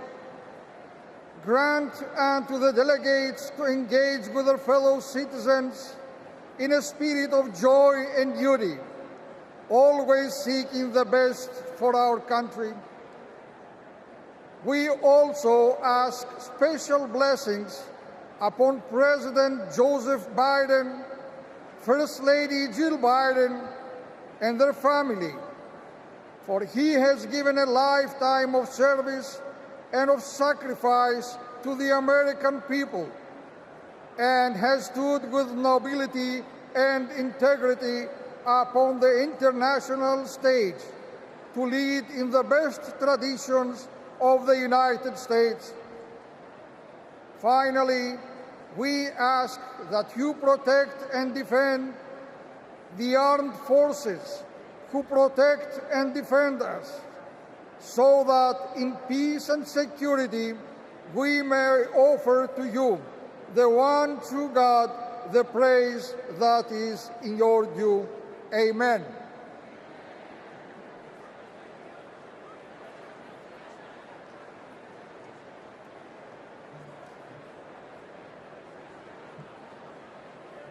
Friends, do I hear a motion to recess until 5:30 tomorrow? Do I hear a second? All those in favor, please say aye.